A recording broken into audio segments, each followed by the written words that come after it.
Quale distante? Bisogna di ho fatto di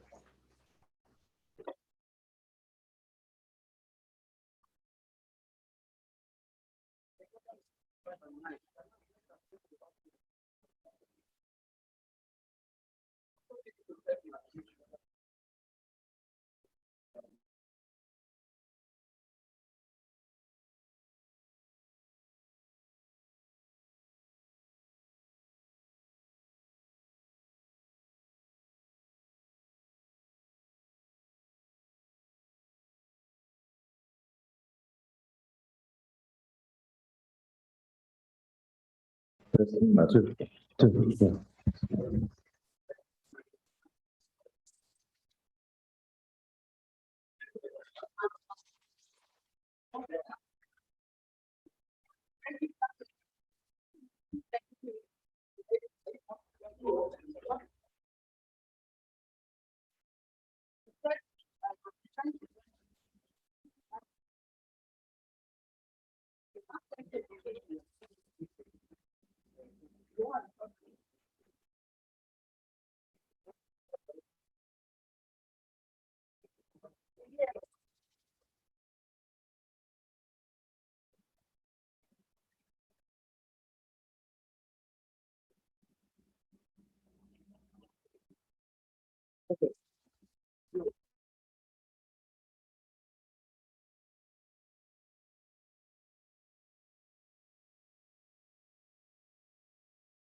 Make sure you are off.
by the effect of electoral cells, we use our artificial intelligence and machine learning capabilities to predict that this particular role or rather this particular cytometry will have activity against COVID-19. We didn't just depending on slow down and pushing this to the next level with the clinical trials. Greece and Thailand, people funding have moved forward and overtaken us, and currently a team moved from the state and the graphic.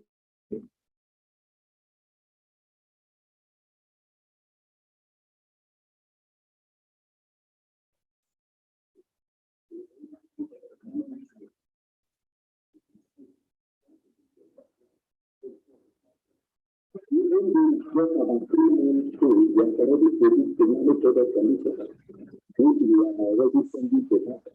So if you continue to face a person and even the emergency issue, you get to reduce. And the same countries such as China, Malaysia, and Thailand are very advanced in implementing the self-education.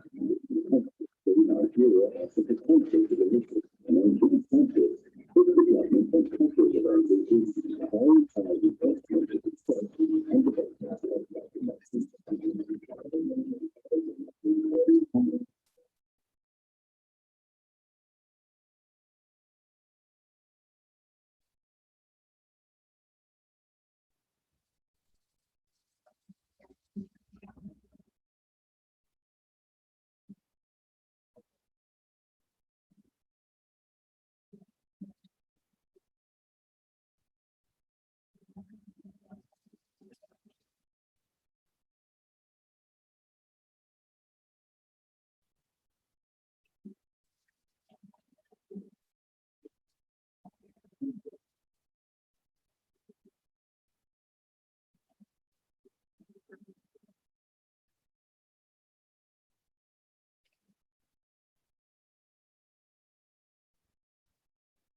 Good morning, ladies and gentlemen. Let me, on behalf of the board and management of United, welcome you warmly to this morning. We're going to start the event. We're waiting for one of our deputies to be around. So please, Father, with us, we'll go start. Thank you, Thank you very much.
Again, good morning, ladies and gentlemen.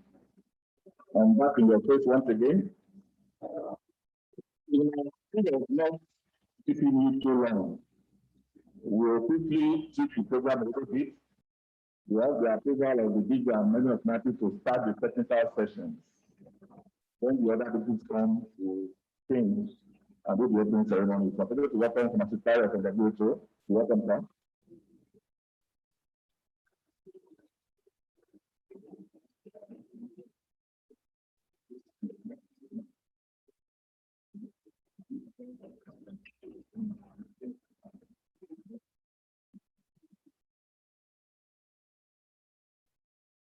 Thank you very much. I'm also aware that people are online. That's why we don't need to keep everybody, which I know a lot of people are busy doing this season. So once again, welcome. We'll take the national anthem and all the other procedures for the ceremony when busy comes.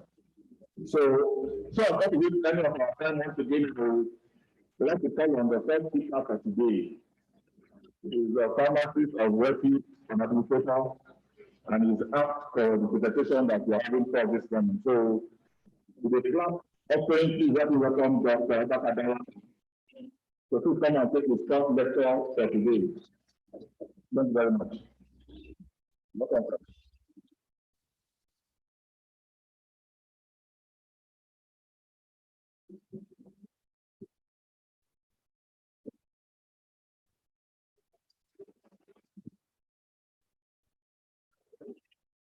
Good morning. Though the protocol has not been established, but I want to start by welcoming everybody tonight for this workshop. Our immediate past DG is seated. Professor Gamani, you are welcome, sir. And the WHO representative is also here seated physically, though I'm aware the Nigeria representative is also online. So I don't want to delve into the protocol, but I want to establish that as soon as the protocol is established, I want to align with it. Thank you. My presentation is actually on, okay, it's coming out. Let's have it out.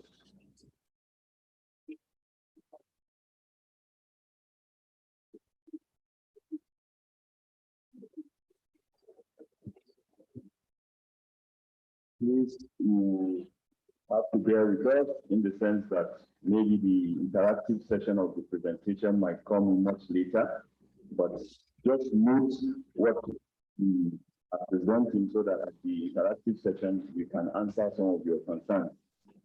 As you rightly see, the presentation is on clinical and pharmaceutical terminologies as related to herbal medicine.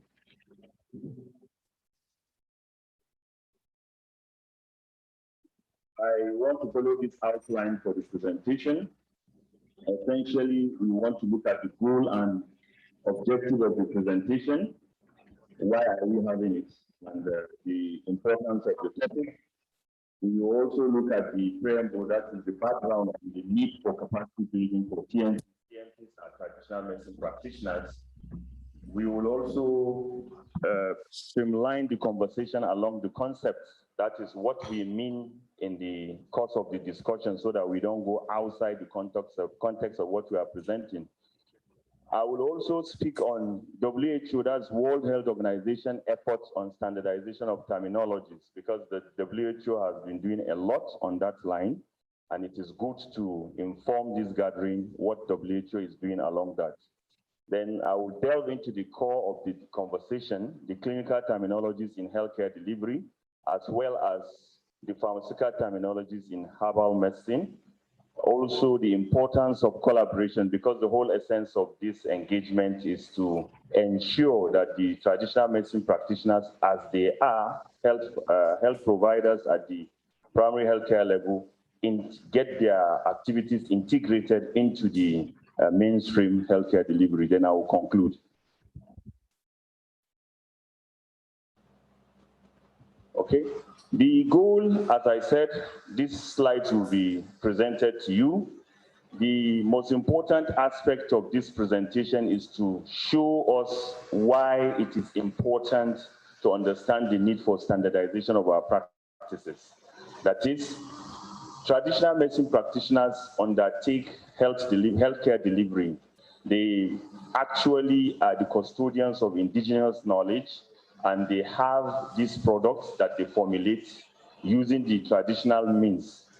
How do they standardize it to be acceptable in the healthcare delivery is the goal of this presentation, and other presentations that will come within the context of this workshop. But the specific objectives of this particular presentation will revolve around reorienting us to understand traditional medicine practice is actually healthcare delivery. That is, we shouldn't just look at traditional medicine practice as just business. It's beyond business. It has the clinical social aspect that you are actually, people are meeting you to solve their healthcare needs. So, and you should have at the back of your mind that there is an existing conventional system, which is the orthodox medicine that is going on. That is the one you see in the hospitals, the clinics. Then your own is going pari passu. That is, we want a situation where the activities you are doing as traditional medicine practitioners gets improved, upgraded to be aligned and integrated into the conventional healthcare system. Why the capacity building? The National Institute for Pharmaceutical Research and Development actually undertook an ethnobotanical survey as far back as 2012. And in that survey in the north central of Nigeria, a lot of gaps were identified in the practice of traditional medicine practitioners. Those gaps are related to not using what is on ground. What do we mean? The study found out that traditional medicine practitioners are doing a lot because they are actually custodians of knowledge. Even before the advent of colonialism, our people have been sick, and our systems available have been taking care of the sick, mentally ill, and also those that have a need for care. When the British came and took over government, they introduced their own system, which was standardized over time. It is important to know that what you are seeing as conventional medicine care, conventional healthcare delivery started the way you were practicing. But it was over time enriched and developed using science and technology. So what NIPRID is offering is, how do we standardize what we have to become at par with what is available? That is the essence of the capacity building. And the basic training is to enhance knowledge. What you have will be enhanced, your skills, and how you do the modern ways of standardizing in terms of hygiene, in terms of following protocols and documentation. These are the areas this workshop will strengthen you. The conceptual framework is actually important to highlight it so that we don't go outside the context of this presentation. Traditional medicine, as you all know, traditional medicine is very broad. It encapsulates about 12 domains. There are different aspects of traditional medicine. But it is important to know in this presentation, we are limiting to herbal practice. That is use of medicinal plants and minerals to impact on human lives. We are not going into other inexplicable aspects of traditional medicine. They are recognized. They are also, as you will see later in the WHO efforts, all these things are actually documented and also recognized. Then we will also limit it to African traditional medicine, because in the context of traditional medicine, globally every system has its own, but within the African context, we will also prioritize. Then the traditional healer. Who is a traditional healer? That is the traditional medicine practitioner. We want to contextualize that also. At the same time, herbal medicine. I mentioned it earlier that you wouldn't expect us, technically you would have, but because of the level of knowledge we have and the standards we have are limited to the herbal practice. We don't have standards for those that are not within the context of science. The WHO standardization, as I mentioned earlier, we will want to look at what is WHO doing. with respect to standardization of traditional medicine. Then clinical terminologies, we will not go into the whole broad of clinical terminologies, but we will highlight areas that are relevant with pursuit of integration in mind. The pharmaceutical terminologies also, there are different aspects of the pharmaceutical terminologies, but I want to inform you that we will limit it just to the ones that are important to the conversation of herbal medicine. We all know this definition. I decided to use the one in our Nigerian document, the Nigerian Traditional Medicine Policy 2007, which clearly outlines what traditional medicine is. The summary of this definition is to show that it is a process. Traditional medicine is a process, and it is indigenous to the people. What people are doing from their experiences, from what they do to either diagnose, to treat and prevent diseases is what traditional medicine is. And these things, as I said earlier in the conceptual framework, they include things you can explain and those that you cannot explain. They are part of culture, they are beliefs, and so on. So within that, this definition is known. Then the African traditional medicine actually has three attributes. That is the divination, spiritualism, and the herbalism. In most situations, the three are combined to render service. I'm sure you will know that this is what is obtainable. Then who is the traditional healer? The traditional healer is actually the person who provides, the indigenous person who provides healthcare services based on the culture and norms of the people, things that are on ground. That is what you already know from culture, handed down from the generation, forefathers. That's a picture of, you will see more of such, how traditional medicine practitioners actually render service.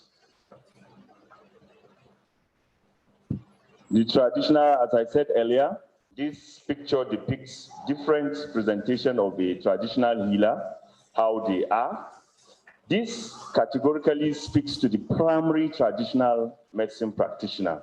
The traditional medicine practitioners, from some of the studies we are doing here in the Institute in collaboration with the TCAM department, we categorize them into three. We have the primary traditional medicine practitioner, who is a typical example of what I have mentioned, the traditional healer. He has knowledge of the plants, he has knowledge of the disease symptoms, and he knows what time, at what time of the year, the day, to go and pick his plants, and also how to formulate it and attend to people, just like this person on the left is doing. These are typical primary traditional medicine practitioners, and they play their role, and they are doing very well. The other category is the secondary traditional medicine practitioner, who might not know everything the primary traditional practitioner knows, but at least he knows that there are importance of what the plants do. So he meets primary traditional medicine practitioners to collect their products and market it in cities and in societies. So if you engage a secondary traditional medicine practitioner, he presents a medication for you, you start asking him, what does that medication do? He might not give you the answers. That is, what is this plant? How do you get it? How do you identify it? He might not know. Then the last category of the traditional medicine practitioners are actually the tertiary. The tertiary are the big ones that mass produce for consumption in the whole country.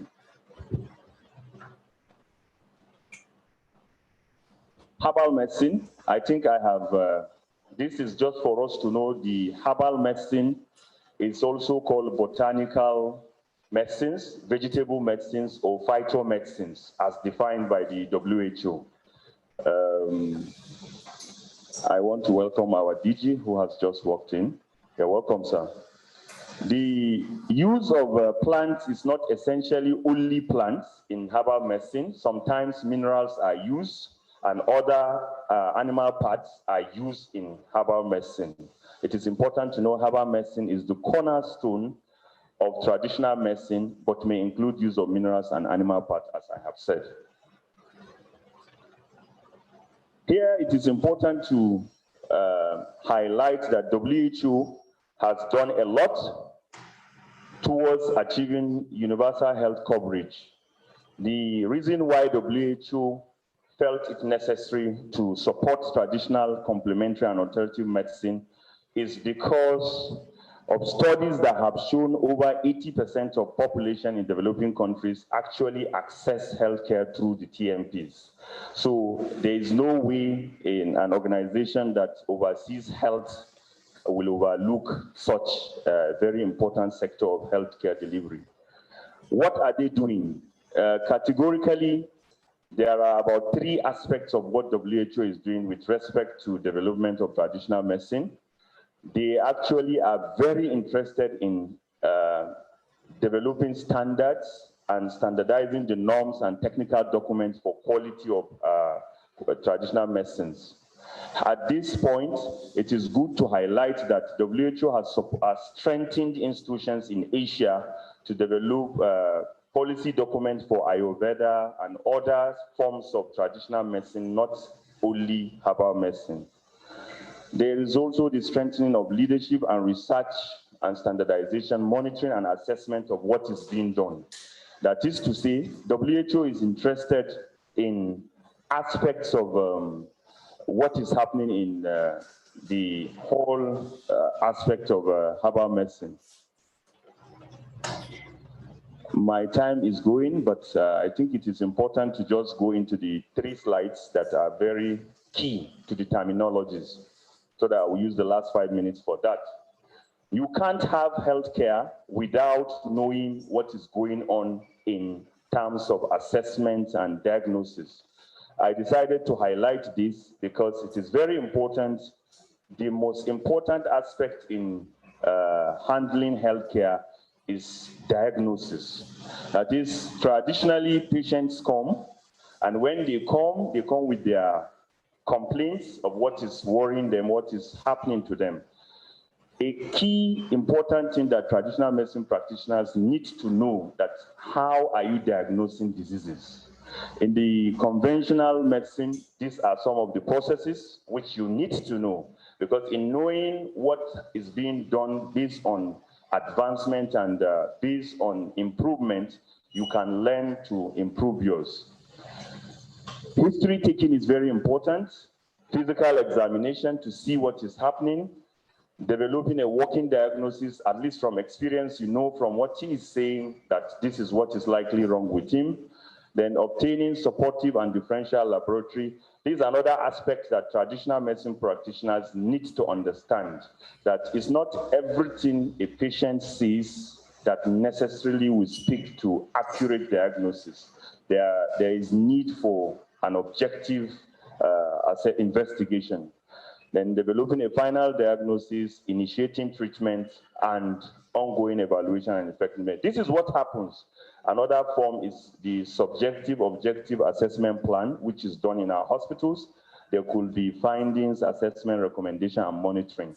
This slide is very important for our TMPs to know that for adequate follow-ups and documentation, you need to put a procedure in place. How do you diagnose what ailment is what? As I have explained this, it's actually the continuum that happens in diagnostic process. And it's good to state here that even in the conventional medicine, diagnosis is a key factor in treatment. A lot of diseases are misdiagnosed, even in conventional medicine, where there is an established protocol. Your guess is as good as mine, where you don't even have a protocol for diagnosis, how you will misdiagnose. Then these are the ones I mentioned. We will not go into the entire scope of the clinical terminologies, but this slide, as I said, the entire presentation will be shared, but this slide is very important. It's good to know clinical trials. We have, from our findings, a lot of traditional medicine practitioners like to beat their chests to say this product is the solution to social ailments. In conventional medicine, you can't say a particular product is a medicine to something until it undertakes clinical trial to have objective assessment that this, after preclinical trials, and you subject it to clinical trial to ensure that the claim is right before you make a pronouncement that this is a cure for this. Another important thing in this slide is standard treatment guidelines. It is imperative that we know that the federal government under the Federal Ministry of Health has a standard treatment guidelines for diseases. TMPs is good to understand that every disease that is so mentioned has its definition, what it is, the symptoms, and how you follow through. In thinking towards integration, you must align with these documentations. I think these ones are very clear. Another important thing here is efficacy. You cannot claim a product has potency until the ability of the drug to produce the desired effect is established. These slides will be shared so that you get to know these items. On this, I just decided to put this slide here to show that it is documented that in traditional medicine practice, some processes are actually done to assess a disease condition. What is lacking is the documentation to make sure these things are reviewed and upgraded. So, basic pharmaceutical terminologies. This is the last component of the presentation, just 2 slides. Here, I try to show TMPs that because you have a unique advantage of having the 2 professions or 3 in 1. In modern care, we have the physician, who is the person who is solely responsible for diagnosis. You also have the pharmacist, who is solely responsible for generating or compounding or preparing the drug for dispensing. And you also have the laboratory scientist, who is solely responsible for diagnosis in terms of objective taking of samples to determine what are the differentials. In the case of TMPs, these 3 are in 1. So you must understand that there is a pharmaceutical industry that you need to align with. You have to be focusing on physicians, what they are doing. You need to be interacting with pharmacists, what they are doing, and also get to know what the laboratory scientists are doing so that you will improve your practice. This last slide on pharmaceutical terminologies, there's an important aspect that I want us to take home, which is the R&D. There is no way you can standardize your activity without research and development, and that is where NIPRID is key. As a TMP, you need to come to NIPRID and interact with our consults to see what you are doing and guide you properly in improving your practice. I think I will go to the last slide because my time is, I think this slide is very important. I will take a minute to say that there is the benefit of collaboration. A lot of disadvantages are known and documented in traditional medicine practice. These disadvantages are the fact that there are improper diagnoses and there are lack of coherence among the traditional healers in what they are doing. What one traditional healer calls malaria might not be the same thing another traditional healer calls malaria. So these problems, disadvantages, issue of dosage, how do you determine what is the appropriate dose is a problem in TMP practice. If you collaborate with physicians and pharmacists, the institute will guide in standardizing these processes. My conclusion is clear that if you collaborate with the institute and with scientists that are passionate, your indigenous knowledge of traditional medicine, that is knowledge of medicinal plants, can actually be patented. That is, there is intellectual property. What you have inherited from your forefathers will not be taken away from you. Rather, it will be enriched and it will be beneficial for you and the nation at large. Thank you and God bless. These are my words. Once again, a round of applause for Dr. Daraka, please. Thank you very much.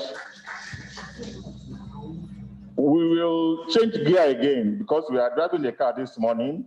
We've rented the car to the technical session. We'll drive it back now to the opening ceremony. And it's my pleasure to welcome the DGCO NIPRI to our midst. Welcome, sir. Thank you very much.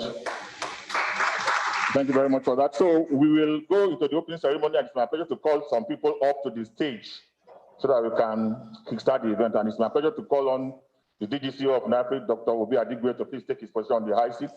Thank you very much, sir. I would also like to call pharmacist Tayo Hamzat, please, to join him on the high table. He's the representative of the WHO in our midst today. Thank you, sir. Thank you, sir. Also this morning, I'd like to call to join them on the high table the former DG of NIPRI, Professor K.S. Gamaniel, to also join them on the high table. We are still waiting for the representative of Ministry of Health. Immediately he or she joins us, we will call them to the high table. Thank you very much. I believe you all have a copy of the program for today's event, and we'll start officially by the second stanza of the national anthem. So technical team, please, let us have the second stanza of national anthem while we all stand. While we all stand. Thank you.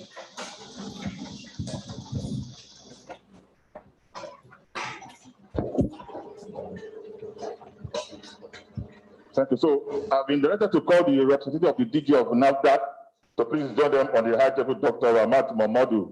You're welcome, ma'am. Thank you very much. She's the director in NAFDAC. National anthem, lady, she takes her position, please.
I welcome us all to this special training workshop for traditional medicine practitioners in Nigeria.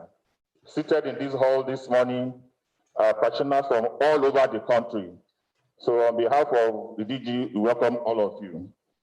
We'll quickly go and make some small announcements because we are aware that apart from those on the high table, there are also other dignitaries being represented here in our midst this morning. So it's my pleasure to call on Mrs. Anita Atuboko to please stand up for recognition. She's representing the DGCO, Raw Material Research and Development Council. You're welcome, ma'am. Also, Mr. Tiami Ibrahim is here representing DG Smidan. You're welcome, sir.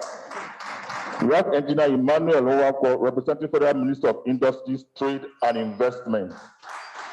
You're welcome, sir. And also, clap for yourself. You're also representing yourselves.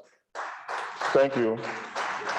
Also, we have in our midst members of the top management committee of NIPRI.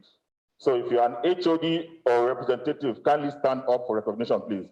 All heads of department and professors here in our midst, thank you all for coming. God bless you.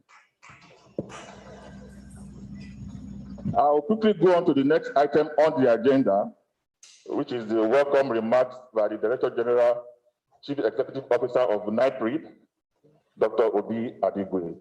Also, I'm aware that there are representatives of the World Health Organization and other participants who are also joining us online this morning as we speak. You are all welcome, those of us online and virtually. Thank you very much. So, DG, sir.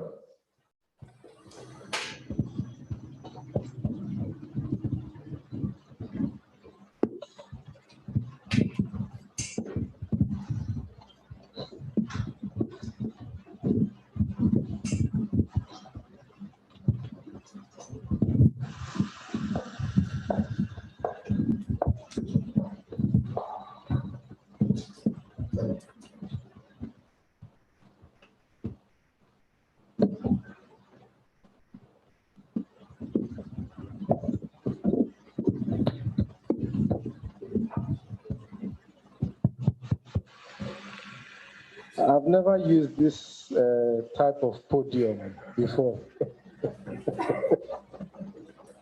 Is it because we're in a herbal medicine conference that we have a flowery podium? The Honorable Minister of State for Health, Senator Dr. Olorunimbe Mamora, the country director and country representative for WHO, Dr. Molumbo, ably represented by pharmacist Hamza Tayo, also a national expert in his own right. Representatives of various directors general. Let me start with the representative of the Director General for NAFDAC, Professor Moji Adeyeye, who spoke at length to me about this conference yesterday at the presidency event, and has sent one of her most senior directors and able representatives to represent her. Representatives of the Directors General of SMIDAN, RMRDC, and other government agencies. Members of the TMC here present, Professor Gamaniel, my immediate past predecessor, and I saw Professor Kunle when I came in. Has she left? Yes, please come up. Can you come up here, Professor Kunle? And the team that has put this together, led by Professor Jemilat Ibrahim, one of my very best and my right hand here in the Institute. Distinguished traditional medicine practitioners, phytomedicinal investors, other stakeholders, both here in present and those who are joining us virtually. You're all welcome to NIPRID. Let me begin by apologizing for coming late. It is not in our DNA to be late, even by 1 minute. I had initially secured the commitment of the leadership to be here in person, but those of you who are following national news saw what happened yesterday at the COVID conference. And as such, the ministers of the Federal Republic are mandated to be at the Presidential Steering Committee COVID conference in person. So whereas the initial plan was for my minister to start off here and then go and close the event there, based on a directive that changed yesterday, that was no longer possible. And once that was communicated to me, I had to begin to make my way here rather than to keep you all waiting. But you would have recognized that when I began my protocol, I mentioned my minister first. And that is to demonstrate to you all that even though Senator Dr. Olorunimbe Mamora is not here in person, he is here with us in spirit. And we could have no better political leader for this particular conference and this event today than Senator Dr. Olorunimbe Mamora, who has been a strident and committed advocate for the use of phytomedicines in improving access to healthcare for our people. So on behalf of myself and my team, kindly accept the apologies for the 30 minutes that we were not here. Ladies and gentlemen, distinguished delegates, the conference that's been put together today, building capacity of traditional medicine practitioners in Nigeria, improving quality and stimulating investment,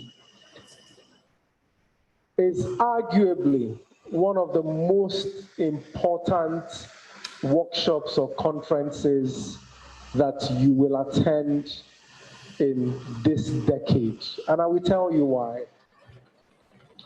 Before COVID-19, we had always pushed the envelope to say that phytomedicinal practitioners, people who are the custodians of traditional knowledge, people who have been the purveyors of healthcare for our people for centuries and for decades, cannot be left out of how we address our healthcare access in today's world. And for a very long time, people refused to listen to us until COVID-19 came and demonstrated to everybody that unless we begin to look inwards and begin to harness the potential and resources that God has given us, using the capacity of the ladies and gentlemen practitioners in this room, unless we begin to take expedient action in doing that and paying the type of seriousness that this particular intervention deserves, we as Africans will remain at the mercy of the rest of the world when it comes to taking care of our people. When we were putting through that argument, we told policymakers and key stakeholders at the highest levels that already the ladies and gentlemen in this room take care of the healthcare needs of about 70 to 80% of our population. Already, the ladies and gentlemen in this room have access to the thousands of plants that have ethnomedicinal and ethnopharmaceutical value. Already, the ladies and gentlemen in this room are employers of labor, and they are the grassroots of stimulating socio-economic development, particularly in areas of job creation, capacity building, and revenue generation. And you don't need to take my words for it. These are engagements that were made in private, but for posterity's sake, we also made press conferences and we put out statements in the media, and these arguments are out there for you to validate using the internet. But for decades, nobody listened to us until COVID came and we got to a point where if vaccines are manufactured in England, they will not even agree to export the vaccines to France, who literally is 30 kilometers down the road. Talk less of sending it to Africa. And the same thing happened in India. There was a time India stopped the export of active pharmaceutical ingredients to the rest of the world. And India and China collectively represent about 70 to 80% of active pharmaceutical ingredients. So it became clear to everybody that the argument we have been making for decades is the truth and must be engaged with. And so during the past 24 months, there has been a flurry of attention in this area. During the past 24 months, TED Fund, who previously did not agree to fund non-government tertiary institutions, based on this and similar arguments, opened up their doors, and they have now given NIPRID and its partners $250 million to improve access in this area. In the same time, Afrexim Bank, who previously did not used to fund institutions like us, opened their doors for us to build capacity in APIs, and they've given NIPRID $400,000 to do that. In the same time, ECOWAS, who previously did not used to fund clinical trials for phytomedicines, also opened their doors, and they've given us thousands of dollars to begin work in that area. And we said, yes, NIPRID is a world acknowledged leader in this area, but NIPRID cannot do it alone. Without the ladies and gentlemen practitioners seated in this room, if NIPRID moves forward, all we will be doing is developing interventions which will cater to a small proportion of Nigerians. We must also make sure that the ladies and gentlemen practitioners in this room, who are the grassroots practitioners, those who deal day in, day out with the patients and day in, day out with the plants, must also be carried along. And I am indeed grateful to the efforts that Professor Jemilat Ibrahim and her team have made in bringing this to bear. But also, I want to reserve my most profound gratitude to the World Health Organization for making this possible. Because the truth of the matter is, we conceptualized this a long time ago. And when we asked for the true value of this particular workshop to be paid by participants, it was not possible. And the WHO, under the leadership of the country representative, but specifically based on the strident commitment by pharmacist Hamzat, who is seated here with us today. That is why this is possible today. And so, ladies and gentlemen, I know that by the nature of your work, by the nature of long hours you spend in your medicinal gardens, in the forest, communing with your ancestors, reflecting, documenting, and developing innovative formulations, the time you take with your patients, the care you put into your practices, I know you're all very serious people. So the next statement I'm going to make, I am sure you already know it, but I will still make it. The value of the training you're receiving today, if you go to the open market, you cannot get it for 250,000 naira a piece. You cannot get it. So I would urge you to recognize the value. There is nobody who is speaking to you today who is not a world-class researcher. Many of them are professors of world repute. Many of them are multidisciplinary PhDs. Many of the directors seated here representing their DGs are world-class authorities, and they have all left their assignments to be here with you today. So I just want to re-emphasize that that is the value of the training that you're receiving here. Two things you need to take away from the training. One is quality. The National Institute for Pharmaceutical Research and Development is a world-class authority in the development and production of quality phytomedicines. And I'm not saying it because I'm the Director General. I am saying it because the evidence says so.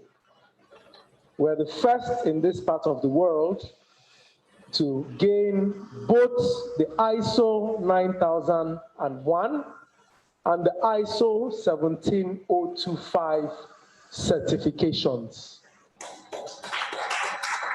For those of you who are not very familiar with that terminology, those certifications basically mean that when we bring our results and our output here, everybody in the world recognizes it without any prevarication.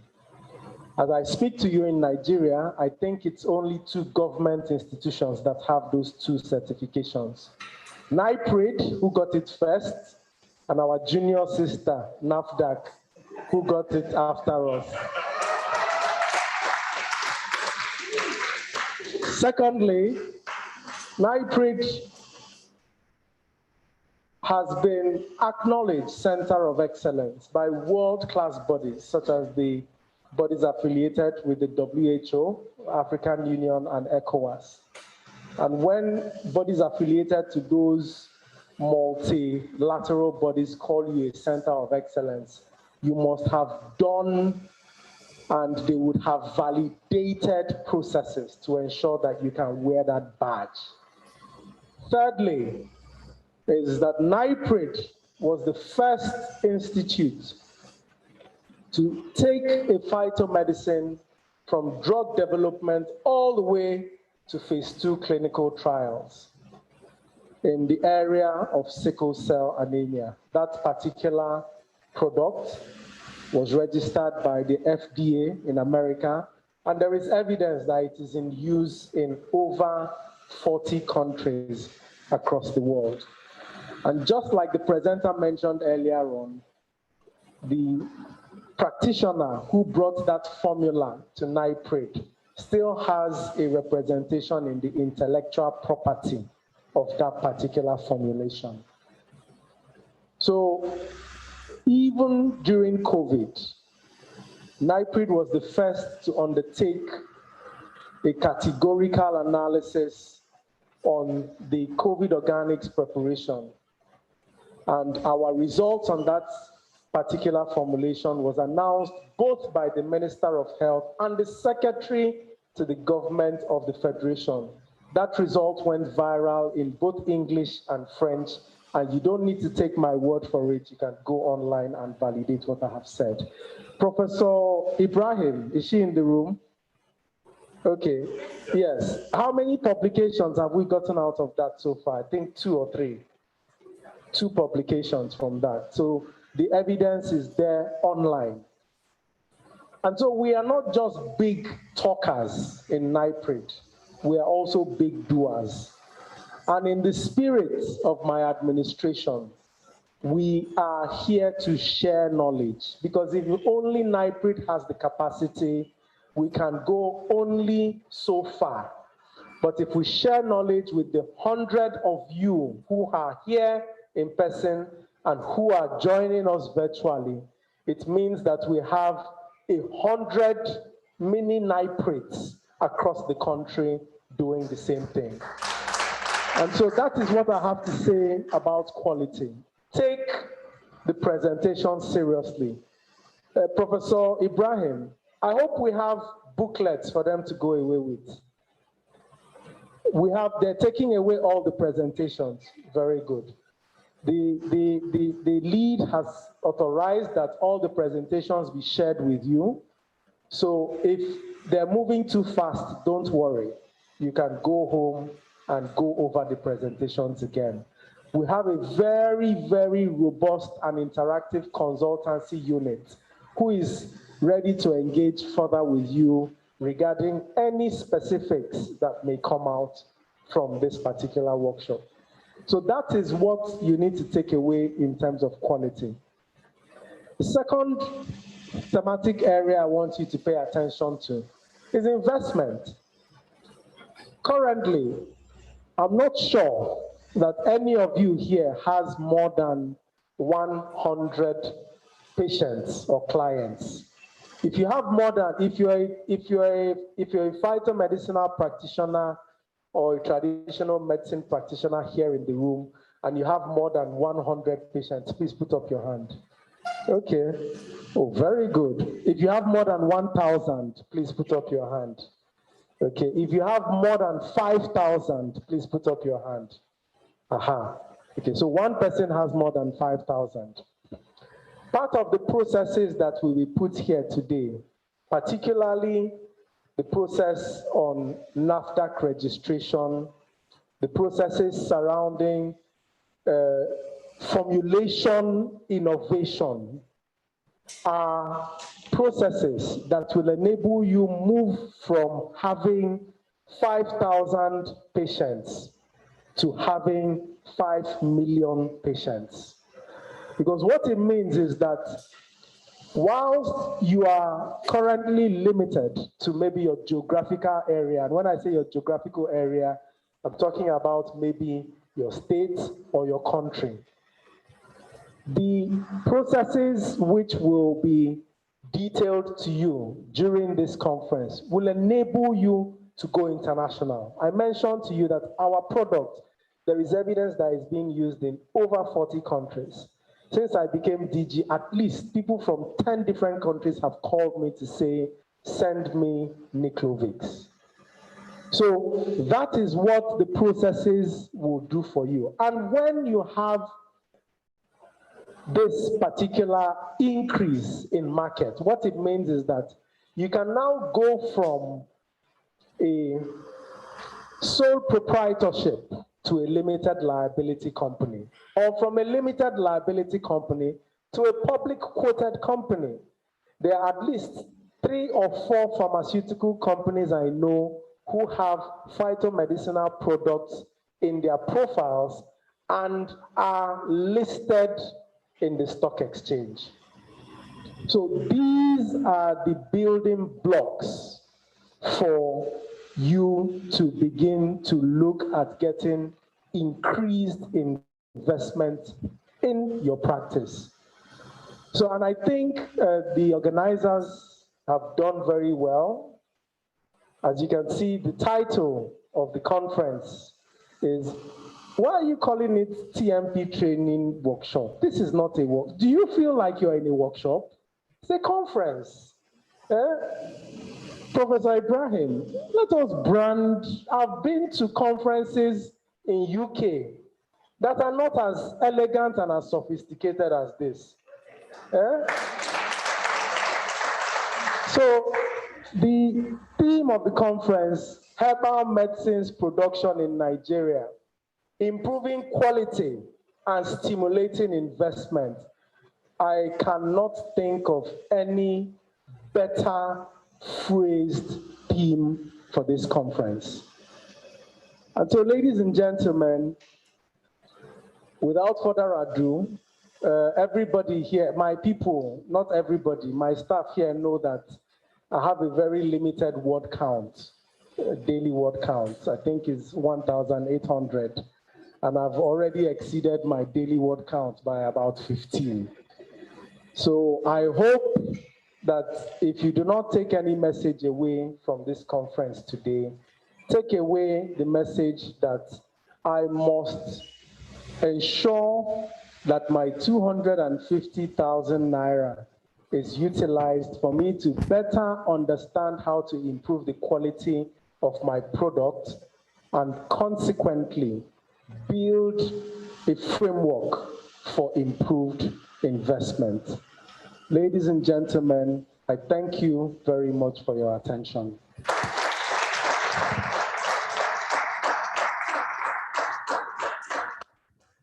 Once again, a round of applause for the DGCO, Naipri. He has set the tone for the conference, and we'll ride on that. Once again, thank you very much, sir. While the DG was making his speech, some dignitaries also joined us at this event. And it's my pleasure this morning to welcome Engineer Mrs. U.F. Maduegbunam, representative of the DG Raw Materials Research and Development Council. You're welcome, ma'am. You know, earlier I said because of the events of the Ministry of Health in town, they are a bit busy, but out of all of that, we've also sent in representatives. So this one is a pleasure to welcome Mrs. Celine Onoko from Federal Ministry of Health, Directorate of Food and Drugs, representing Director of Food and Drugs, Federal Ministry of Health. You're welcome, ma'am. Also, I have M.I. Bonham here, representing the Director of Traditional Complementary and Alternative Medicine, Federal Ministry of Health. Are you with us? Thank you very much. You're welcome, please. Thank you very much. Please help me get seats for her on the high table there. I'm also aware that online, some members of the governing board of NIPRID are also joining us virtually. Dr. Wade Amino is online. The chief of party of USPPM is also online, Thomas Mopa, and then Professor Alonso Zekwenike is also joining us online. You are all welcome. Thank you very much. While our deputies take their seat on the high table, it's my pleasure to call on the team lead for this conference to come and speak to us on the highlights of this training conference, Building Capacity of TMPs in Nigeria. So with the permission of the high table, let me welcome Professor Jemlat Ali Ibrahim to please come and take our presentation. The right-hand man of DGCO NIPRID. Thank you very much.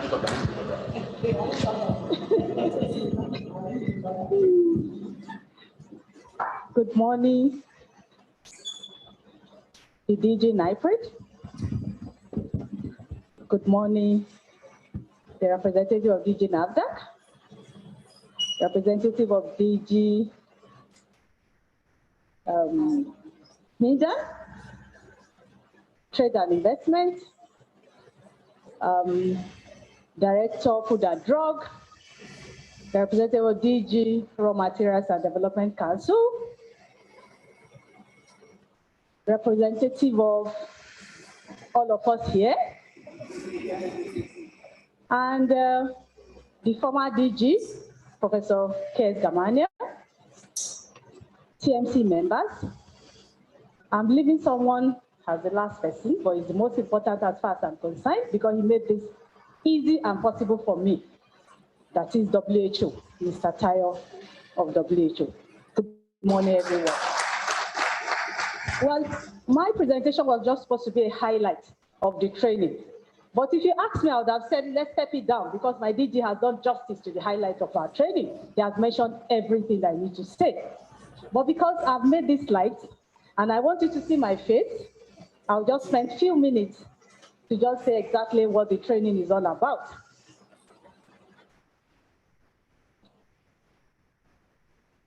Okay, well,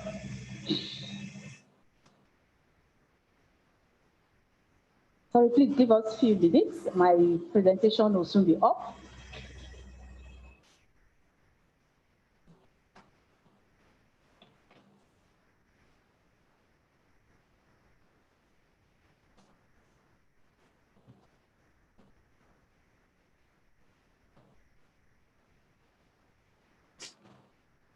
Okay.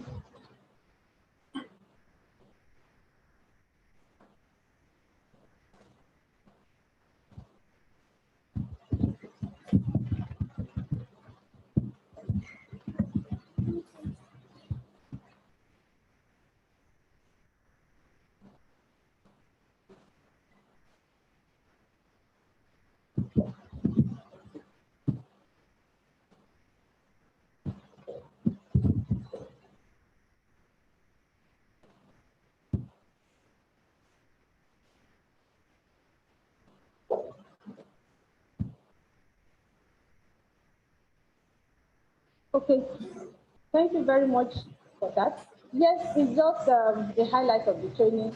I'm just going to spend a few minutes. DG has already done justice to that, as I said. Just a brief background. Why do we need this training? We already have an idea of what the mandate of the Institute is. One of the most important major mandates of the Institute, the evaluation, standardization, and development of phytomedicine from indigenous resources. And we are aware of the key player in this particular endeavor, which is the TMPs, the traditional medicine practitioners. They are the custodians of our knowledge. They are also those who have knowledge of use of medicinal plants. And one of the important things they do, they also contribute to the healthcare delivery of our nation. So they are important in that way. And we're also aware that the WHO is currently clamoring for integration of TM, traditional medicine, into healthcare delivery system of our country. While bearing that in mind, we're also aware of challenges that have impeded that integration aspect. One of those challenges is unstandardized practices, especially in the area of consultation, recipe preparation.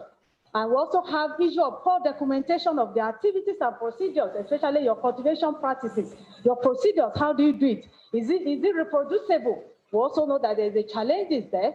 We're also aware of one of the other issues is the ownership consideration, which we're also aware. Those are areas that will be taken care of in subsequent trainings. Yes, what is NIPRID doing about it? NIPRID has channeled several roadmaps to address some of these problems. One of the major roadmaps NIPRID has channeled to address this is training of these key stakeholders, which is the traditional medicine practitioners. Currently, about 12 states have been visited by NIPRID to train the TMPs in their locality. That is one. One of the current efforts is what we're currently doing, this workshop. Yes, my DG said I should call it conference. This current conference which we're hosting and which was graciously supported by WHO, World Health Organization, for us to be able to have all of you here. And what we're trying to achieve in this workshop is after this training, we want to see if we can have a safer practices and improve quality of products found in the market in Nigeria. The workshop is themed Herbal Medicine Production in Nigeria, Improving Quality and Stimulating Investment. What are the areas of topic that will be covered?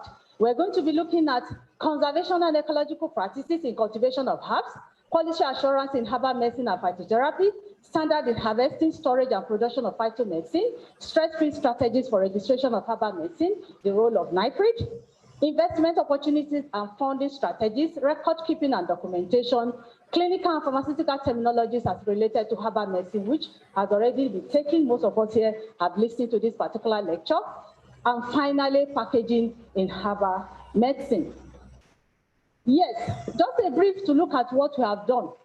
When we call for this particular training, we have over 200, this call for training was up for just 10 days.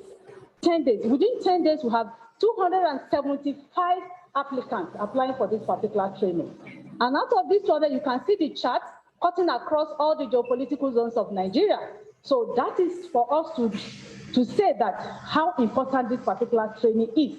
For the call 275 registered to participated, we selected 50 participants from that number based on our set criteria. And because of the call and the magnitude of requests for this particular training, we decided to have an online version of it, online participation. We currently have over 100 people who register for the online participation. Yes, and one of the things that also draw attention when we look at this, when we're looking at the people that apply for this particular training is the level of education. We have 19% and 7% respectively of those applying to be of master's degree holder and PhD holders. That was something that was of interest to us. And that is an area we're thinking that subsequent NIPRID training will be targeted looking at those specific group of people. Yes, there is also one thing we also take note of. The age group that apply for this training were also the age group. Previously, we normally say TMPs are of the age of old generation, over 50-something years. But the number of people that applied, the higher percentage of it are within the 25 to 50 years age group. That was something that caught our attention, and we're going to be looking at that in organizing subsequent trainings for TMPs. What are the expected outcomes we're looking at from this training? We're expecting that at the end of this training, we'll have 4 of this. Improve understanding by the TMPs in how to deliver their practice in a way to meet the healthcare needs of Nigerians. We're also hoping that at the end of this training, we'll have improved standardization of herbal medicine products found in the market. We're also hoping at this training, there will be attitudinal change by the TMPs to product registration and regulatory agencies. We also hope at the end of this training, there will be improved collaboration between the TMPs and scientists who are involved in herbal drug development. Yes, NIPRI next step, what we hope to continue to do, NIPRI will continue to train TMPs in area that has been identified as problem to implementing integration of traditional medicine into healthcare delivery system of the country based on those identified gaps, which we already have documented evidence for, and what is currently being identified as a result of the call for this training. NIPRI is going to subsequently organize targeted trainings to address those issues. The DG, sir, distinguished ladies and gentlemen, thank you for listening.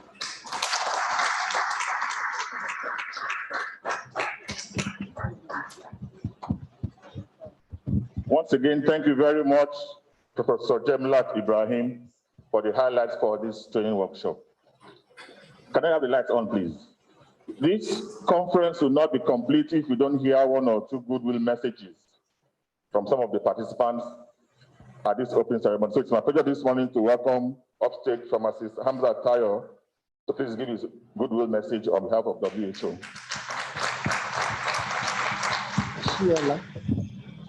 Are you sure? Please let me check. I don't want to break it. Okay. Okay. Good morning, all. The DG and the representative of the DG NAFDAC, Professor Gamania, Wish to be represented by pharmacist Mrs. Salim, and my own very big sister, Professor Kule EMC. My boss actually was online. I think she had to join another meeting. So I'm taking this on her behalf. And let me say here that when you say it's Tayo Hamzat, no. If I see good idea and I tell my boss, let's support this, and she says no, there's nothing I can do about it. I think the accolade should go to the management, the leadership of the WHO country office in Nigeria, starting from the WR, Dr. Kasadi Mulumbo Water, and my cluster lead, Dr. Vivas Claudia. They both support this, and even the threshold of my expenditure was overshot. But because this is a laudable project, they support without much pressure. So I'll be reading a goodwill message. All protocol observed. It is a pleasure to be with you at the opening of this very important workshop. Capacity building for traditional medicine practitioners will enhance the integration of traditional, complementary, and alternative medicine into the health system and conventional medicine practice. It is also a mechanism for ensuring standardized and quality health system and products.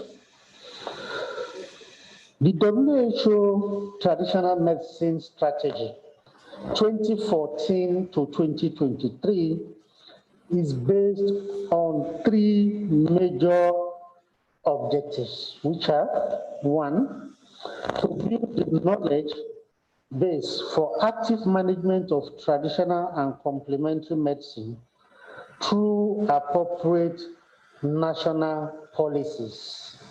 And I heard Dr. Daraka talking about policies at the beginning. To strengthen quality assurance, safety,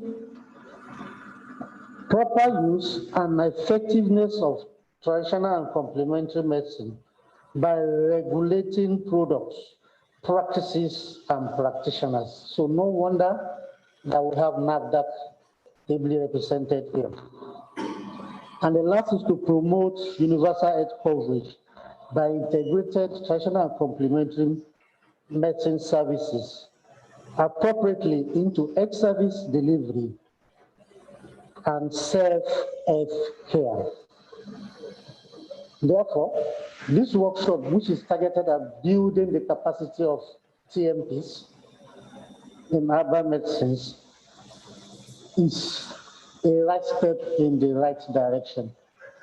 I therefore congratulate the management of NIPRIT for organizing this workshop. The WHO country office in Nigeria will continue to support effort towards improving the X indices of Nigeria and harnessing the vast herbal medicine potential of the country to the betterment of our people. I encourage participants at this workshop to seize the opportunity to improve their skills on production of standardized and quality herbal products that will meet international requirements for local use and export into the international market. I thank you all.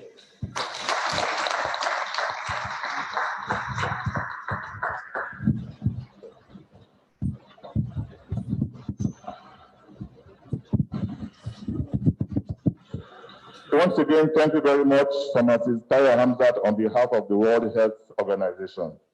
Permit me, ladies and gentlemen, to quickly call on Engineer Mrs. U.F. Madogunam to also give a goodwill message on behalf of DG, Raw Material Research and Development Council. Round of applause for her, please, as she presents a goodwill message. Good morning, all. The DG, NIPRIT, and all other members of the high table, distinguished ladies and gentlemen, it is my pleasure to stand before you to bring you greetings from the Director General, Chief Executive Officer, Raw Materials Research and Development Council at this great occasion. The RMRDC has been a good collaborator, partner with NIPRIT and researches recently and in time past. And also, we also have currently we have some proposals with them from NIPRIT. We have achieved a very good feat in a research on phytomedicine for the treatment of tuberculosis, which won an award at this year's Techno Expo organized by the Federal Ministry of Science and Technology. I think that deserves a round of applause. Thank you. And the raw material also has a very good project which has given us an award on the production and development of lovastatin as a pharmaceutical raw material. This particular active pharmaceutical ingredient was isolated from oyster mushroom. And it's really, we are going places with that. And in due time, I'm sure most of you here will be invited to the commissioning ceremony of the plant that we are establishing. And on that note, I wish you all good deliberations. Thank you very much. Thank you very much. I'll quickly give 2 minutes chance to the representative of the DG of SMIDAN to also make his goodwill message known to us. Thank you, sir. Thank you very much. Good afternoon, ladies and gentlemen. The representative of the Minister of Trade and Investments, Ministry of Health, the DG, other protocol observe. My name is Tiame Ibrahim Progress, and I'm standing in for Diko Umar Urada, PhD, the Director General of SMIDAN. He wanted to be here himself, but we have other program in Lagos, and he has asked me to come here and represent him. He sent me greetings to you, and they wish you well at this conference. We believe that the TMPs are the people that we serve, SMIDAN. Because SMIDAN is a small and medium enterprises development agency of Nigeria, and our mandate is to develop and promote micro, small, and medium enterprises, which TMP are part of. So as we are going forward, entrepreneurship training, management training should be incorporated in what you are doing, so that you can be the best manager that you want to be, so that I can protect your investment. Thank you very much. Thank you very much, sir. Let me quickly call on Engineer Emmanuel Nwako to also speak on behalf of the Federal Ministry of Industries, Trade and Investment. 2 minutes, sir. Thank you very much. Good afternoon, everyone. I stand on the existing protocol. With my Honorable Minister couldn't be here because of the exigency of the Federal Executive Council, but has asked you to come and represent So the good message, I have to deliver it as given to me. It is my utmost pleasure and honor to be invited to this August meeting and to appreciate the laudable efforts of the National Institute for Pharmaceutical Research and Development, NIPRID, on responding to the challenges of traditional medicine practitioners, on knowledge gaps in guidelines, standards, quality control, quality assurance of herbal medicines, as well as sustainable investment approach, and to ensure that they are addressed. The workshop was aimed at building capacity of TMPs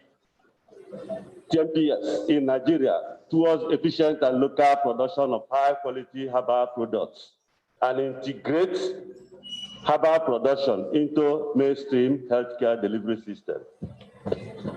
This is in line with the effort of the ministry to ensure backward integration of manufacturing for economic development and to increase the manufacturing contribution to GDP in line with the proposed purpose of the event. The pharmaceutical sector is one of the 5 high priority manufacturing sectors which the ministry considered as having a high potential for development in the short and the medium term.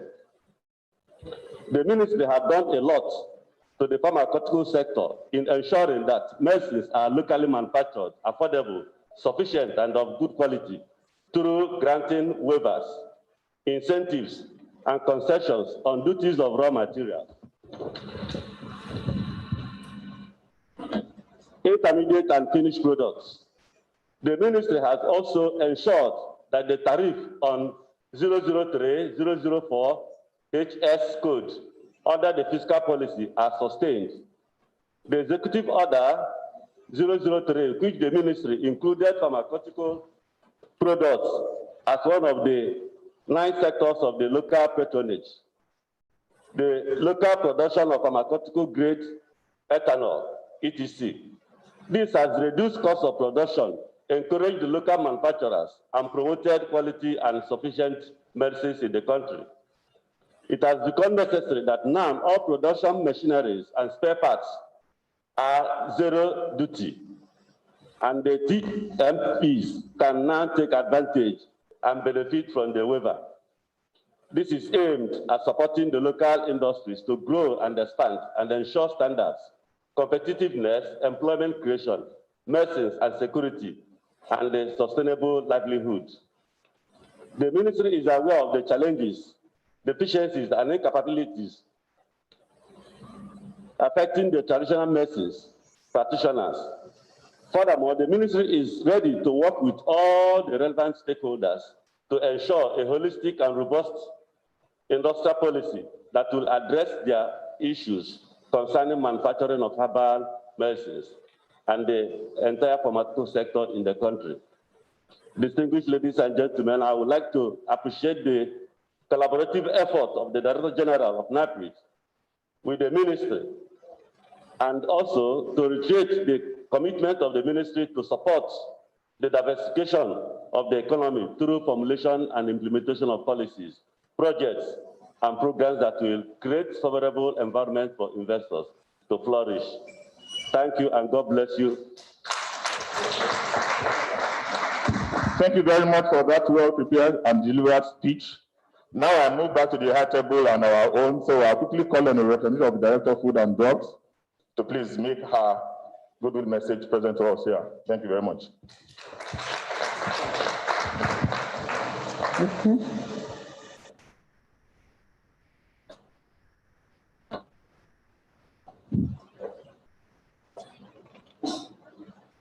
The DG NAFDAC, the DG NIPRID, the representative of DG NAFDAC, the representative of WHO, ladies and gentlemen, I bring a goodwill message from the Director of Food and Drug Services, who is unavoidably absent due to her numerous activities. The Ministry of Health has done a lot in the area of traditional medicine. We developed favorable policies, guidelines to ensure that traditional medicines are integrated into our healthcare delivery system in the country. We have even gone ahead to create a department in the Federal Ministry of Health, which today we call traditional medicine, traditional, alternative, and complementary departments in the Federal Ministry of Health. We appreciate the efforts of NIPRID and the support of WHO in this regard. This workshop or conference, as it is called, is the right step in the right direction. It's coming at a time we need it. So we enjoy all of you here today that ensure that we are present today. We contribute to national development. Please try to go home with a lot of things. Even the first speaker, the one I listened to, her document was well loaded. So I enjoy all of you to participate fully so that all of us will join hands together to grow traditional medicine in our country, Nigeria. Thank you so much. Thank you very much, ma'am. Speaking on behalf of Food and Drugs Federal Ministry of Health. Now let me call on the DG NAFDAC, being represented by Dr. Mori, to please make her goodwill message. Thank you very much. My name is Ramitu Momodo, and I'm representing the DG NAFDAC. It's obvious I'm not the DG NAFDAC. I bring greetings from the DG of NAFDAC, Professor Mojishola Christiana Adeyeye. First, I would like to go through the protocols. I greet Dr. Senator, or Senator Doctor. Let me say it the way you said it. Senator Dr. Adeleke Mamora, the Honorable Minister of State for Health, DG NIPRID, the representative of the Director of Food and Drug Federal Ministry of Health, the representative of WHO, our friend Tayo. I'm going to meet him after this. The former DG of NIPRID, Professor Gamalia, Professor Kule, I remember that, and the representatives of all the other government agencies. I bring greetings again, as I said, from the DG of NAFDAC and all our TMPs. So let me say who I am. I'm the desk officer, well, not the desk officer, the focal officer for traditional medicine for in NAFDAC. I can't recognize faces here now because you all have your mask on, but I think some of you might recognize me. We've had a lot of meetings and had a lot of trainings. I'm excited to be here, really excited to be here. This is something that is close to the heart of the DG. She calls herself a stakeholder, and the evidence can also point to it that even before she became the DG of NAFDAC, she had already registered, I think, about 2 products. And I think one is actually anti-sickling as well, you know, for the treatment of or management of sickle cell anemia. So this is something that is very close to our heart. And when she came into the agency, in the spirit of that, she set up this committee, the Nigerian Herbal Medicinal Products Committee. And really, this is to bring the traditional medicine practitioners close to us, close to academia, to make it easier, because we recognize that sometimes the registration processes might be a bit difficult. I can see somebody nodding his head very well. We can talk about it. It might be a bit, not difficult, but not quite understandable, not easy to understand. And because again, many people in this field are not quite literate. But in her wisdom, she set up this committee to bridge this gap. And also because she recognizes that this gap is not only about registration, it is also about a lack of trust, that people, the practitioners, do not trust their products to the academia. And these are people who will do the research, who will help to formulate the product. But I'm really excited about the position that NIPRID has taken now, because they are going to help with this. And I was just whispering to him, I said, well, it's very good, you're going to help. This is also going to help us, because you're now you have someone who is holding your hand to produce the kind of products that are easy to register. Because what we found initially from our experience, sometimes when these products get to us, you don't have proper documentation. There's even a lack of understanding of what is going on. But I think with these trainings and with the positioning of NIPRID right now, it's going to help not only you, but it's going to help the agency as well. So as everyone has said, please let's pay attention to the training, take back the material, read the material over and over again. And I'd like to say here that NAFDAC is open to answer your questions and to guide you through the process, whatever you would need to put these products out in the market, because we know you have very important products that people need. I can even testify because I have used some products my family members have used, and as I said, the DG is an advocate. She even registered some products before she became DG at all. She was still in the US, but she partnered with somebody here and registered some products. So that's to tell you that what you're doing, it's very important, not just to you, not just to your patients, but to the nation at large. And also, our goal, our joy will be to see your product not just in West Africa, not only in Africa, but all over the world. So please, let's pay attention so that we can move this agenda forward. Thank you very much. Thank you very much, DG NAFDAC. I will not end this Google message session without calling the representative of the director, TCAM, to please lend her voice to this goodwill message. Mrs. Wanda, please, from Traditional, Complementary and Alternative Medicine Department, Federal Ministry of Health. Round of applause for her as she steps forward, please. Thank you very much.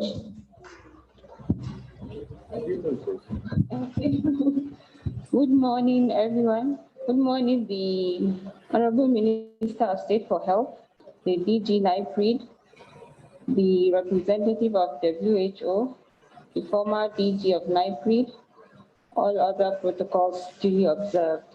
I'm here to represent my Director Mrs. Zainab Sharif, who is the Director, Traditional, Complementary and Alternative Medicine. She is unavoidably absent as she had to attend another TCAM conference out of Abuja. So she sent her goodwill message and she commends NIPRID for this important workshop for building capacity of TMPs in Nigeria.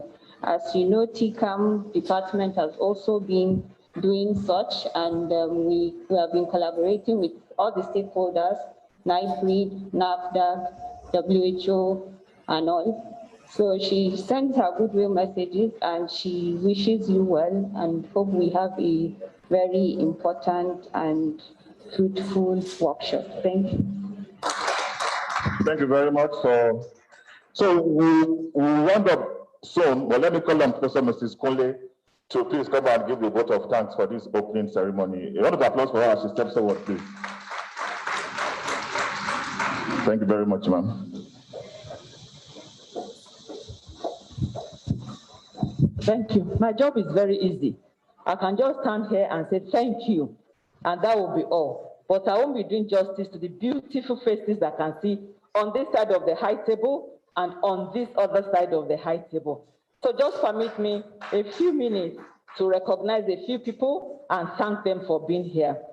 I want to start by thanking my Minister of State for giving us the opportunity to do this, for standing with us for the opportunity to do this.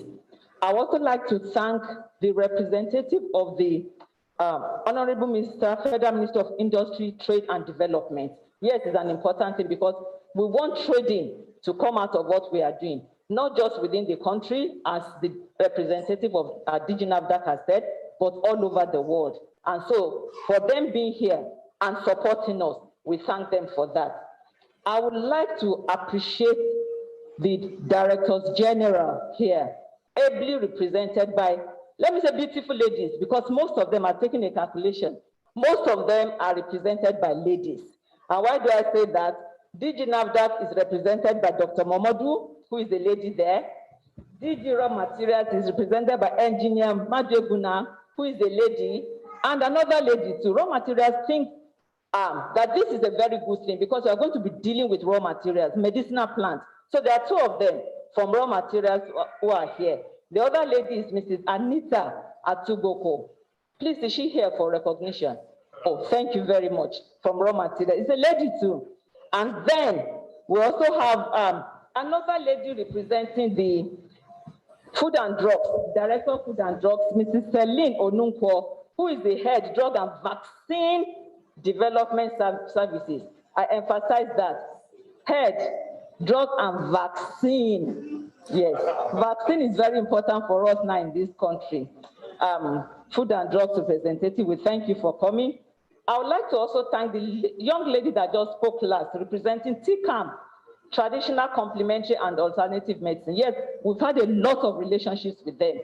And that lady is Hajia Zainab Sharif. I'm sure most of you know her. Please send our regards to her.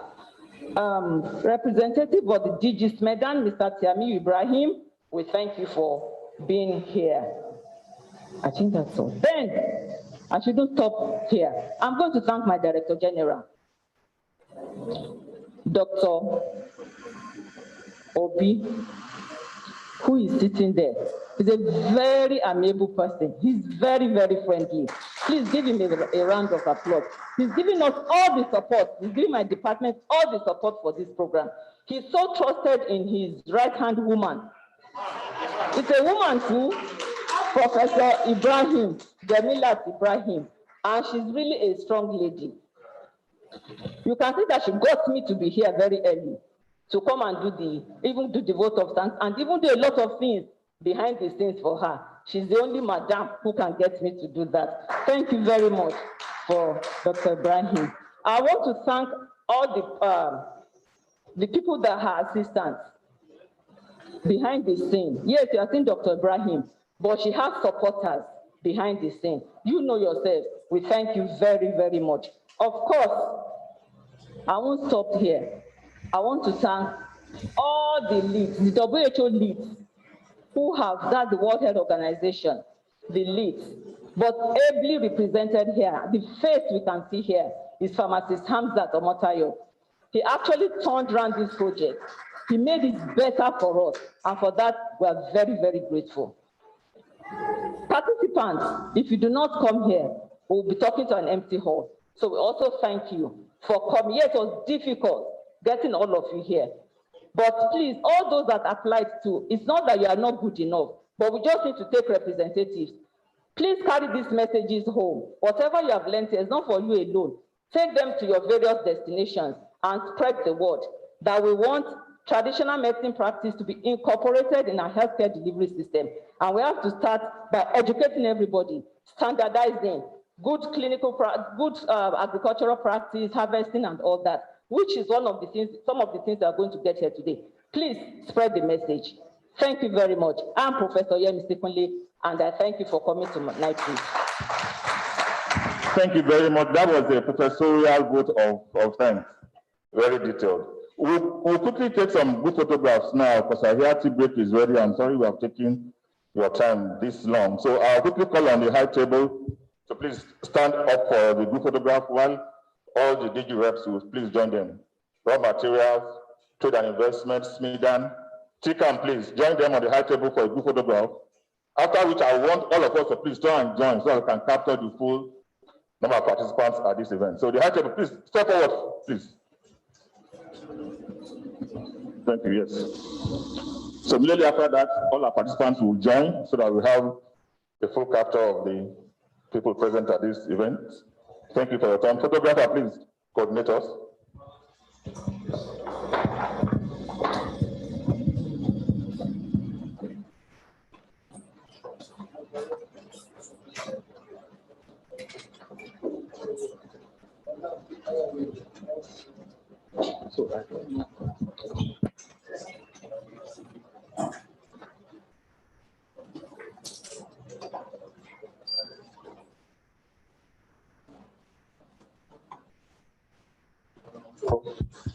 I think we should have all the nose masks properly on. Then after that, we'll, yes.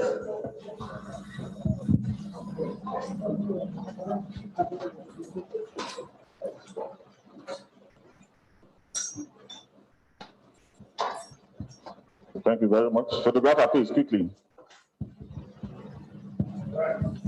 So we can all remove the nose masks first, please, after which we can all put it back for the photo ops.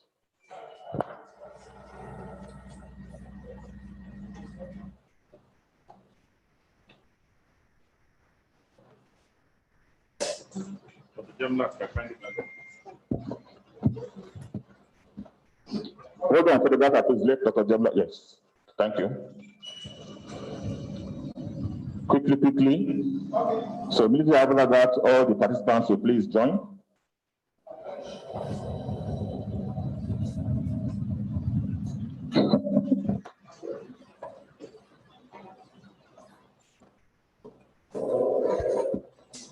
Quickly, thank you very much. Are you okay? Thank you. Participants, please let's join them for the group photograph for this conference.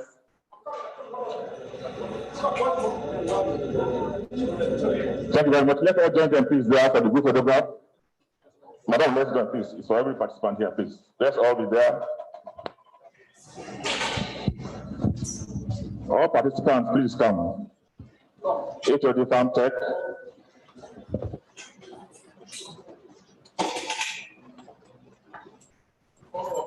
Put the nose masks, please, so that it's uniform and it's.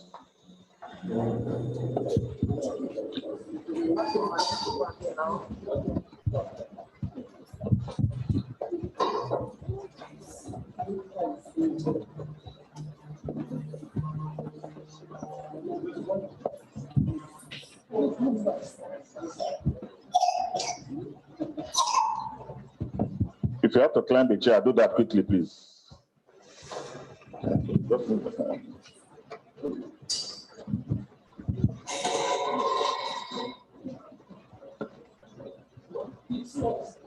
We are waiting for you, photographer. All right.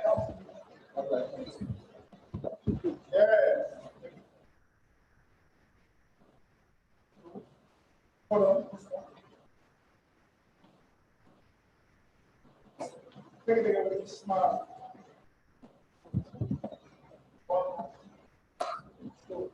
Thank you very much, ladies and gentlemen. Tea is served, please. The high table will take their tea, and then there's someone there to coordinate. Once again, thank you very much.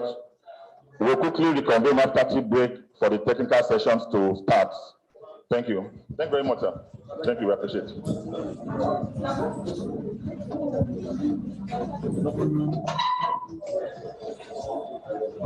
Tea break is served. Please coordinate us quickly. Let's take our tea break so that we can start the sessions. Thank you very much.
We'll try and come back by 1 o'clock for the technical sessions, please. Thank you very much.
Thank you very much. I believe everybody is having tea. Please don't put your trash on the floor. Someone with a trash can will be going around. Please, you can put the pack of your tea or your snacks inside the trash can as the person passes around. Please don't put your trash on the floor.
Thank you again. The lady with the trash can is already going around. Please pick up your trash and please put in the trash can, please.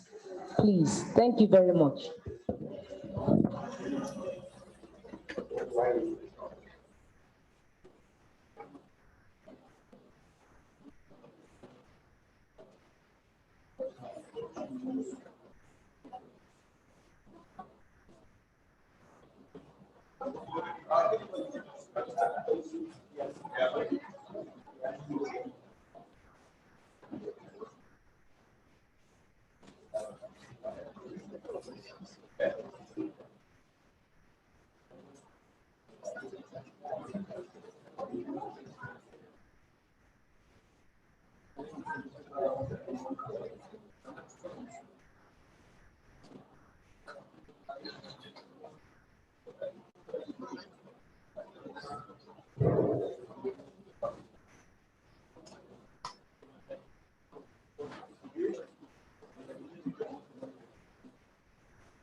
We have just about 2 to 3 more minutes so that we can pay attention.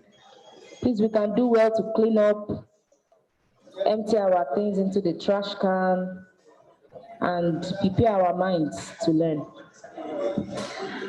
3 more minutes. Tea break is over.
Thank you, ladies and gentlemen. Can we please be back on our seats? We are about to start the second session now. Attention, please, ladies and gentlemen. It's 1 o'clock now. Please, let's rearrange our seats.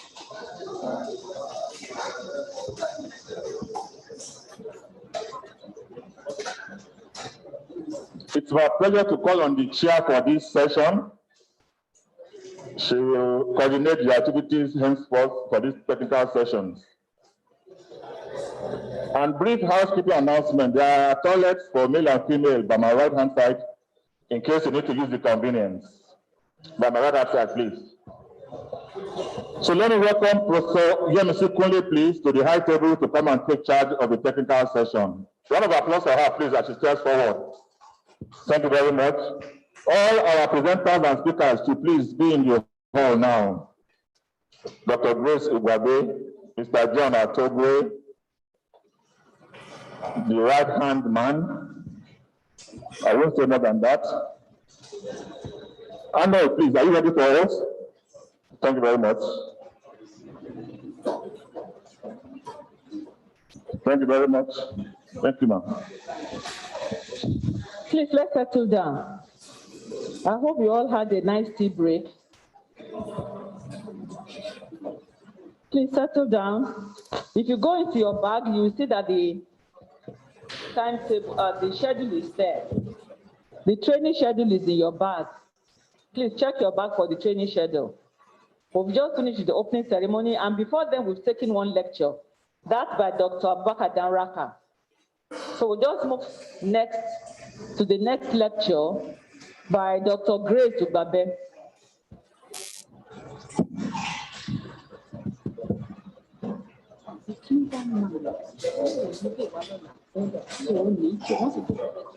Okay, please, just a few adjustments. We take the man from Smedan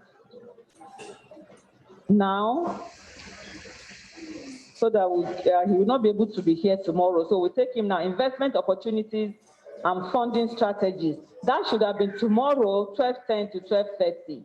So he's going to speak now. Please introduce yourself, and please, you have maximum of 20 minutes. I'm going to stop you when it's 20 minutes. Thank you. All right, thank you very much. This is forward. No, This forward. Yeah. Okay. All right, thank you very much, the participants. As I said, my name is Tiamiyu Ibrahim Progress, and I'm standing in for Diko Umar Orada, PhD, our Director General, Chief Executive Officer of Smedan. As you are aware, Smedan is a federal government agency responsible for promoting and development and developing micro, small, and medium enterprises.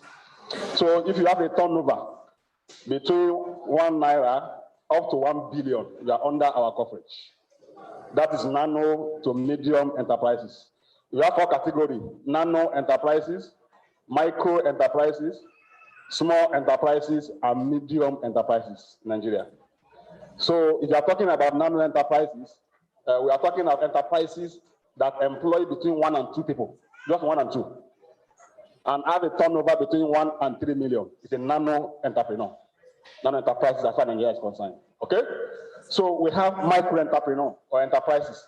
Those are the people that employ between 3, okay, and 9 people, and have a turnover between 3 million to 25 million. It's a micro enterprises.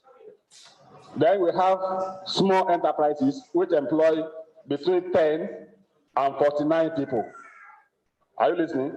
And have a turnover between 25 million and 100 million. That person is a small entrepreneur. And then you have, if you employ between 50 and 199 people, and have a turnover between 100 million, less than 1 billion, then you are a medium entrepreneur.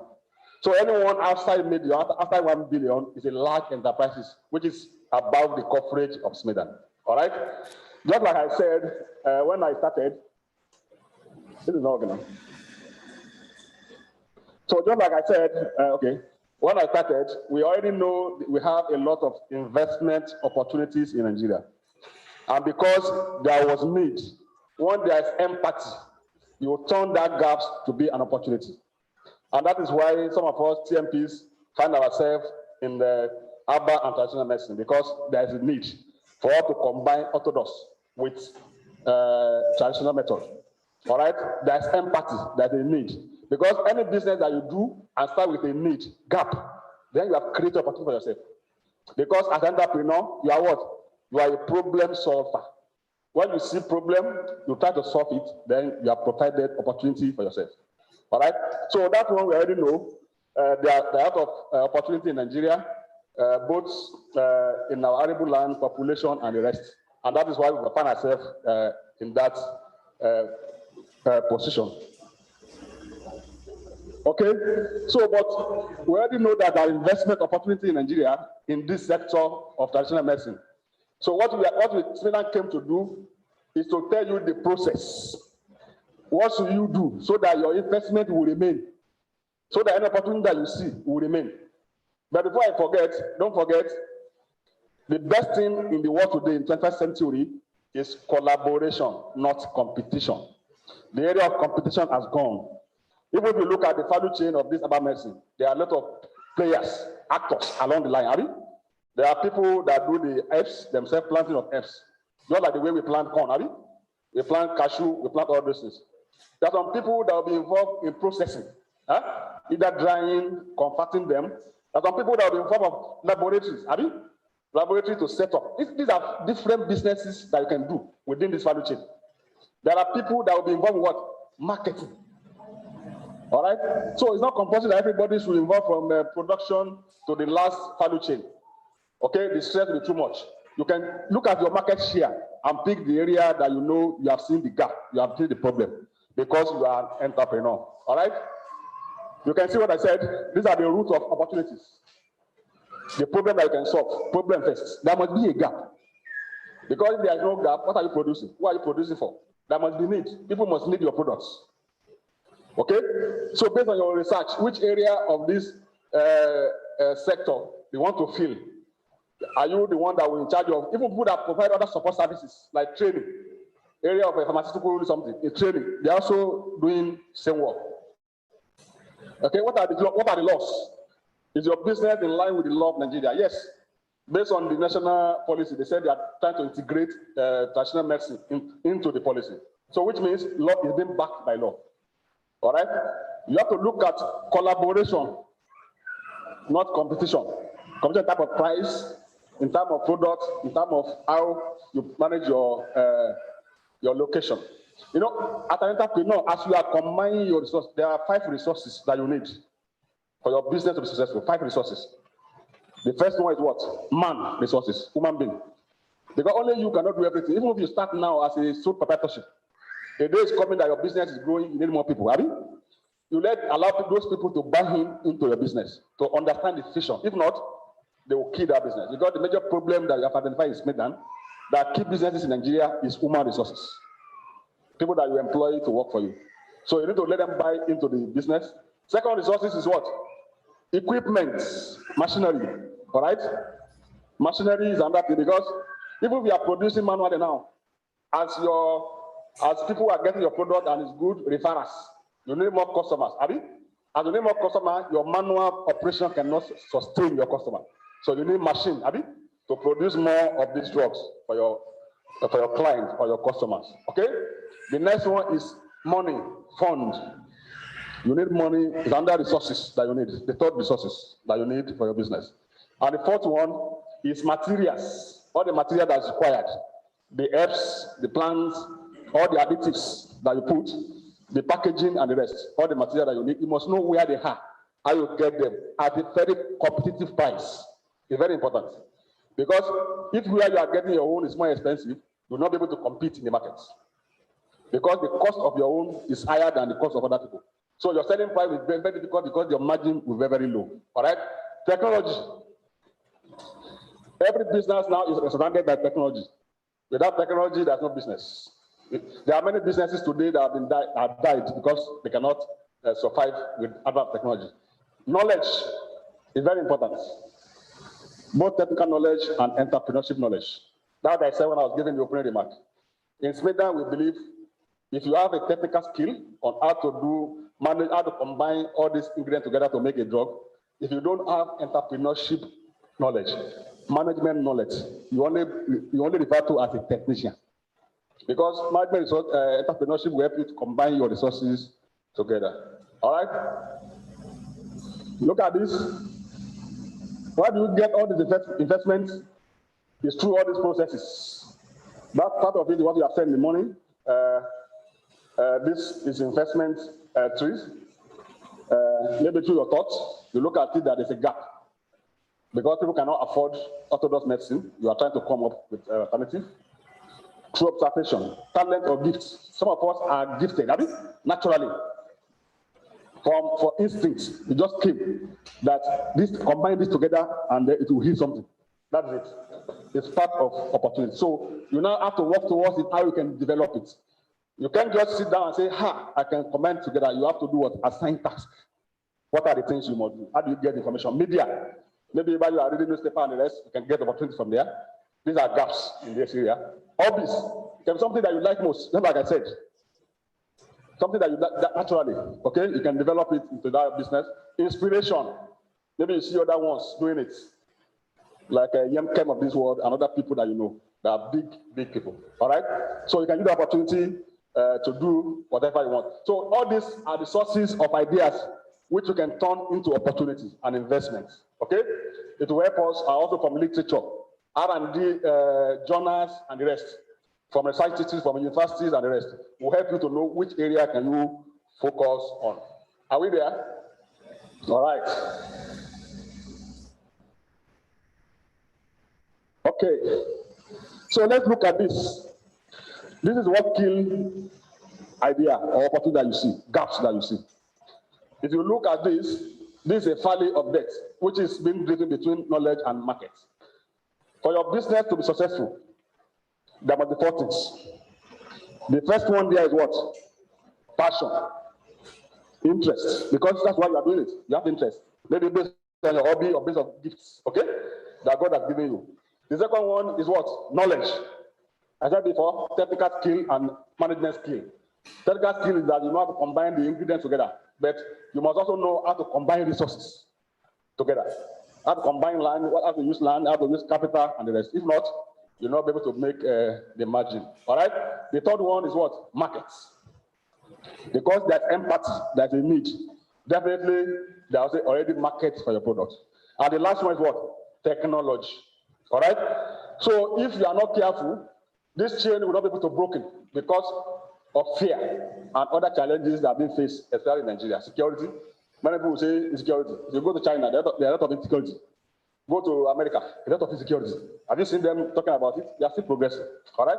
So that's one of the things you must look at. So these are the things, further challenges that we need to break for us. We can use our knowledge and market, population, to break it. All right? So look at what are the vehicles for you to identify that opportunity that, yes, there's a gap here. How would I provide the solution? Because once there's a gap and you provide solution, you become an entrepreneur. You have to look at your SWOTs. What is your strength? What is your weakness? What are you good at? Strength and weaknesses are internal problems, where threats and opportunity are external. All right? So you need to look at them. What are the things you need to look at? So if you look at it, you can see, like I said, strength, weakness are your internal. All right? Strength is your idea that you have, the knowledge that you have, the talent that God gave you, the hobby that you're interested in, okay? Is your strength, and that's why you are developing into business, okay? Your location, all right? Your staff, or yourself, if you are alone, the knowledge that you have that you want to promote, okay? The raw material that are available across the federation. There's nowhere in Nigeria that you cannot. As we are growing up, we don't take all these orthodox medicine, all this capsule. It's natural medicine, okay? That's what we do when I was growing up. But today, when we go to farm, just take it, just mix things together, and today we are very strong. If you look at weaknesses, okay? All right, look at the money, funds, it's not available, all right? But as an entrepreneur, these are the things you must know how to get. That's why I talk about entrepreneurship training or management training. Because it's one thing to be a technician, it's another thing to be a manager. You can only be a manager when you combine technicality and entrepreneurship knowledge together. All right? Then you look at your opportunities, plenty of raw material, population, and the rest. Then look at the threats, taxes. By the time you start bottling your products now, the tax people will come, pay tax. You get your business registered, is your this, okay? All those one are threats. But all this one is within you. Once you can capture all this one, you'll be able to break this barrier of opportunity and threats. Because threat is beyond you. You have to collaborate. For example, security. You can't solve security yourself. The only thing you can do is to secure your place. Maybe you are source in security or you use vigilante. But what happens outside your premise, you don't know. You don't have capacity over it. So you need to, before we invest, you need to look at our SWOT. What's our strength? You see, outweigh the threat. What's our weakness? Can opportunity override it? It's very important. All right? So, and then by the time you see that gaps, these three things are very important. The environment, even the plants that we are using as our base for our products. We look at them, but where can we get it? Can this one grow here? So we need to look at the environment. We look at yourself, entrepreneur. All right? What is your skill? What is your background? Then the enterprise itself. Is it corporate enterprises or are just cut and paste? So all these, we need to look at them for us to move forward. You can see if you look at this place now, I don't want to go into it. If I ask you now, how many people can you see here? Because the thing is not very big. You may not be able to see very well. All right? How many do you see? Who can see more than 5? Everybody can see more than 5? Yes. How many do you see? 6. Everybody can see more than 6? All right? This is what makes you to be an entrepreneur. Able to see the gaps and what we have and what we can develop further into our businesses. If you look at this place, we have more than 10 people there. Yes. Depends on how you look. That's what makes you to be an entrepreneur, because an entrepreneur is somebody that is able to see opportunity, okay, manage the business and make money and assume the risk of that business, okay? This is what we are not seeing like Chinese. Do you know the Chinese are bringing ABBA to Nigeria now, to Africa? It's very wrong. Yes. ABBA products. ABBA tea. This is supposed to be, because they are seeing opportunity, they saw it. And some of those ABBA things, raw material are from here in Nigeria. I know. That's why they are coming here. That's why they are coming here to pick them, because they know our own is natural and then their own is not like that. All right? So our ability to see opportunities around us makes us different from others. Which area you want to project further? Is it the area of herbs cultivation, raw material? Is it the area of laboratory? It is the area of packaging. It's not compulsory that everybody should be producing. Some people can be in area of packaging. Your own is to supply package material to this man, collaboration, or to all the members here. Your own can be laboratory. I'm taking a laboratory to test all these products. All right, that's collaboration, okay? It will make us better so that we link each other. All right? So this is an ideal business cycle. As you are doing your business, if you don't follow this cycle, there will be a challenge. Look at it. Every business starts with idea, have you? Because by the opportunity that you saw, have you? By the gaps that you saw. When you are starting any area of your urban medicine, there are 4 things that you need to follow. The first is conception. See, you must conceive, okay, this area, I want to go in the area of packaging. My own is training I want to be doing for members of TMPs. Because they are very good. You know what product. I'm not talking about just talk show. I'm talking about technical training on what herbs and what raw material you need to put together. Okay? The second one is what? Capacity. You must have the capacity, okay, to deliver. That's why I say the major problem we have in Africa is human resources. That's why anybody you employ to your business, you must let them back into the vision of the business. If not, they will not understand you. They will just be collecting salary and nothing's happening. The third one is capacity, collaboration. And the last one is capital. Money is not the first thing. The first thing there is capital. All right? So every idea starts with conception. So there are many conceptions that you see. I want to do capsule. I want to do syrup. I want to do tonic. Different one, Abi. There are plenty. Out of this one, you don't have all the resources. Abi? We mentioned 5 resources, Abi. What are they? What are the resources that we mentioned before? We mentioned 5 resources. Who can remind us? We mentioned 5 resources that you need as an entrepreneur. What are the 5 things? Who can mention one? Money, yes. Money resources. Material resources, have you? Human resources, have you? Equipment, machinery resources. Technology and time. Have you? Time is very important. Now, out of this one now, you may not have money to do all this project. I want to do capsule. I want to do tonic. I want to do laboratory. So you identify which one that you have resources to do. You call it project identification. Out of this one now, you have plenty ideas that want to further, okay, in your business. Then when you identify that project, what do? You do a feasibility study or market research. The same thing. You want to know the viability of the project you have identified. Many of us does not do that. And that is why they just run from here and come here. Execution. Then that'll be failure. Then the next one is that when you now feasibility study, you see how viable, how people want your product. They want a small 5 kg. The way they want it, packaging. Then you now do business plan. You integrate into business plan. We now give you the entire scope of the business from starting to finish. Okay? Which include market research, marketing strategy, operations, financial. How much money do you need? All right? All this one is. Then you now source for money. How much money do you have? How much are you getting from outside? Okay? Then you now execute the project, evaluate it, and sales. So this is an ideal business cycle, investment cycle that you must follow. It must come from an idea, from conception, because of the gap that you saw. All right? So you can see the sources of all these one are the sources of opportunity, which I've mentioned a lot of them before. Are you looking at the demographic change in population, age-wise? You are looking at new knowledge, technology. Okay?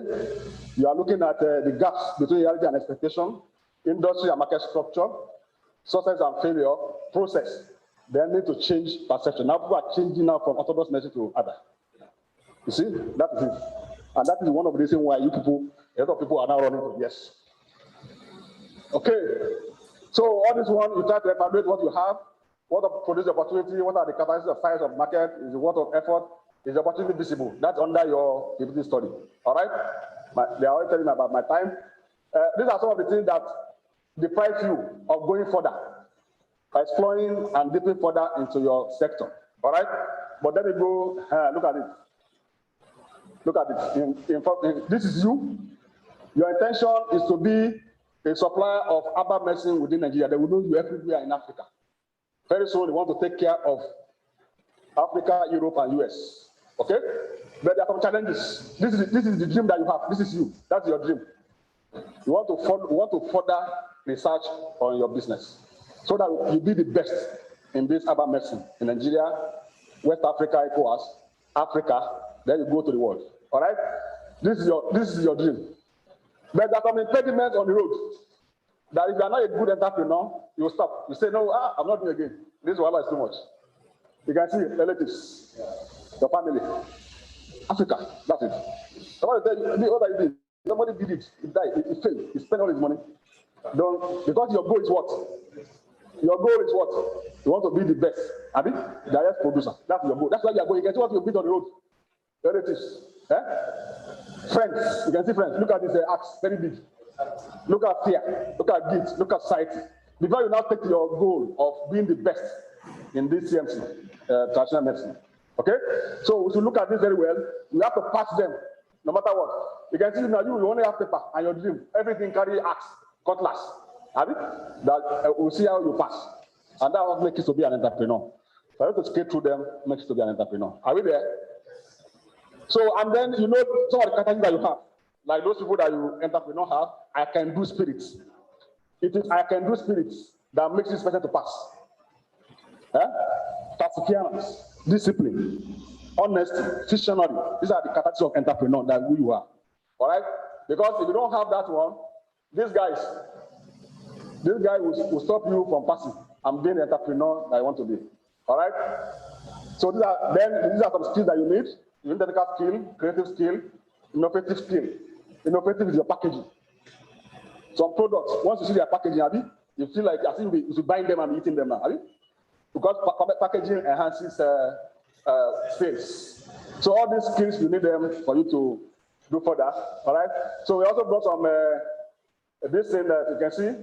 Some of the opportunity, traditional and urban medicine value chain. I told you before, there are a lot of opportunity along that value chain. It's not compulsory everybody should produce and market. Your own can be area of marketing. You can be area of laboratory. You can be area of planting the raw materials that you need. You are all to supply this man that is now have factory to process. Then this man will go and test from this man laboratory. Not that everybody will be doing the same thing, okay? So these are some of the things we have brought. So for you to support your idea, your opportunity, your investment, all these offices will support you. Nigeria Investment Protection Council, these are the people that bring investors from abroad. Because you may have idea, you want to partner with an investor, have you? Because partnership is one of the sources of finance. NIPC will give you somebody that came from Europe that want to do about something. You partner based on your terms. Because you cannot operate in Nigeria without you. Local content. Okay? So NIPC will do that for you. NAPC, this is Nigeria Protection Council, will help you to export your products. Now we have AFTA. You know AFTA? Africa Continental Free Trade Area, where the whole Africa is a single market. They will bring their product, we'll take our own to their own. So we need NAPC too, so that your product can go anywhere. SMIDAT, my office, we also help you in management training, how your business can be well protected and well managed. All right? Raw materials just left. They'll give information about all these raw materials that you need. ITF, NDE, Corporate Tax Commission, NAFDAC, SOM, Bank of Industry, Bank of Agriculture. All these people, they will help you in your businesses. Okay? So Ministry of Commerce and Industry, MSME Clinic, and the rest. Now we talk about money now. Money. All right? What are sources of finance that you need? You can see personal savings. As you are starting your business, no bank will give you €1. Because their belief is that there's no experience. But as you are starting with your personal savings, family and friends, they will beg you to come and take money because they know you have experience. Capitalizing on your assets, your land, family land, inheritance, your house. Who tell you cannot turn your parlor into your clinic? Why not? In the morning, you do it. In the afternoon, in the night, you become a parlor. You are capitalizing on your assets. Because there's no money to rent shop. All right? Equipment leasing. You don't want to buy the equipment, you can lease or hire. Use it, pay, and return it. All right? Debt financing, this is loan. When you carry loan from commercial bank. Equity, when somebody buy into your business. Your business worth 10 million, and you need 5 million. I can say me and this man come together and buy from your business. That's equity. You sell part of your equity. Okay? Then suppliers credits. When you are getting your raw materials from your suppliers, you say, okay, give me this thing. When I say next month, I come and pay you. It's a source of finance, suppliers credit. All right? It can happen in your area too. Franchise. You can get a name that's already in urban medicine. You use his name to sell the franchise, but you pay something we call royalty. Okay? So like a tax to him for using his name. Venture capital angel, people that support small business, family and friends. Okay? Commercial banks. You can negotiate your interest rate. I've seen somebody that collected 10% from commercial bank, whereby we are saying 2%. It's based on your negotiation because you are having a relationship with them. AgSmiths. AgSmiths is an agricultural small and medium enterprises investment scheme. It has seven components, 7 sectors, which health is part of it. This money is domiciled in CBN, Bankers Committee. The only thing you need to do is to have an entrepreneurship training certificate, which Smira can provide for you, and then you tender it to apply for that loan. All right? Corporate society. I know we are already in an association, Abi. So that association we can get money from there too. Bank of Industry, yes. They also have something for big organizations like yours, especially for equipment financing. All right? Bank of Agriculture, the Bank of Nigeria, donor agencies like World Bank, Abi, they supported this program. So as time goes on, they can give you a share facility center. Common facility center. For example, in Kano, they'll say when you go to Kaswa, you see one machine, you go and do your thing there, go home. And that person will do like that in all the zones. They can do that. The NGOs, okay?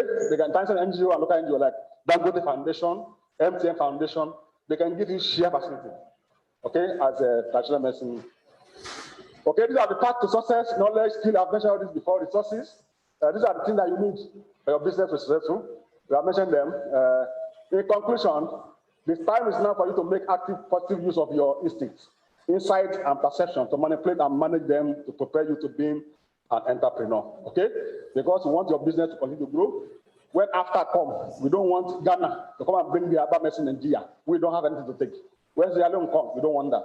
So we want to prepare you, so that will prepare you to be able to compete with all these African nations, okay? So thank you very much. If there are questions, comments, I'll take them. Thank you. Thank you very, very much for the talk. Are there questions? Oh, I don't think there are taking questions now.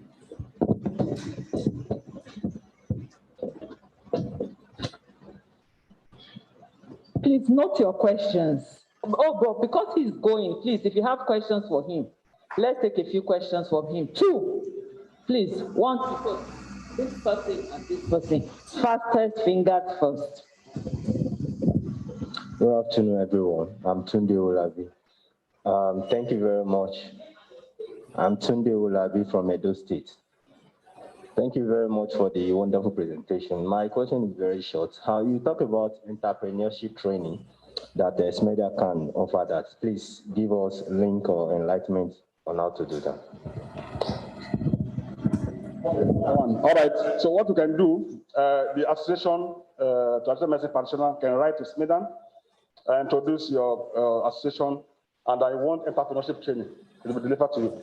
Because one of the requirements for you to access that ACSMIS loan, yes. So he's going to leave his address for us. We circulate the address at the end of the workshop.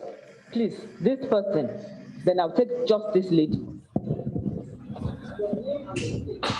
Okay, I'm by name. It is Ali Baba. So I just want to ask a question on the. Oh, I'm from Niger State. Yes, we have been seeing your website on the media that if you want to, you can go into that website and do your registration. So I don't know how sure it is, and we have already done it up to now. We didn't see any response from you. Quickly, just like I said, today in Nigeria, we have 41.5 million nano, micro, small enterprises in Nigeria. But who are they? We don't know. They are you people. So that website, it will identify you, who you are, what are you doing, all right? So that if there are support from government, for example, we say people that are doing traditional medicine will just go to our website and bring everybody there. Okay, that's only people that's one of the benefits. So that purpose of that is not to identify who is who in what sector. All right, by the time you register, they give you a unique number. That unique number is only for you, no other person. So once there's any intervention in that area, you are the first person they are going to call. Support and the rest. Like this entrepreneurship I'm talking about, by the time you write, even if you don't write, we'll have gone to that place and bring up all the people that are interested. Yes. Next one.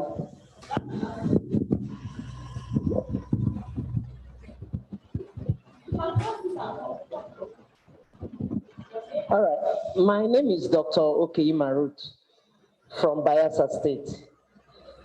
Please, my question is, your offices in the states, do you have, apart from the state ministry, do you have your federal presence in my state, Bayelsa State? Yes, we do. All our offices within the state are SMEDA office, and they are federal, because SMEDA is federal. So we have offices in all the 30 states and FCT. So we have office in Bayelsa State, which is at the IDC, Industrial Development Center in Yenogua. I can get you the address before I leave. We also have the Stona office, okay, in Bayelsa, that's in charge of all the South.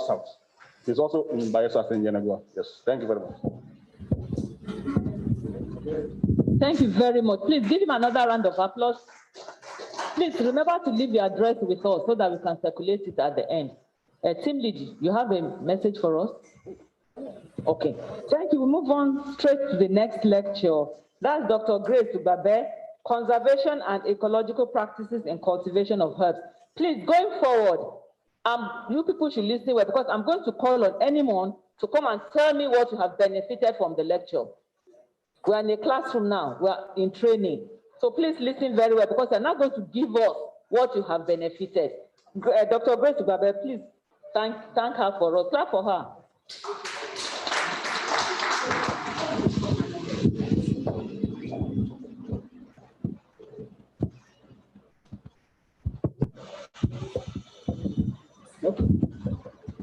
Thank you very much.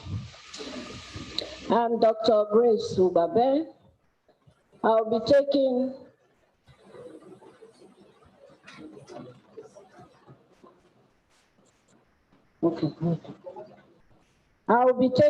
the conservation and ecological practices in cultivation of herbs. First of all, just as a rundown of what I'll talk about. First of all, we'll look at the importance of plants to both human, animals, and plants themselves. And we shall also see the threats that medicinal plants face for change. Point. Okay. Thank you. Then we also talk about what conservation is, and then we'll also talk about why do we conserve and the methods of conservation.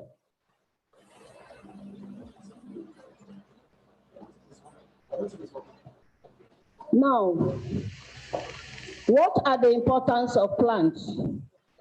We all know that plants are very vital. They are the primary producers of whatever we eat. Without plants, other organisms cannot exist, because it is only green plants that take in carbon dioxide and then release oxygen to human beings and to other animals. We all know that we need oxygen, and this oxygen is got from plants. And by the time they get this carbon dioxide, they use it to manufacture whatever we eat. Then they also regulate air and water quality. They also shape the ecosystem and control the climate. We all know that climatic regions are usually zoned because of the kind of plant that we have in each zone. We have the savanna, we have the forest, we have the arid areas, just because of the content of whatever plant that they have. They provide food, medicine, clothing, shelter, raw materials from which innumerable other products are made. We know that we all get food, medicine, we are all traditional practitioners. You know how important plants are. You use plants mainly for your prescriptions, even though other things may be involved. But plant is the first thing you get when treating patients. So we have enumerated that both how vital plants are, both a vital part of the world's biological diversity and an essential economic resource for human existence. Then there are threats that medicinal plants face. You all understand that when you go out these days to collect your plants, where you see them now, like if you collected about 5 years ago from a particular place, if you go back there, you might not see them again. And the threats that they face mainly are deforestation, overexploitation, destructive collection, and so many other things. And then we also have, by the time, industries, residential homes, and so on and so forth, offices, you clear plants to give room for probably buildings. Then among the commonly exploited species are the group of species of plants that are harvested for medicinal plants. As we lose species, we lose vital components necessary for our own survival. Just as I said, overexploitation, indiscriminate collection, uncontrolled deforestation, and habitat destruction all affect species. So we should save the plants that also save us. What is conservation? When you're talking about conservation, what do we mean?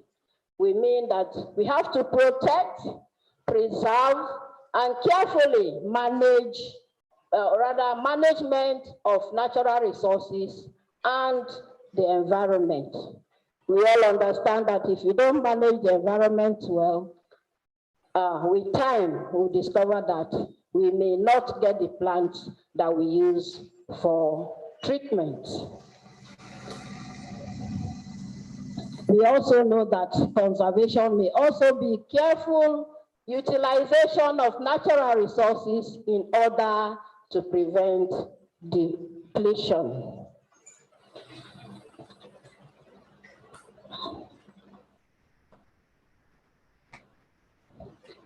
Why do we conserve medicinal plants? Plants are part of the world's irreplaceable natural heritage. They are of tremendous importance to our life on earth, as plants are at the bottom of the food chain.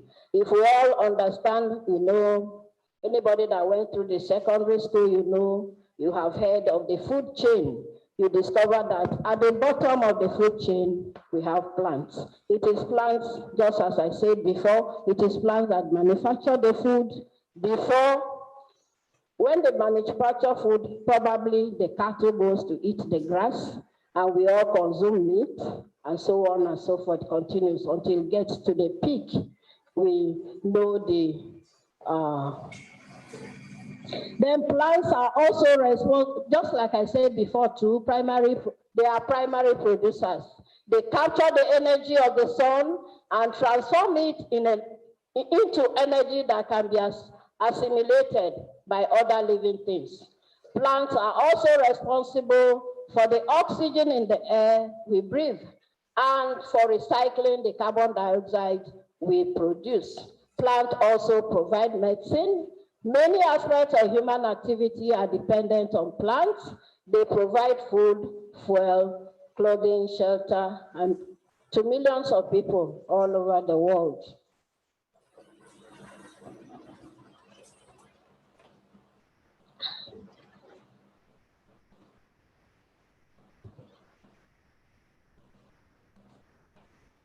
This is just a diagrammatic representation of the methods of conservation.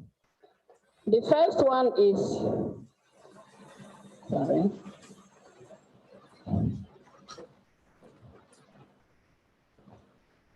you have conservation strategies.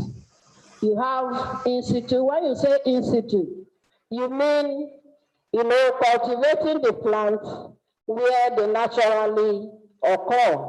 But whenever you say ex situ, it means when you cultivate plants that are scarce and you want them, you can bring them from other habitats, put them in a protected area, and then you grow them probably for medicinal uses or for other uses. We also have, like in the institute, you have the natural reserves. We all know what natural reserves are. We also know what wild collection, and then we have botanic gardens, and also we have seed banks. And then the cultivation practices, you have good agricultural practices.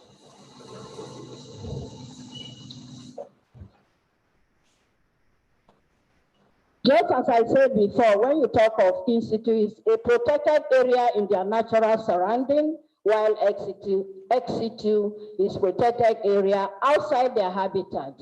and cultivation practices, which is good agricultural practices and sustainable use solution, should be adequately taken into account for the sustainability or use of medicinal plants. It is widely agreed that the conservation of medicinal plants can be achieved through an integrated approach, balancing in situ and ex situ.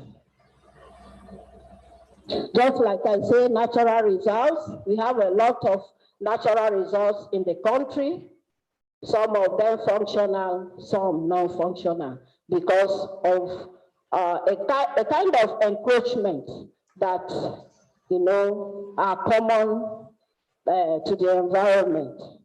You see, like the natural reserves are protect areas of importance, while resources created to preserve and restore biodiversity. The degradation and destruction of habitat is a major cause of the loss of medicinal plant resources. Then we also have wild nurseries. A wild nursery is established for species-oriented cultivation and domestication of endangered medicinal plants in a protected area or a natural habitat, or a place that is only a short distance from where the plants are naturally grown. The wild nurseries can provide an effective approach for an in-situ conservation of medicinal plants that are endemic, endangered, or in demand. We also have botanic gardens. These involve a wide variety of plant species grown together under common conditions and often contain taxonomically and economically diverse flora.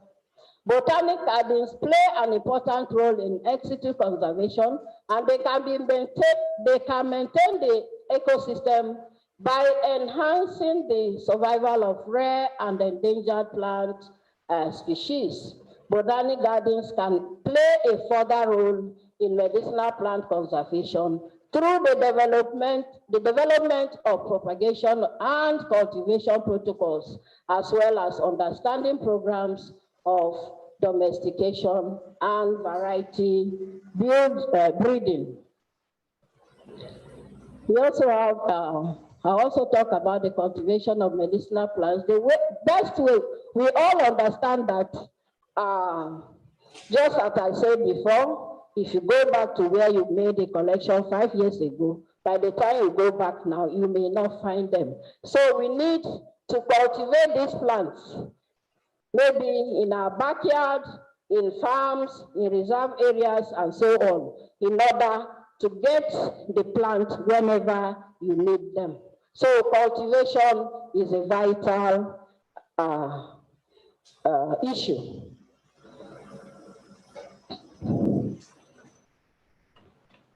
We also talk about sustainable use, meeting the needs of present generation without compromising the ability of future generation to meet their needs. So we have to use sustainable use. One of them is that by the time you collect, like if you go out to collect, whether from the wild, from your garden, from reserve area, from wherever you want to collect, you know that if you are collecting roots, it is very, very destructive to your plant because you may kill that plant. And by the time you start killing 1, 2, 3, you discover that where you go next time, you may not find them. So it is better to collect, if you are collecting, I think leaves, buds, and flowers and fruits are the best way to collect than collecting from roots, especially with trees, shrubs, and biennials, that is plants that can grow for probably 2 years. Then in conclusion, despite the existence of various sets of recommendations for the conservation and sustainable use of medicinal plants, only a small portion of these have achieved adequate protection of medicinal plant resources through conventional conservation in natural reserves or botanic gardens. This is because of encroachment. If you have botanic gardens, people can go in, especially in Ifrit here. We have botanic garden that is open, it's not fenced. So anybody can just go collect. And by the time they collect, Just as I said, if they are collecting the roots, they are already destroying the plant.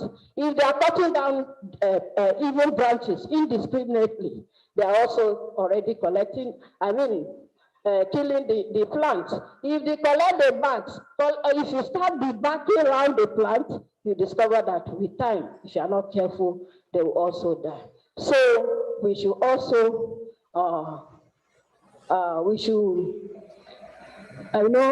when we are collecting, we should collect in such a way that the plant can also survive to give us what we need at any time of the day.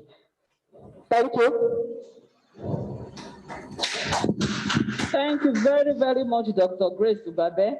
Please give another round of applause. How many of us are into plantation here? Plants, from what she has said. Who are any of us growing medicinal plants? Wow. So please just briefly tell us what you have benefited from what she has said. Thank you so much, ma. I've really benefited because I have a medicinal plant at my backyard.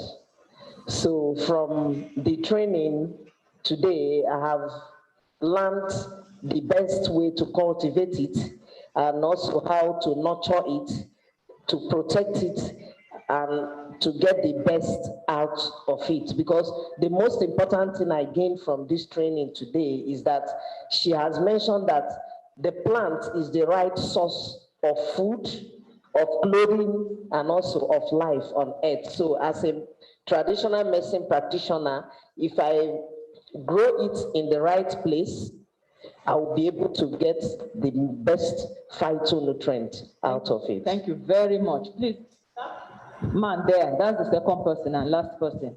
Thank you very much. We appreciate the fact that you are listening and you are giving back to us. My name is Dr. Solomon Ojo. So, which state? I'm from Kwara State. So I have a portion that I grow my herbs. So why doing so? I make a provision of borehole. So because in the dry season like this, I find it difficult to get some plant. So like prevention, like goatweed, Philanthus, you can't get them during the dry season. So I'll go and get organic manure. I will spread it on the lands and I plant those things. So excellently, I'm getting my products. So like passion fruit, I go to the forest, but this time it's very hard for you to get the passion fruit. So I make sure that I produce my own passion fruit inside my compound. It climbs the tree. So and when I prepare it, you just think like it's raw. You think like it's a custard, and it's very high in vitamin C. The one that we brought from, you see, passion fruit in surprise is in powder form, and it's not good for us. It's a chemical substance. So I produce it raw. I use it for people, and I thank God I have the feedback with him. Thank you. If they can help us, because those are the challenges we are facing.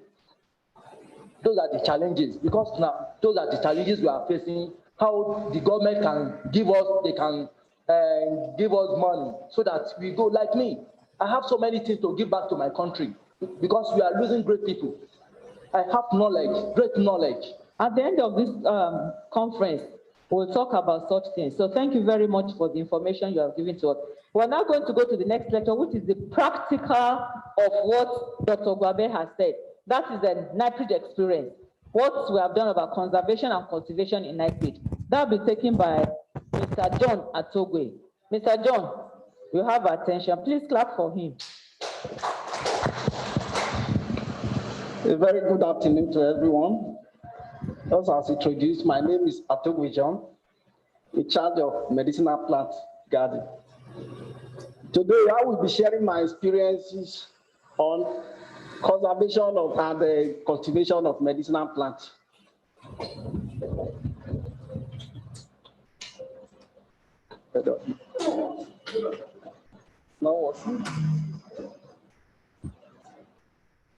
Okay. By way of introduction, medicinal plants are very valuable living natural resources. Their importance as major raw material in the development and production of phytomedicines, traditional herbal medicines, natural health products, phytocosmetics, and personal hygiene products cannot be overemphasized.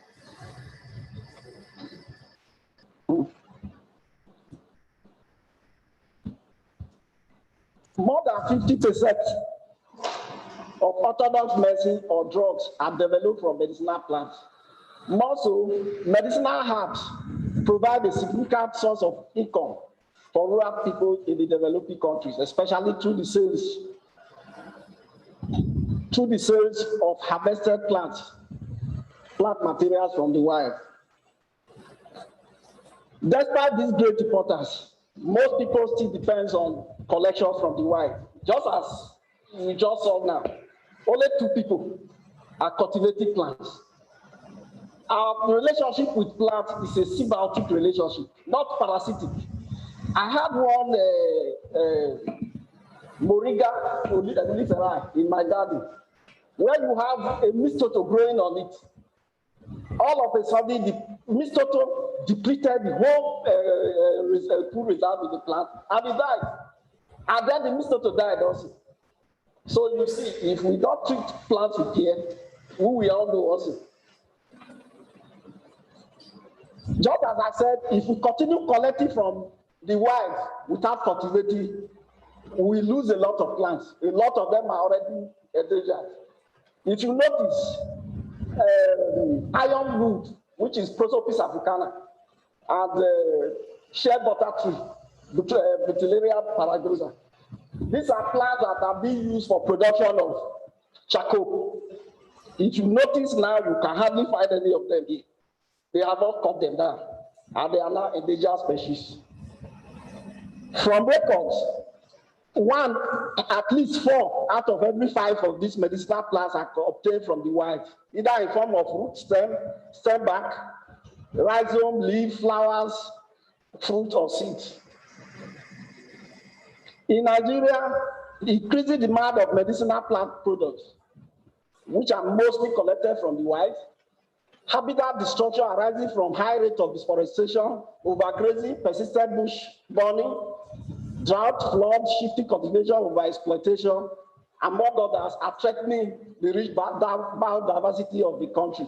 As a result of this, several of these plants are facing extinction.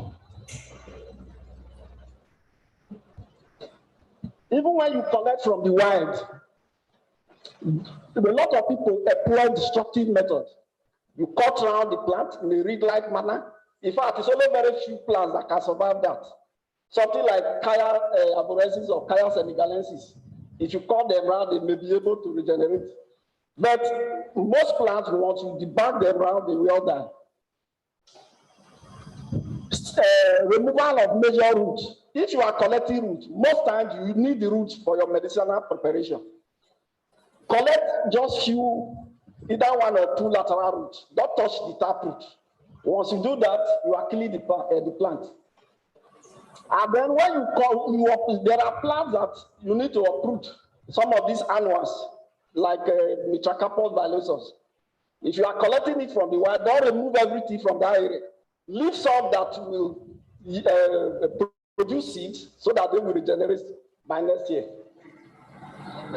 And then these people making the use of the charcoal and then cutting down the whole tree, all the timber people, we are losing a lot of these plants. And in order to preserve these plants, cultivation is inevitable. What are the importance of cultivation over wild stocks? Instead of collecting from the bush, you cultivate. 1, reliable botanical identification. You notice that if you collect from the wild, most of them are adulterated with unwanted plants. Some of them are even toxic. So you don't have pure plants. What you have are adulterated collections. Secondly, sustainable sourcing. It's only cultivation that guarantees steady supply of raw material from the plant, from the for production. It also ensures quality control and product standardization. And then if you have to satisfy your product, they can randomly pick some of them, and then you are true with okay. So also, cultivation is a conservation option for threatened or endangered plants. If you don't cultivate them, they go. Then it also ensure genetic improvement. Sorry, Mr. John, please move on to the NIPRID experience. Thank you. Okay. Right. Okay, like method of propagation. We have two methods, accessory and accessory method. Any plant that have viable seeds will be able to germinate if you plant it. Examples are Artemisia annua, Andrographis paniculata, Moringa, neem tree, that is Azadirata indica. And then those that don't produce flowers or seeds, you propagate them through vegetative means. Like stem cuttings, you have bitter leaf, Moringa, Oliferae, Jatropha, Coccus, neem, and the rest. Then the leaf, just as you can see there, that is a leaf that is bring, it has foliar buds. Once you plant it, it brings out a seedless. And then the rhizome, the turmeric and the ginger and the tomacoccus down the line. The tuber, just as we know, like yam, bulbs, garlic, onion, and the rest. The meat runners, the meat potato, the root suckers, plantain, banana, aloe vera, resurrection plant, and so on. If you need to go into any of these, you can contact us, we will put you through. And then when you are cultivating, you cultivate through good agricultural practices. One, practice organic farming. Do not use chemical fertilizers. They are not good in our system. Secondly, don't use herbicide or pesticide. They destroy the soil, pollute the air, water, and then disturb the climate. As you can see, dry season is turning to rainy season. Why rainy season will become dry season? That will affect a lot of plants. Then when you are harvesting, do not engage in destructive method of harvesting. Like the leaves, just collect few, move to another plant. If it is stem, cut some few branches. If it is stem back, just make small patches and go to another, don't cut round. If it's root, just like I said, cut some, either one or two, not more than two per plant, and then move on. If it is flowers or buds, don't remove everything, leave some that will produce seeds so that next year those ones will regenerate. And then you know when to harvest. Something like Artemisia annua. If you don't know when to harvest this plant, you will spend your money cultivating. At the end of the day, the whole leaves will disappear. You won't see anything going to harvest. And then Chasmatera is a plant that is deciduous. It doesn't produce leaves. At a point, all the leaves will fall down, and then if you don't know when to collect that leaf, then you lose it. Then always leave seed bed as a seed source and seedling source. Dry when you are dry either in shade. There are some dry other shade, some maybe like step back and then the stem you dry under the sun, and then some under the dry cabinet. Then you label properly right from cultivation. Make sure label, you put the date of planting, germination, the date of transplanting, and then the date of application of either fertilizer, either cow dung or that is your manure. And then you store in clean, dry room. These are some of our plants we are growing in the garden. The seed of this very plant is the smallest seed I've ever seen in my life. And it's very difficult to grow. But once it adjusts to that environment or adapt to that environment, during the rainy season, it's coming out in your field naturally without propagating it. As you can see there, this is about 4 months. At this stage, you have to harvest. Once you get to this stage, you have lost all the leaves. And then this is where we dry under the shade, properly labeled. This is another one, Adographis paniculata, and they call it king of the bitters. Why they call it this plant? If you are preparing this plant without even touching your mouth, you will be tasting the bitterness in it. That's why they call the king of bitters. You also need to know when to harvest this very plant, because if you miss that stage, you will lose the leaves also. This is Mitracarpus villosus. This very plant is a seasonal plant. It doesn't grow every time. It has a time that you have to plant it for it to germinate. If you plant it off that time, it will not. And then it's an annual plant. At the point it will produce and then die off. This is Tomatococcus dandeli. That's the sweetest known plant in the world, a sweetener plant. We've grown this plant for several years. It did not fruit. But last year it started fruiting because it has adapted to the environment where which we created for it. This is sunflower, Elaeatus annus. This is one of the plants that they've developed through hybrid. And then you can easily grow it, but toward the dry season. This is turmeric, Cucuma longa. It's also a seasonal plant. This is Cassia nigricans. This very plant, if you plant it, if you raise it in the nursery and then transplant it to the garden, they will not survive. So this very plant, you plant it directly in your garden. This is a resurrection plant. Both the leaf, the stem, the root, all of them can be used to propagate this very plant. This is Hippopogon nabis, the citronella grass. Why this is Caleidra photoensis. It doesn't produce, you hardly see viables. It produces, but most of them are not viable. So it's easily propagated through stem cuttings. This is Annona muricata, one of the best anti-cancer plants. This is Jatropha coccus, the powerful, this is the spinach tree, the one they call hospital tufa. If you are collecting this very plant, you have to wear your hand gloves. If not, if the leaves touch your skin, it's a problem. That is how we call Sabdarifa, sorghum bicolor. It's not the common sorghum you find here. This one generates blood. And then this is castor oil plant. These are some of the likely problems you will have. Lack of arable land. Any land you get, if you apply a lot of manure, you will change it. As long as it's a loamy soil, you will get over it. And then illegal collection, as long as it's not fenced, it's difficult to protect them.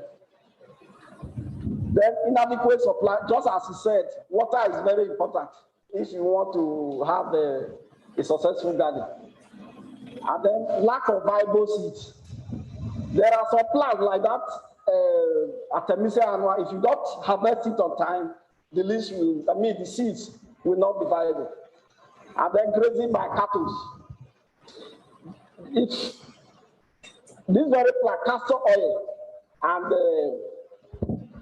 Jatropha coccus, you can plant it around your garden. The cow doesn't eat it. It will help to protect your farm against grazing. Thank you and God bless you. Thank you very much, Mr. Jonathan. Now you have seen the theory of conservation and cultivation and also seen the practical aspect. Most of the plants here shown there are in our institute, and that's the brain behind all the cultivation and conservation. Now we can take questions for the two speakers. Questions for the two speakers. 1, 2. 1, 3, 4. 4. Okay, so 4, please. You are taking just the 4 questions. Start from here. So, somebody here. Please, your name and your state. Good afternoon. My name is Amusa Rafi from FCT. Going through the lecture that I've been giving so far, especially concerning conservation.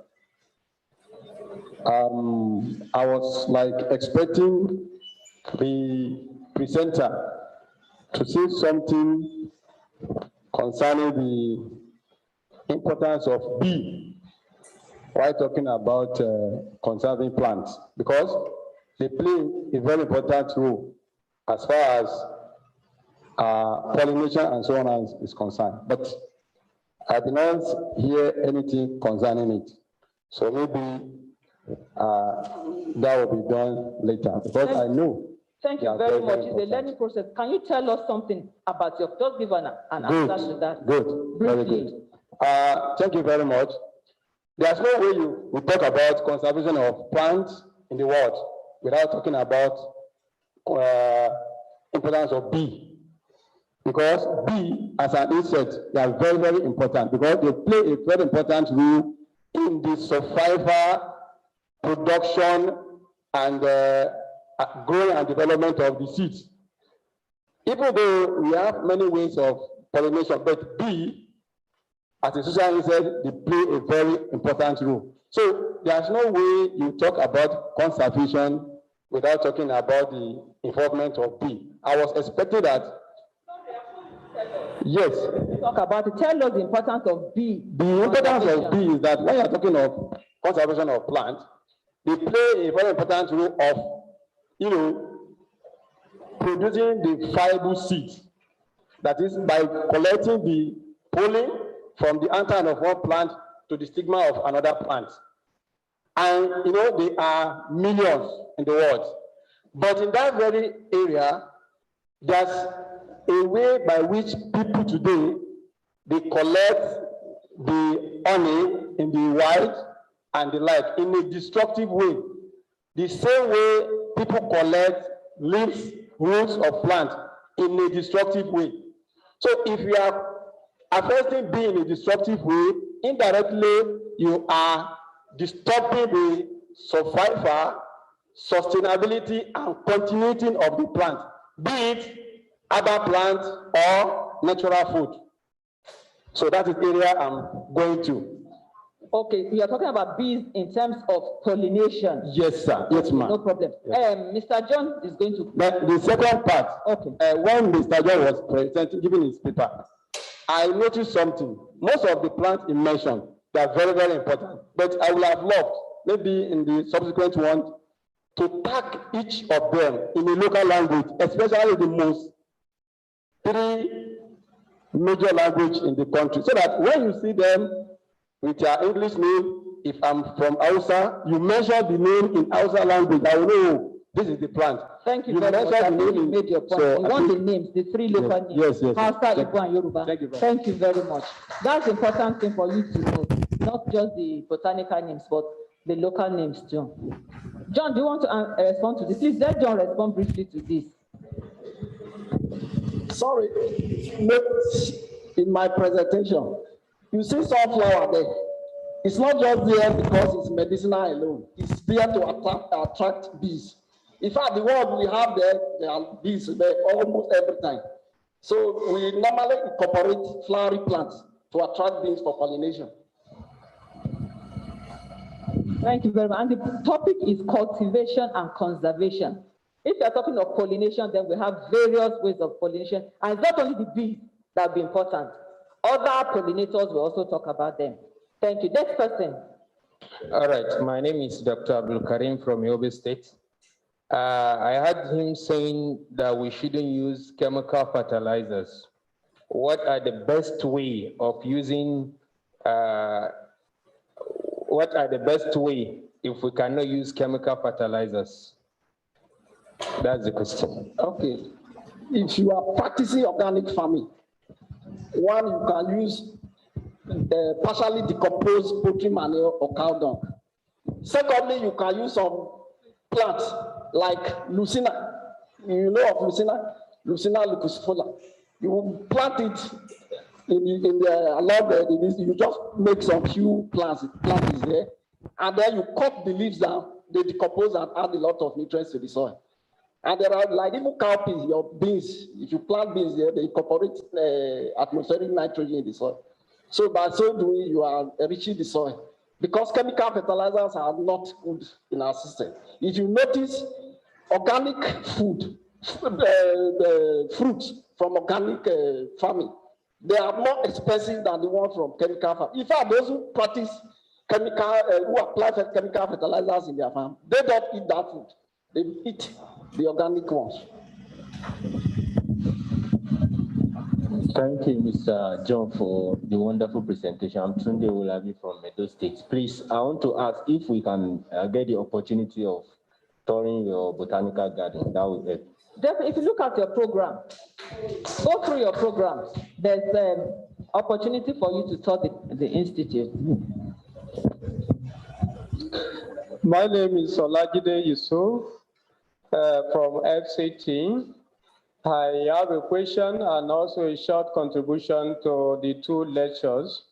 One of my questions is, some of us already have a formulated product that is even NAFDAC approved, but we use some part of plants, such plants that are not herbs, that you can easily grow. They take years, and so we get some of them from the field. So what are we going to do in time of cultivation? Like, for example, like mahogany you made mention of. But in a position where you have a formulated product that you use back of it, it's not easy to grow mahogany, and it takes years before it could grow for you to be able to get the back of it, and so on, many other trees like that we use. So how can we cultivate such a wild medicinal plant? Secondly, is a contribution. The contribution is the cultivation of medicinal plants. All of us here, practitioners, we know it's very important, and we know it makes it easy for us to get our raw materials. But the practical aspect of it is not easy. It requires money. Like if you are in FCT, for example, to get a good portion of land, you're talking of 1.5 to 2 million. And if you plant your plants, you grow your herbs on this land, and you did not fence it, I'm sorry, one day you just wake up and you discover that cow will just level everything. So is there any way that this institution bringing us, like kind of incubating us, give us proper training and recommend us to financial institutions so that we can have access to loan to be able to implement some of these things we are talking about, because definitely it can't be done without money. Thank you. Thank you. John, do you want to take that? Dr. Grace, do you have any comment on that? If you do, please come forward.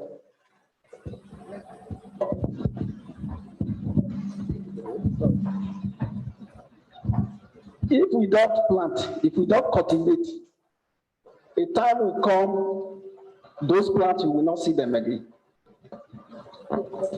Probably a lot of them are endangered. If we keep on cutting, debacking them without planting, and we depend on nature to plant for us, we may never get them. So we have to plant. In fact, in our main garden outside, we planted Kaya Senegalensis there, even though people are debacking them because they are not fenced. But that plant is able to regenerate its back. That is why we are still having some of them there. So we just have to plant. There is no two ways about it. And then as of the land, maybe if you form a cooperative, you may be able to get land from FCT. But you need land to plant. Thank you. I think he has said it all. There is no alternative to cultivation. And if you want to cultivate, it has to be a kind of protected area. You can fence, like this Kaya Senegalensis you are talking about. If you plant, it takes years, and it needs patience. You have to wait for it to mature to harvest. So you cannot do without planting or cultivating. As we take them indiscriminately, one day we discover they are no more there. So we have to cultivate, no matter how long it may take. We have to cultivate. Cultivate 1, 2, 3, 4, 5, or 10 in a piece of land. Before you know it, they will start giving you what you need. Thank you.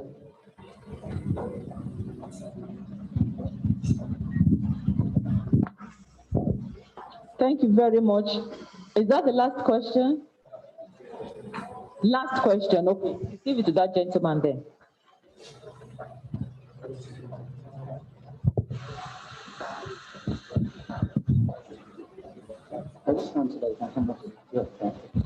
My name is Abdul Qadir Hassan from Kano. Sir, we are going to tell us about syrup. How about the tree which the men cut it in the other forest? How we can deal with them? Do you understand what I mean? We're talking about syrup. That is small, like the tropical about it. How about the tree, like mahogany, who the cutters cutting it in other trees? Thank you very much.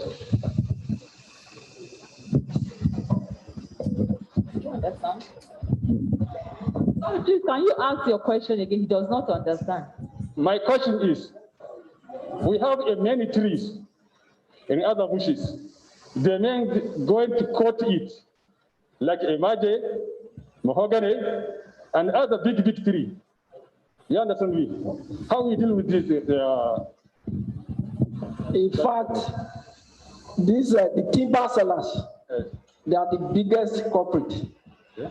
If I'm in a position of authority, I will impose a heavy tax on them and use the money to establish, to regenerate forests or establish plantations. Okay. Even on my way here this morning, 2 tippers, as early as 5:42, passed my area, going to the bush to go and cut. They do that every day. So it's because of we don't enforce our laws. That is why all that is happening. Thank you very much. Thank you very much. Also concerning the issue of fertilizer, we want a situation whereby our products are acceptable internationally. And we've talked about good agricultural practices. When you're doing good agricultural practice, most of these products, they do not want when you use organic fertilizer. When you use, which other fertilizer? Is that the organic? Chemical fertilizer. Yes, because some of those chemical fertilizers, the product can be inside your raw materials and will not be acceptable. What is usually acceptable is when you don't use chemical fertilizer. So we have to also join what the international body is doing. So advise us to use organic fertilizer most of the time so that we can also compete with the international bodies. Thank you. There are some housekeeping issues. Please just listen.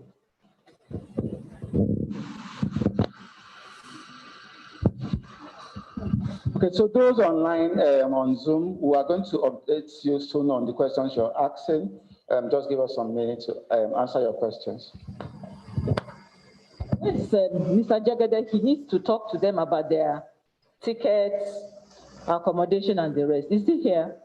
Okay, please, when he comes, let me know. We move on to the next lecture by Mr. Ibrahim Gegele. That's the next lecture. Please come forward. That lecture is titled Quality Assurance in Herbal Medicines and Phytotherapy. At the moment, you have Mr. Jagede. Mr. Jagede, okay, please, just briefly. Well done, ladies and gentlemen. I'm not here to make a presentation.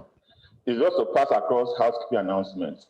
For those of us who have traveled from outside Abuja, please, when you are coming tomorrow, bring evidence of your flight tickets, your boarding pass, hotel receipts, and airport taxi. Please, WHO will need all of these 4 documents to be able to refund you. So we want to make sure all of them coming tomorrow, so at us by Thursday or Friday, we send to them. So please, if you know you came by flight or you came by road, there'll be a form for you to fill. So give us all of those documents tomorrow. They'll be able to clear you immediately by Thursday. Is it okay? Thank you very much. God bless you. Yes, please. Then we'll calculate by road the mileage and they will pay accordingly. That's it. Thank you, sir. Thank you. Thank you so much. Thank you. Thank you. Next lecture will be taken by Mr. Ibrahim Babatunde Gegele. And it's quality assurance in herbal medicines and phytotherapy.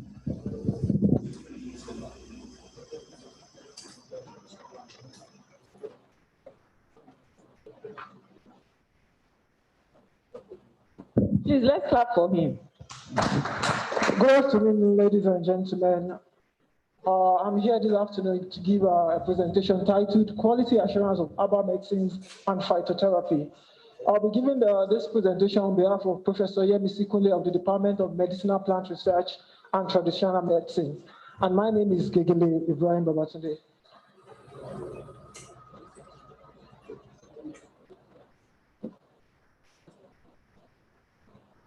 During the course of this presentation, the learning objectives will be to understand what quality. All right, sorry about that. During the course of this presentation, the learning objectives will be to understand what quality assurance and what quality is. Also, we'll be learning about the importance of quality. We'll also be learning and understanding what is involved in promoting quality assurance. When we talk about quality, what do we mean? This is simply just to say how good something is. That is the characteristics of those things, that particular thing we are talking about when it is compared to a similar item.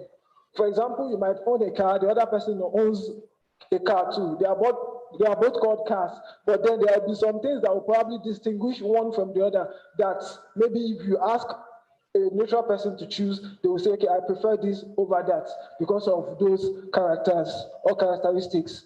These characteristics can be inborn or acquired.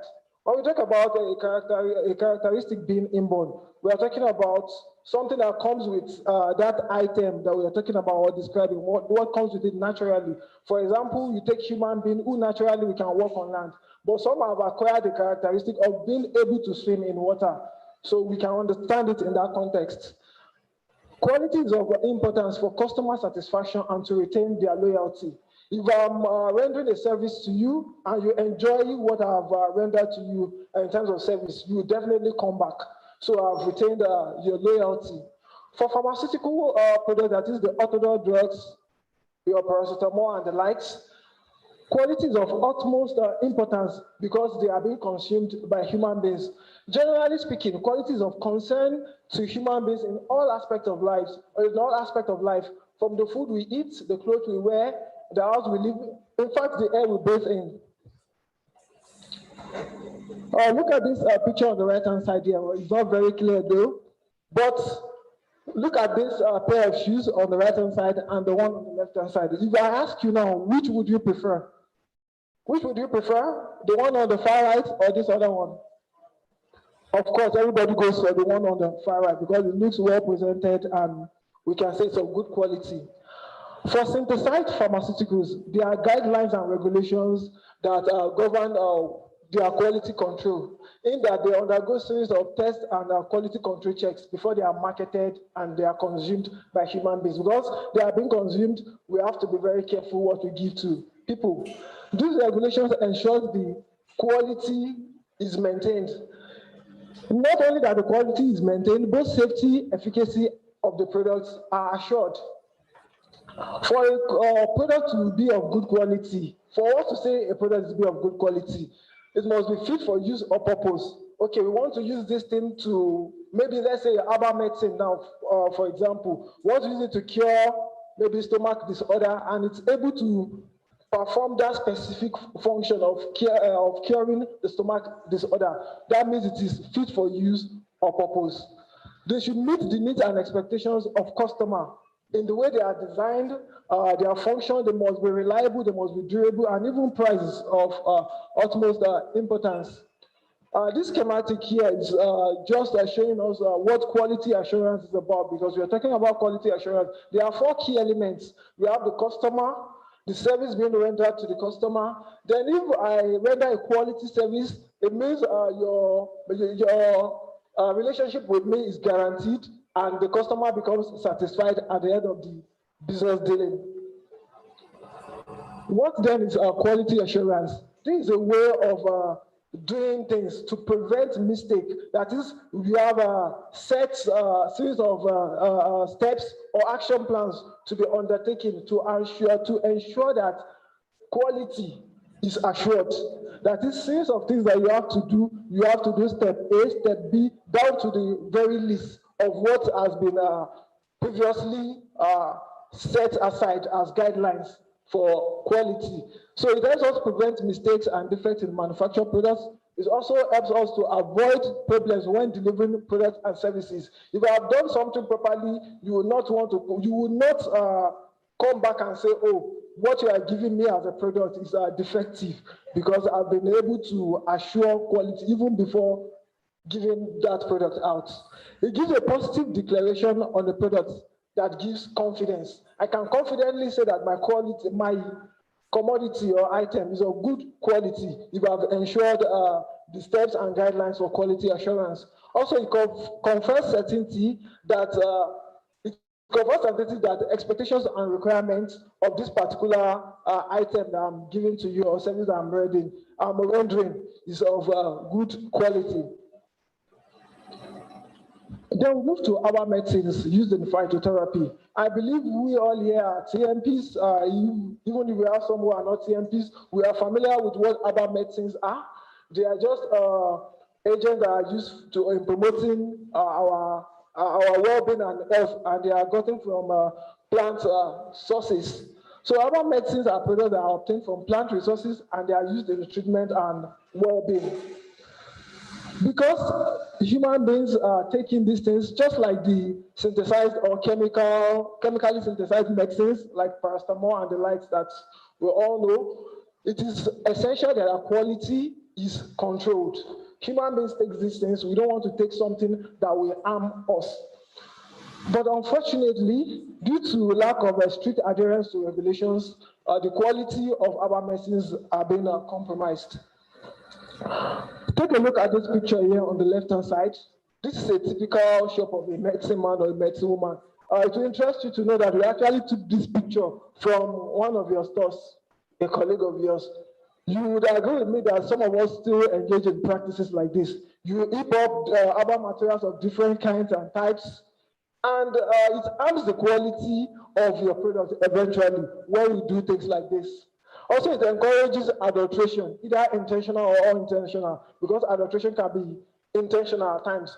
The medicine man in this store will probably maybe want to pick dongoyaro as a director indicator and picks up something else with it unintentionally. It harms the safety and efficacy of the product eventually. This is the level we thought you could get some of your products to, where you can get them tableted and in capsules. Also, it is worthy of note to mention here that due to climatic condition, the soil condition or region, the phytochemical constituents present in herbal formulations vary. The same as a director indicator that we probably get in Abuja here might not contain the same phyto constituents with the same I'll get in maybe a place in Osun or Ibadan because of the climatic differences, the soil differences and the region. They are different. So I might not get the same phytochemical constituents in those plants. So in quality assurance, this is very important. You don't want to just think, okay, is that a director indicator that I'm using? You can give me your own too. Let me use, will have the same therapeutic effect. You might not have the same therapeutic effect. There is a growing demand for herbal pharmaceuticals for phytotherapy, because up to 80% of people living in developing countries of Africa and Asia depend on medicinal plants for their primary health care, hence the need to assure their quality. Now, this takes us to quality assurance of the herbal medicines. How do we then assure quality? Here, we would like to appreciate WHO, our sponsor, for putting this together and sponsoring this program in line with their mandate of advocating universal health care, as well as promoting health and well-being, likewise setting international health standards. They have put together guidelines and requirements for quality assurance and control in manufacture of herbal medicines. That is, there's a document, there's a guideline, there are rules and regulations you should follow when it comes to quality assurance and production of herbal medicines. This guideline states that quality assurance requires control of the starting material. This is your first port of call is your starting material. If you don't get it right at that level, your eventual or final product, the quality will be compromised. Also, the adoption and application of good manufacturing practices in the manufacture of herbal medicines is an essential to assure their quality. That is, you must employ good manufacturing practices. There's something we call good manufacturing, so it is contained in that guideline too. These are the kind of things you should do when you are manufacturing your herbal products. We talk about our raw material being the first port of call when we talk about quality assurance. How then do we assure the quality of our raw material, that is the starting material? It is through the adoption of what we call good agricultural and collection practice. Some of the other presenters have briefly mentioned what good agricultural practice is about and collection. You don't want to overexploit your raw materials. One of the presenters mentioned about you trying to debug. For example, you are collecting African mahogany, which is ogo in Yoruba. The Hausas know it as madachi. I think the Igbo know it as honor or something like that. So if you want to collect, there is a way to collect. You don't go about peeling and debarking the tree just around its trunk. It might kill the tree. So we have to adopt good collection practice and also good agricultural practice of fertilizer application at its appropriate time and in appropriate doses. Also, we also have a good plant authentication and identification practice. I'll be using the Kaya senegalensis as an example. I mean, the African mahogany as an example again. We have two species of it. We have other species, but the two major species, we have the Kaya senegalensis and Kaya ivorensis. Most of the time, people misidentify these things. You just call it African mahogany, that's the common name. But then Kaya senegalensis is different from Kaya ivorensis. So if we don't identify properly, we have something else on our hands. Look at the field here on the right hand side. We talk about good agricultural practice. This is probably a farmer who is adopting a good agricultural practice. We have a green lush of vegetation over here, but look at what we have on the right hand side here. This is probably due to overexploitation and overgrazing. When we talk about quality assurance, sanitation and hygiene are also very important. We should try as much as possible to reduce microbial contaminants during harvesting and processing. The high level of sanitation and hygiene is not only necessary during the manufacturing process. It is also important to maintain a good personal hygiene, the hygiene of the premises, as well as those of the storage and production areas. Qualification and validation. Yeah, this entails that the critical equipment we'll be using in our manufacturing process should qualify for the process we are using it for. Also, our process validation, during the production process, the way we do things, we must be able to validate and say, truly, this is the best way to do these things. For example, you dry your plant material for the production of the herbal medicine. You might want to try, okay, instead of sun drying, let me air dry, let me see what I have on my hands. Eventually, you must be able to say which is best between hair drying and sun drying. So there are regulations for doing some of these things, and this ensures the reproducibility of the process. It ensures consistency of the quality, efficacy, and safety between batches. Because if you do things the same way, you are bound to have the same thing on your hands. Also, complaints is also an essential part of our quality assurance. Because we deal with a human being, our products are produced by human beings for human beings, so there are bound to be complaints. People might want to come and say, no, this your product has this, and this is just to assure quality. We shouldn't take it as if, okay, they are trying to bring our product down and say, okay, your product is not good. We should entertain those complaints and adopt the best way of solving those issues that have been brought up.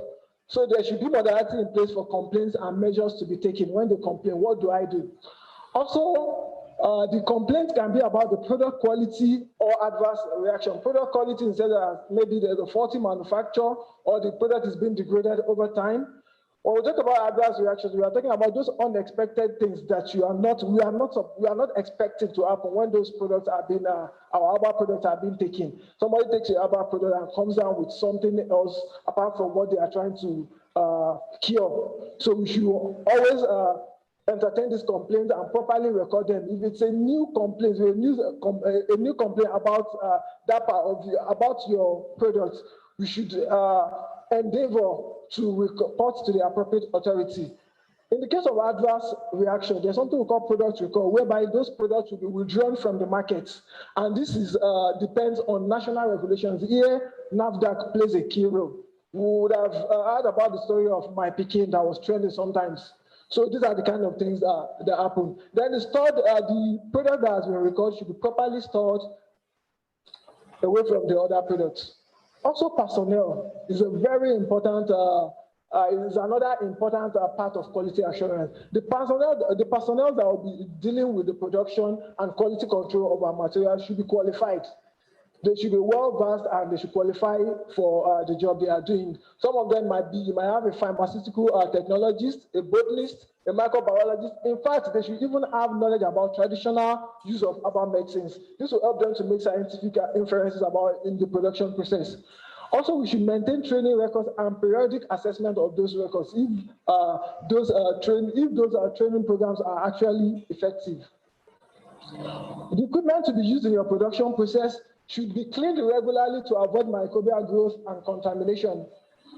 The use of wooden material is highly discouraged in that wooden materials absorbs moisture, encourages microbial growth, and as well, they change color and retain odor.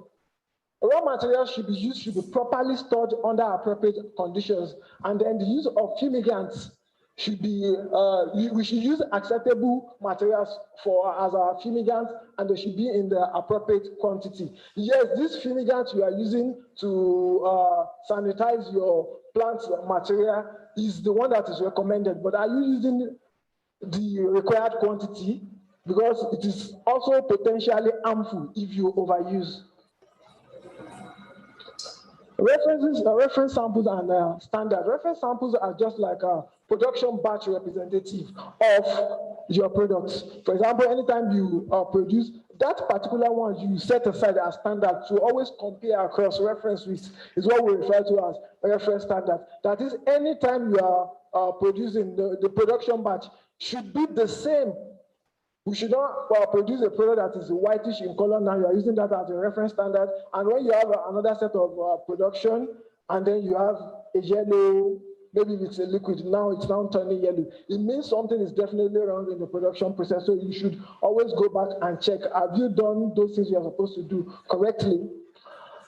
Those reference samples should be stored under appropriate conditions to prevent degradation, because they can also be degraded over time.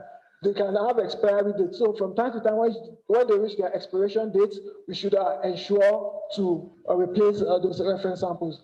Also, documentation is very important in quality assurance. The herbal materials to be used should be well documented in terms of the botanical names. Those are the names we are calling. When we hear, we all say maybe Kaya senegalensis, Kaya, this is what we mean by botanical names.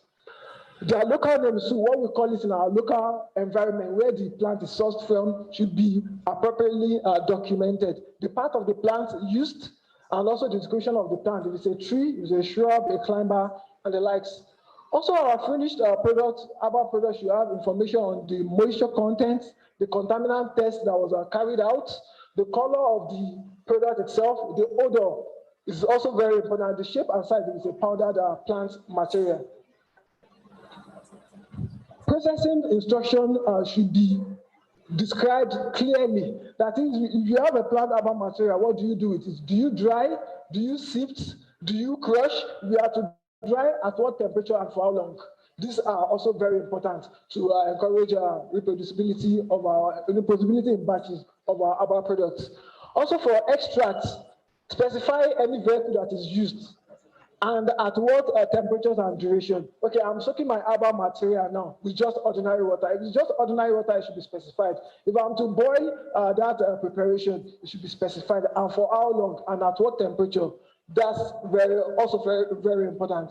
Then disposal of spent herbal materials. Let's say I have ginger, for example, and I've extracted the ginger oil. What do I do with the spent herbal material?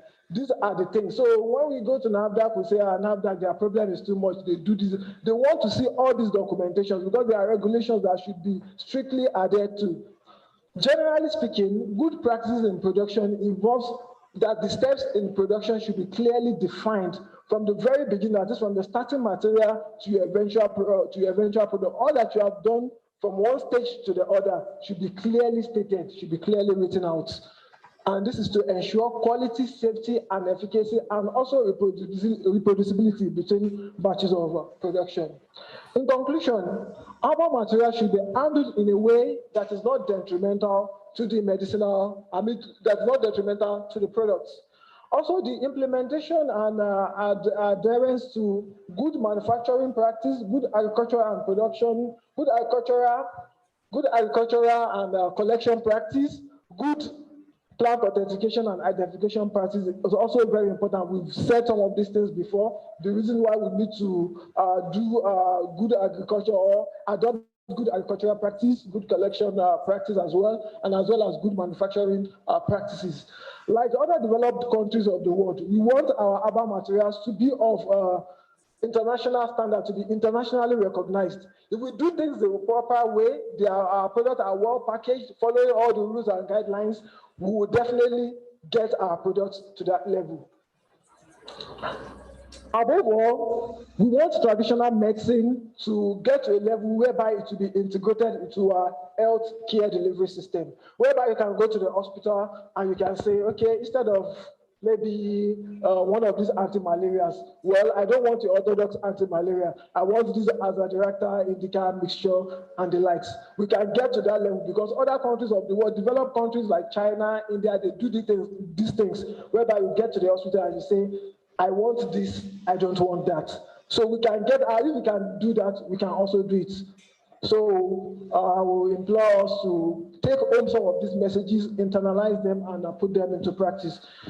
Thank you for listening. Thank you very much. And thank you for keeping to time too. So before we go on, please, we want to appreciate our people online. We have about 31 persons who are online. They're also asking questions. We'll be able to answer their questions by and by. But one question we take right now, Mr. John, are you still here? Sorry.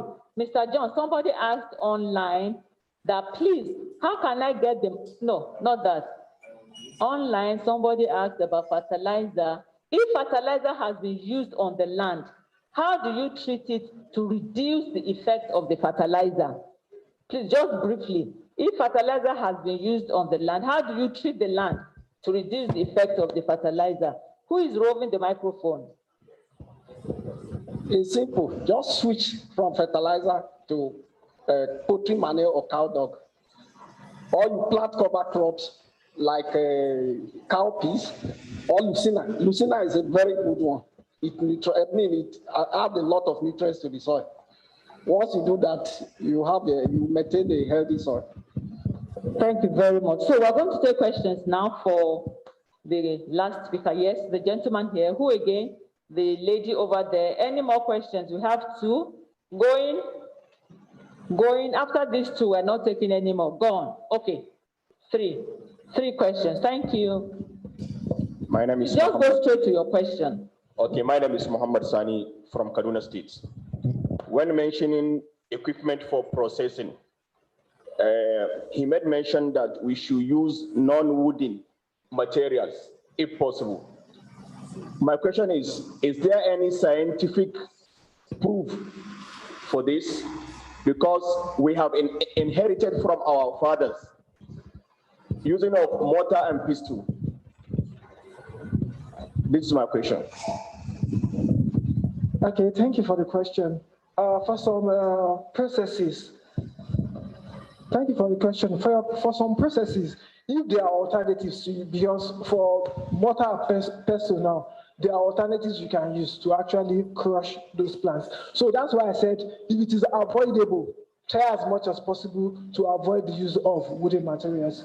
So I understand that's a traditional way of doing things, but it is not to say that if you crush your plant material with another thing apart from mortar and pestle, you will not still have the desired result.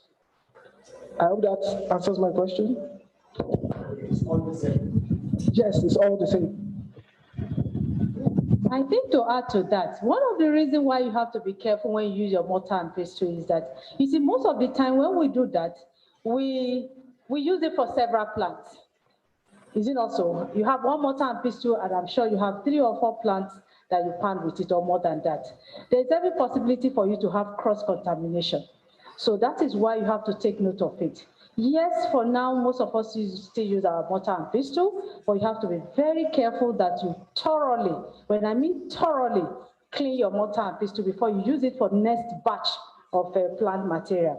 Also, that you also need to take note while you are doing that, because there are some plants that will stick to it, to your mortar. If you have some oily plant sample, the mortar will absorb it. They are all organic material. They will absorb the oil. So there's every possibility that you're going to have cross-contamination when you pound the next batch of your plant material with your mortar and pestle. So those are the things you need to be very careful when you're handling. And you also need to be very careful the type of material used with your mortar and pestle. You understand? If you can avoid it, because what will happen is that some of you have some recipes, and subsequently you use the same recipe and it's not giving you the desired result. You'll be wondering what has happened. It's because there's a cross-contamination somewhere. It might along your processing. So you need to take note. If you can avoid it, try as much as possible. If you cannot avoid it, then have several mortar and pestle and watch the plant material you're going to use with that. If you're working with oil material, which I'm very sure your mortar will absorb it because it's a woody plant, an organic material, then you need to be very careful. Some of us do not take cognizance of that, but that's one of the things that affect our recipes.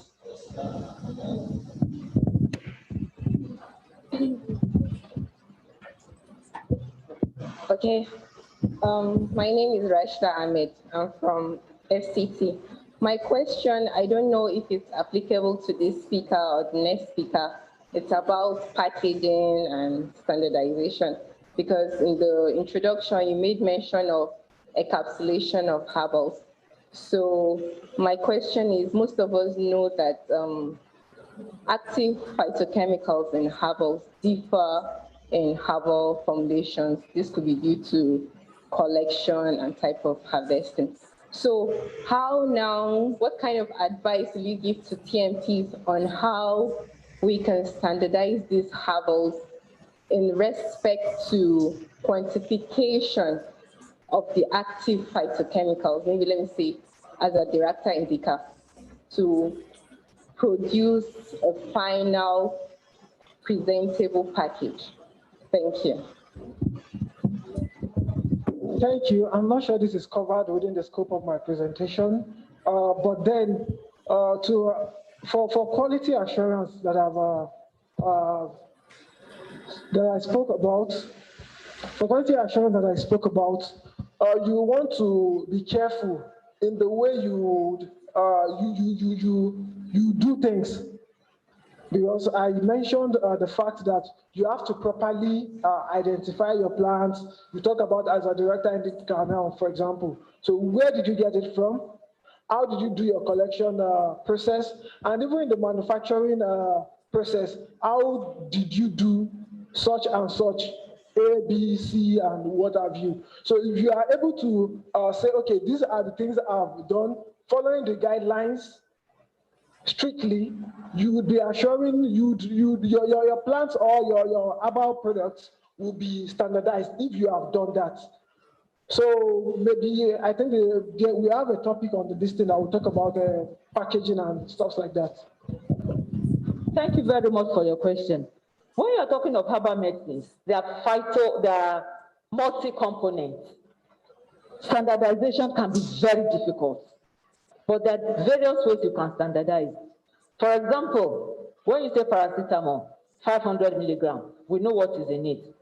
You may be using as a director indica for malaria, I may be using as a director indica for malaria treatment. Our dosage may be different because I have used it over time. I've been able to standardize what is effective over time. You have used it over time. You have also been able to standardize. You have your way of standardizing, of knowing what quantity to give that will give your effect.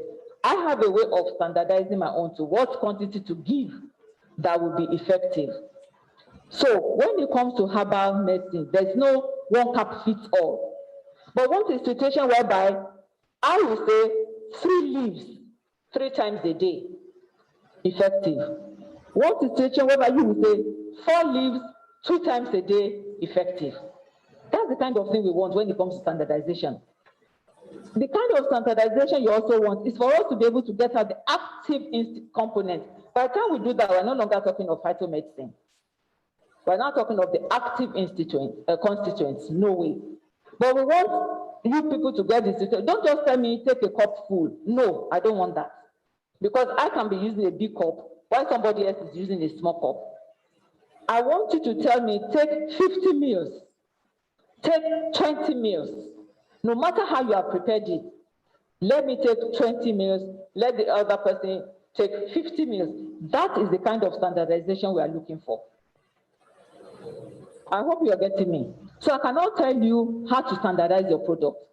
It is over time. History of use. You'll be able to know when I gave this person this quantity the last time, she was okay or she was not okay. All the orthodox products too came from use, from over time of use, then be able to say, okay, 2 tablets of paracetamol 3 times a day will be effective. 1 tablet 3 times a day will be effective. It's not one day they just discover, take 2 tablets, take 3 tablets. No, it's also experimentation. So when you're going to standardize, you also have to do experimentation. You've got to be looking at what you are doing, and that's why we're very particular about documentation, because you may be able to do it, but what if you are not there? I always give the example of people that sell meat. If you go to the market and you want to buy a kilo of meat, the guy will look at it and he will cut it without putting it on the scale. And believe me, when he puts it on the scale, if you say you want 1 kilogram, it may be exactly 1 kilogram. Why? Because he's used to it. From his eyes, he will look at it and gauge it and cut it. But if I go and start selling meat, the first time, I may just not get it. But if I keep practicing too, I'll be able to get 1 kilo at the exact time. It's the same way. But the time I will take to learn will be different from the time the other person will take to learn. But we're all trying to achieve the same process, whereby I give 3 leaves, is effective, you give 5 leaves, is effective. That is your standard. That is my own standard. That's all we want. Don't tell me 1 cup. Don't tell me go and take 1 cup or take a handful. See my small hand. Somebody else will have a big hand and scoop. That's not standardization. Have I answered your question? Yes, there were 3 people we chose to answer, to give us questions. That's the 3rd person. Thank you. Okay, somebody wants to add. You talked about, okay, thank you. My name is Omolola Fatuku. You particularly talked about encapsulation, and you asked about quantitation of phytochemicals. I know currently in China and India now, you have encapsulation of freeze-dried extract, standardized freeze-dried extract. Many of us have not got to that level yet, where your extract is standardized to a particular amount of active phytochemicals. For example, you can have your common king of bitters. We know Andrographis paniculata. And you've extracted with water, you freeze dry, you make that water extract. You now make it into powder, and that's what you want to put in your capsule. You can go a step forward and say that that powder contains 50% andrographulide, because you know that andrographulide is the active constituent that you are interested in for the treatment of cancer, for example. So you standardize what you are putting in your capsule before you encapsulate and then trade. Okay, I'm not sure if we've started doing that in Nigeria at all.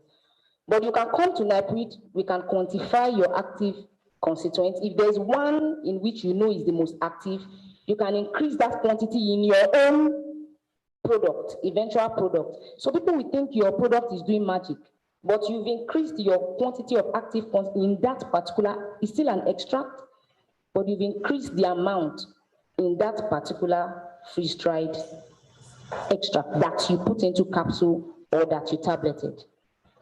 I hope you have more light. Thank you very much. There are some questions online. Please, let's take them too. Thank you very much, participants. There are questions for those participating online, so we'd like to answer those questions. I would also like to apologize. I have received personal text messages from people attending online. Some are joining through YouTube, and they are impressed, but they can't answer, they can't ask questions. So I don't know how we're going to address those ones, but for those of you who is online and you cannot throw your questions to us for us to answer, you can actually private chat us. I think we'll be able to take that.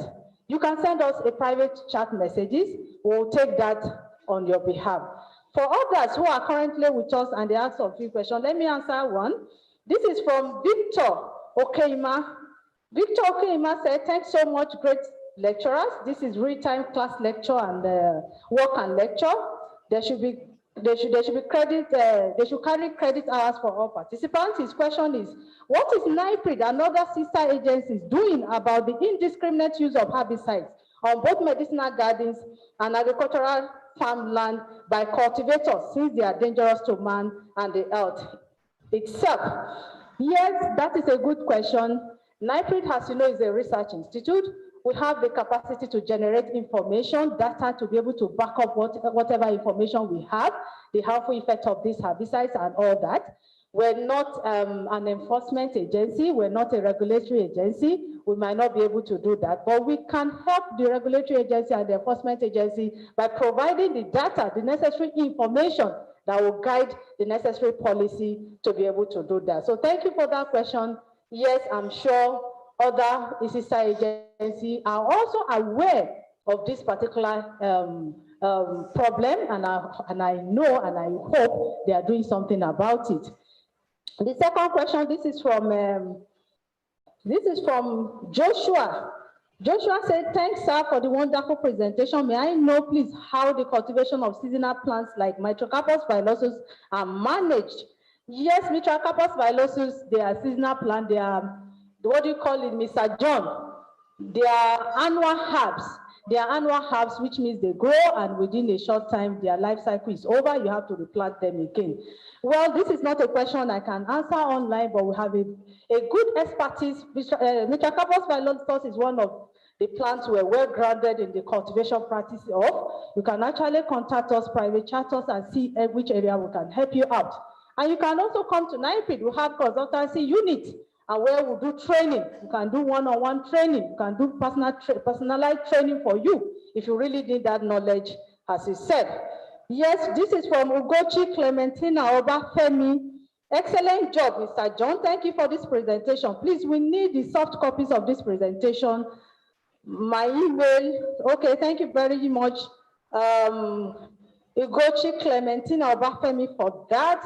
Well, this is an area where we're only providing hard copies of the presentation made here today, but you can get across to our secretariat. I'm sure you have you have the phone number and the email addresses. You can get across to us and how you can get the hard copy of these presentations. Shehu Musa Doguwa.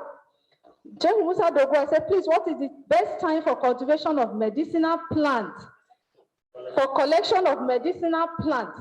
Well, that is not a question that we can answer generally.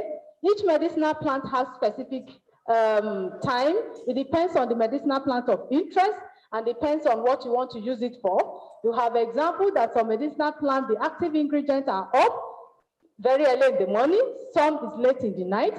That is why when you meet some of our fathers who have knowledge of this plant, they will say, don't collect this plant except middle of the night.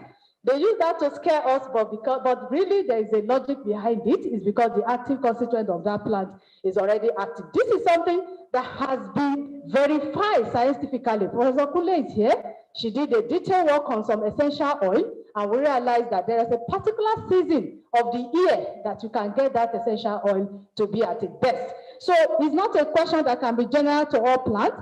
It's specific. So we have to know the plant of interest.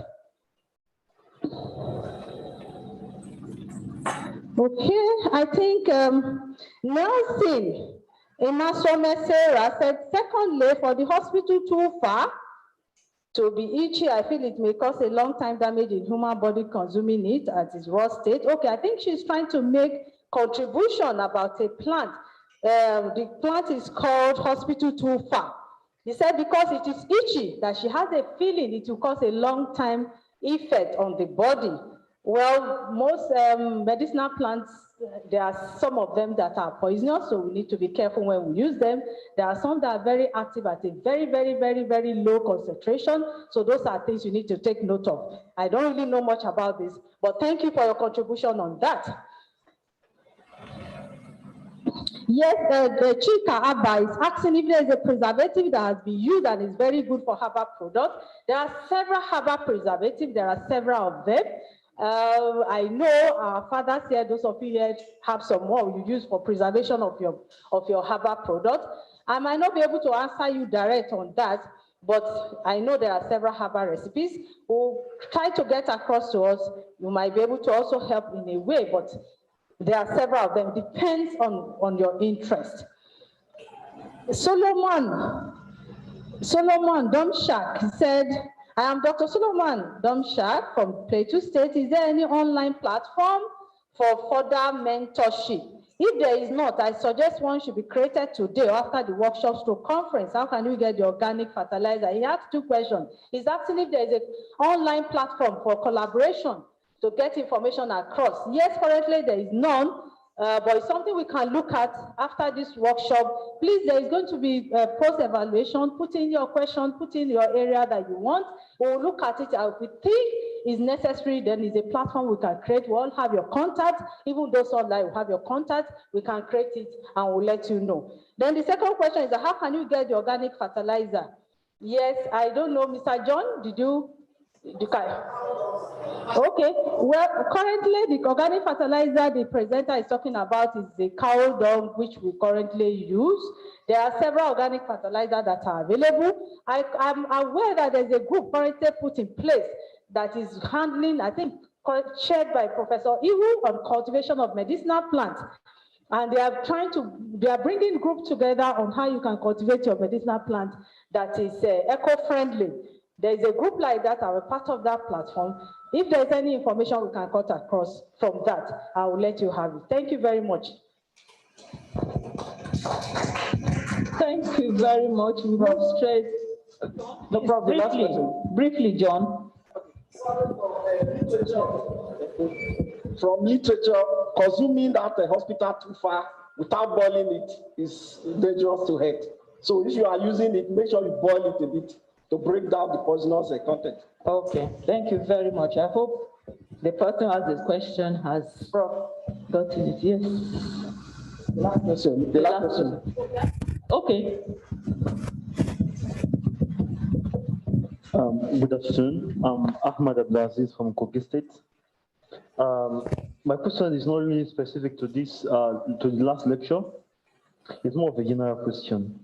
So number one is, I was surprised when I saw the list of past and ongoing research that have been carried out by the Institute. So my question is this.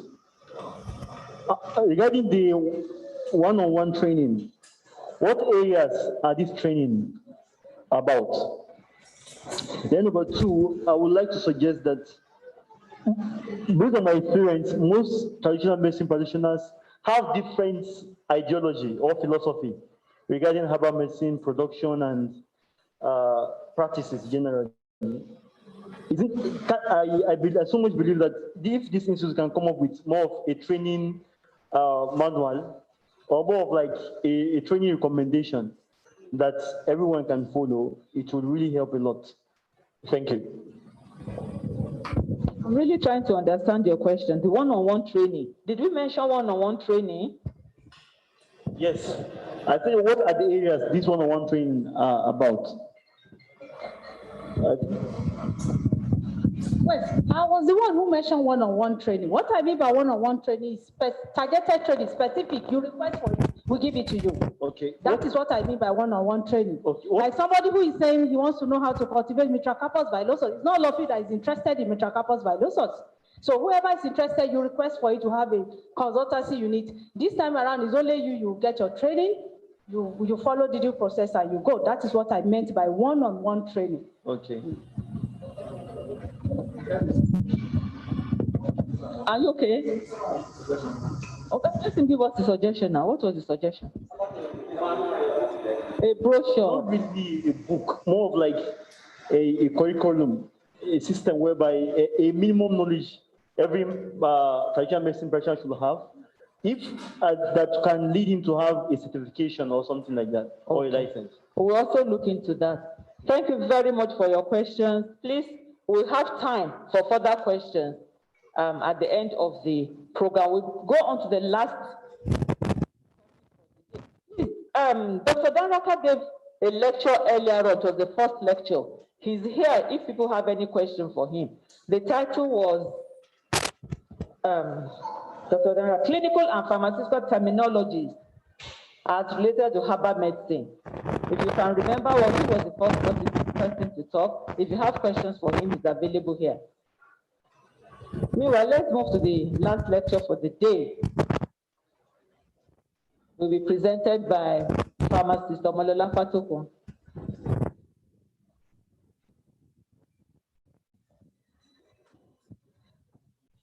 Thank you very much. Can we just put our hands together for ourselves again? I want to believe that we've been fantastic listeners. You've been very patient. Some of us are tired already, but our eyes are still very sharp. If you are tired, can I see your hands? So we are good to go. This is the last lecture, and we'll be going through standards in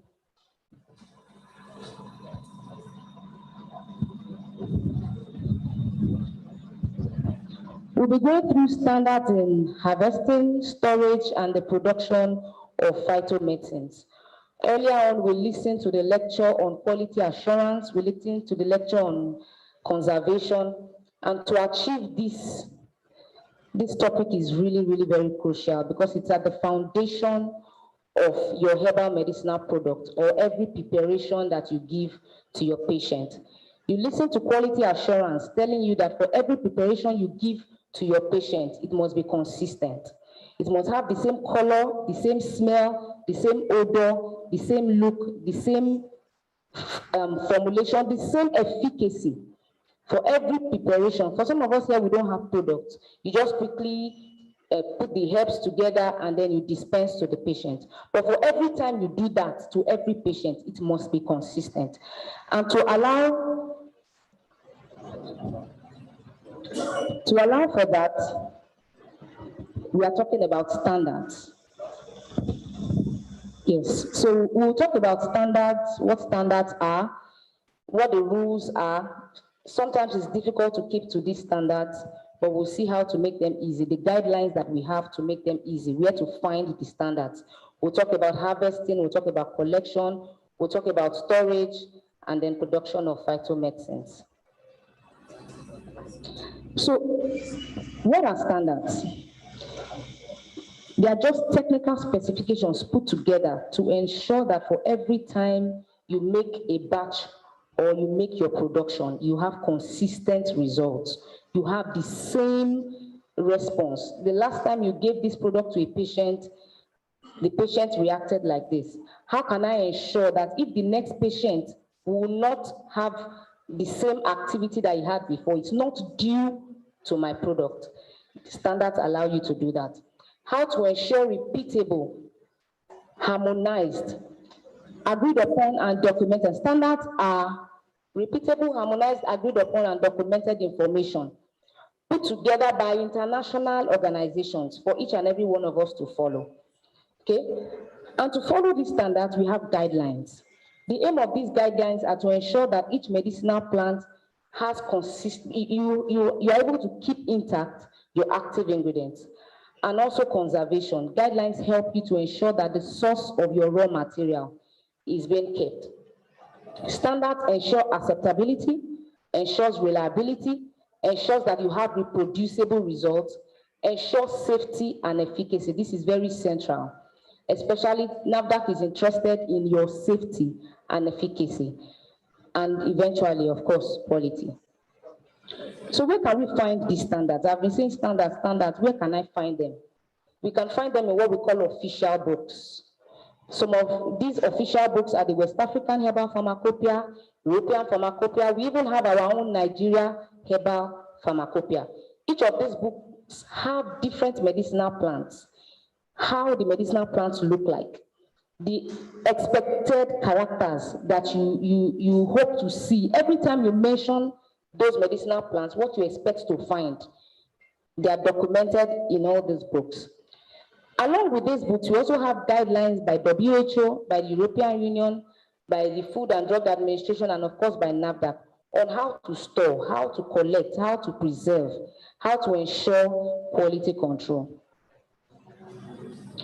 So the aim of putting this out to us is that in our own little way, when you get these official books, by the way, you can get those official books, you can ask anyone around the NIPD. If you want to source for them, you can come to the Department of Medicinal Research and we would link you to how to get them. The aim is that you would draw from all these official books into your own individual book, methods that you can use to carry out your processes. Methods for drying, methods for storing, methods for collecting, methods for harvesting. You can draw those information out for the specific medicinal plants that you are interested in. So let me use a common example that has been mentioned. You've been talking about Azadirachta indica all day. There are specifications for Azadirachta indica in all these pharmacopoeias. If you go to Nigerian Herbal Pharmacopoeia, you'll find it there. So if up till now you are just randomly collecting Azadirachta indica on your own from the farm, then perhaps you've not been collecting right or you've not been storing right. You should visit the Herbal Pharmacopoeia, see the specifications for Azadirachta indica and attempt to make sure your product meets with those standards. So you document your in-house, the way you collect, document. The way you store, you document. The way you prepare, you document. Okay? So standards for quality control ensure that you have your plants defined. They ensure that you have proper identification of that plant. Ensure that for each herb that you mix together, you ensure the purity of each one, the efficacy of each one of them, and the dosage of each one of them. To meet this criteria, you need good agricultural and collection practices. This has been mentioned earlier, but today we're emphasizing on this. There are some other documents that are also available by WHO. You have documents that cover good herbal processing practices. You have a document that assesses the quality of herbal medicine with reference to contaminants and pesticide residues. You have a document that talks about good manufacturing practices. So you should get this document, update yourself, and check, have I been following these rules? Have I been following these guidelines? If you haven't, then I'm almost sure that for every batch of product that you've been dishing out, it has not been consistent. So let's go straight. When we talk about good harvesting and collection, what exactly are we talking about? It's just simply, you start by being sure of what you are collecting. What are you harvesting? What are you digging out? What are you plucking? What are you picking? Some of us don't go to the field to collect our, maybe, let me not assume, I've not taken any statistics, but many of us send people out to the field to go and collect. You just place a phone call. Hey, Baba, bring me 5 kg of, and by the next day, the mash bag is already there, all right? You need to inspect and be sure of what the person brought.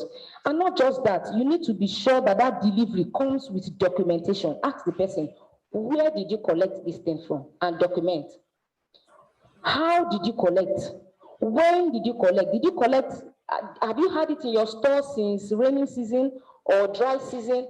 What month of the year did you collect? And then that attached documentation should be kept for future references. So, but generally, we know that harvesting is done at maturity. There are a few exceptions. For some of us, if I pass the math round now, you give us exceptions where you use young leaves to make your preparation. Okay, not fully grown matured leaves, but generally you harvest and you collect at maturity. It is important to note the time, the place, and the method of harvesting, because the eventual property of that herb that you put together can be defined by these factors. The eventual color, the eventual taste, the eventual smell is defined by the time you collected, where around the country you collected, what method that you used to collect. Also, the effectiveness, how active or how good that your preparation will be, depends on these factors. We will see some examples later on. You can either have a reduction or a decline in your activity, or the activity can be enhanced. And toxicity also. The way you collect or store your plants can either improve its toxicity or decline.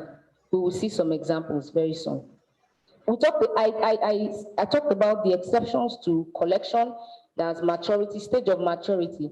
Usually you should harvest when you're at the optimum stage of growth or development. And the quantity and the type of active ingredients should be held at a higher degree than your vegetative yield. What do I mean by this? Sometimes some of us are more, you're more interested in what quantity do I have? What quantity can I get? This bag, I have 10 bags of Fagara bags. How much will I get from it? But today I'm saying you should be more interested in what the quality of the active constituent that is in that bag should be your topmost priority. This bag has been brought now. Am I sure that the type and or the quantity of what is making that bag to work is still intact?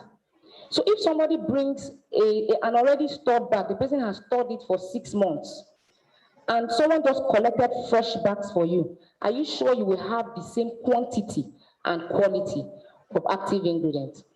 We have done many research and we realize that time of day and year or the season in which you collect these medicinal plants affect the quantity and the quality of the active ingredients. Okay, many of us have access to this information. Those babas, when we go out, they will tell us this particular leaf, we collect it early in the morning, 4 a.m. Research has shown that it is true. It's not just some spiritual thing that they are doing. Research has shown that those active ingredients are highest at that time of day. So when you are sending someone out to harvest for you, you need to ask the person, did you collect this at this part? That's if you have found that information from literature or from referenced sources.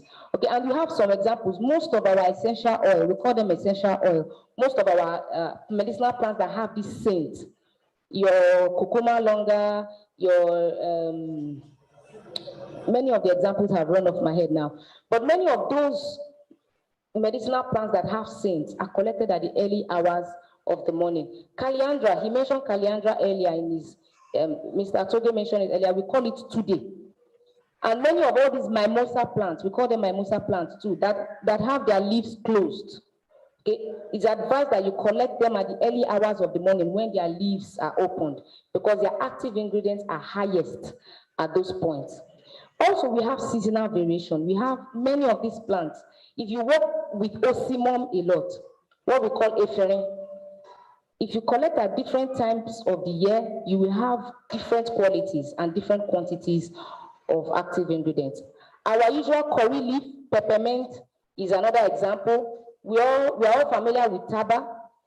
Taba collected on the mountainous area has higher constituents than the one collected on the ground. Okay, so if you are not aware of these factors, your batch to batch preparation will be different. In summary, I started with you need to be certain with the species and the variety, what was collected for you. Many of these species now, you have many examples that can be very, very confusing. Ziziphus, if you are coming from the north, we have what we know Ziziphus, Spinacristi, I think we call it Corona. One is Corona, the other one is Margaria. The two of them look very alike. They have the same thorns. But if you don't have an expert identifying it for you, someone will collect the two of them for you, and you will say they are the same. Okay, so you must be sure of, many of our local names too don't help. You have the same local name for many different species. So you must be sure, see an expert to identify your plant. You must avoid the addition of foreign materials. Many times when they collect for us, the entire bag is filled with a lot of things along with your medicinal plant. You asked for leaf, but with leaf you are seeing bark, you are seeing roots, and many other things, stones, weed, all right? We must avoid the addition of foreign materials. We should use ecologically non-destructive means of harvesting. We'll see that very soon. Don't harvest around roadsides, mining, industrial sites, active pastures. You see all these places. By the time you bring your eventual product, maybe to NIPRID, and you say, before I do NAFDAC registration, I need to know whether my sample will pass, my product will pass. NIPRID will now help you to do pesticide content.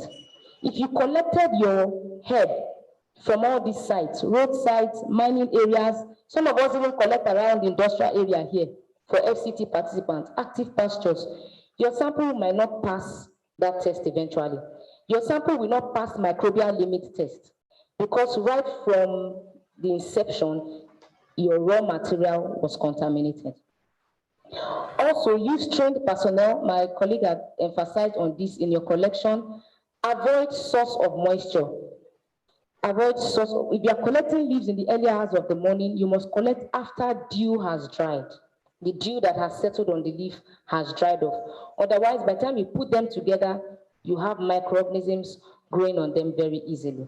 Then finally, adequate instruction on the protection of the environment. This is very, very important. Whoever is collecting for you, we want you to help us pass the message across that they must avoid collecting with destructive means. So very quickly, we just look at how do we harvest bags. For those of us that collect on our own, or for those of us that send people, you collect from the east and west facing side of the tree, collect between September and November, or after the leaves have fallen, or between February and May, before leaves have fully developed. Then this is a very wrong way of collecting. If you are collecting from a similar plant, maybe you collected from before, you should allow regeneration of new roots before you collect back from that same plant. If you don't do this, you are endangering that medicinal plant. It will not live long. Also, you cut with a very sharp knife longitudinal strips. How do we harvest roots, rhizomes, and bulbs? For annual plants, shortly before the flowers come out. For biennials, for those that are, you collect from September to January in the first year. For perennials, that's for those that live for 3 years, you collect from September to January in the second or third year of growth. If you are collecting roots, bulbs, we advise that you grow a tree. In fact, this is the first thing I ought to have said. Before you collect from one tree, you should grow another one. Collect from fully mature trees, avoid cutting off the tap roots, and collect mature bulbs. Very quickly, for fruits, you collect fully ripe if that's your interest. For seeds, you collect when their rawness and moisture has disappeared. For the flowers, you collect in the dry weather and early hours after dew has dried up. And then you collect shortly after they are opened, especially for these plants that have aroma. For leaves, we know leaves generally. My point of emphasis here is, in every batch that you collect, you must employ people to pick out everything that looks like this. All of this will contaminate your eventual herbal product, so you must pick them out. Okay, for storage. Storage is done at every point. Sometimes after you harvest, you keep for a while. Even on the farm, while you are harvesting, you keep at one corner for some 2 to 3 days. That's also storage. Post-harvesting, after you collect from the farm, you have a warehouse where you dump everything. While you are transporting from Ibadan, many of us collect our medicinal plants from the southwest. While you are transporting down, storage is happening. Through all of this, you have storage taking place, and you must follow the guidelines. Every monograph, by monograph I mean that document in those pharmacopoeias, has standards as regards storage. storage with under light, storage away from light, both for your eventual product and for your raw material. Okay? Also, the temperature at which you store is very, very important, and it has been stated. Sometimes you find in literature, sometimes you have to carry out the research on your own, sometimes you already have the information. All you need to do is to document and be consistent. This is very important. You need to protect all your herbs from rodents, protect from exposure to heat, light. You should store at least 12% moisture to avoid reactions that take place to degrade your plant. Storage can enhance your activity. This is a very common example. Many of us know this senna. This is the common species that we have.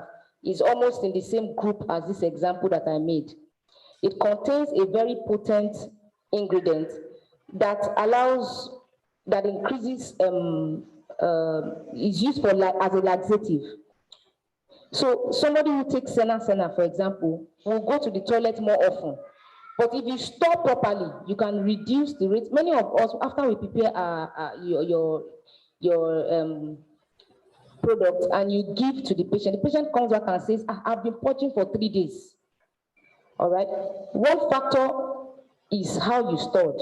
Perhaps you didn't store properly or you didn't store long enough to ensure that that toxic component has degraded to its expected level. Temperature and light are also important. Where you store them, under what kind of material. Some of us use woolen blankets, clothes, sheds, covered boxes. All these materials are important. You must note them and document them. Your storage area, I don't want to lay emphasis on this, is very important. The kind of fumigants that you use, your product will eventually fail tests if you don't use the appropriate fumigants.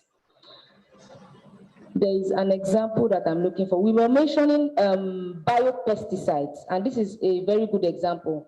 A mixture of neem, that's your azadirachta, the kernel, the seeds, and the leaves. You mix it with cow or rabbit urine. That's a fantastic biopesticide. If you don't want to make, as you shouldn't make use of chemical fumigants. Your storage area must also have appropriate labeling, sufficient space, temperature, light, and aeration. And you must monitor and control what is going in and out.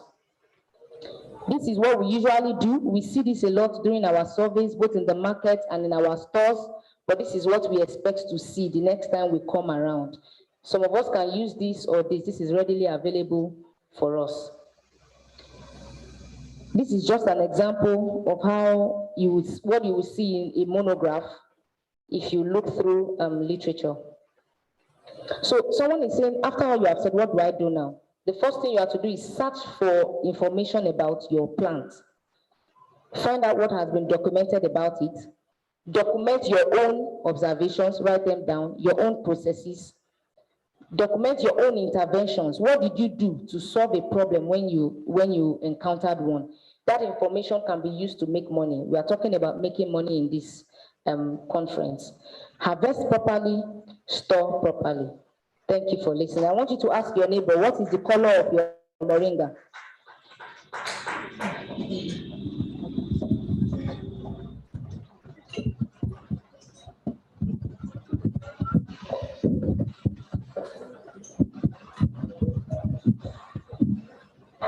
Thank you very much, Pharmacist Lola. No, just thank, I will say, not very much, because it took 4 minutes extra. All the same, we thank you. Please, we take questions now. Just 2 questions. So, okay, 1. Any other one? No, lady. No, I like ladies asking questions. Okay.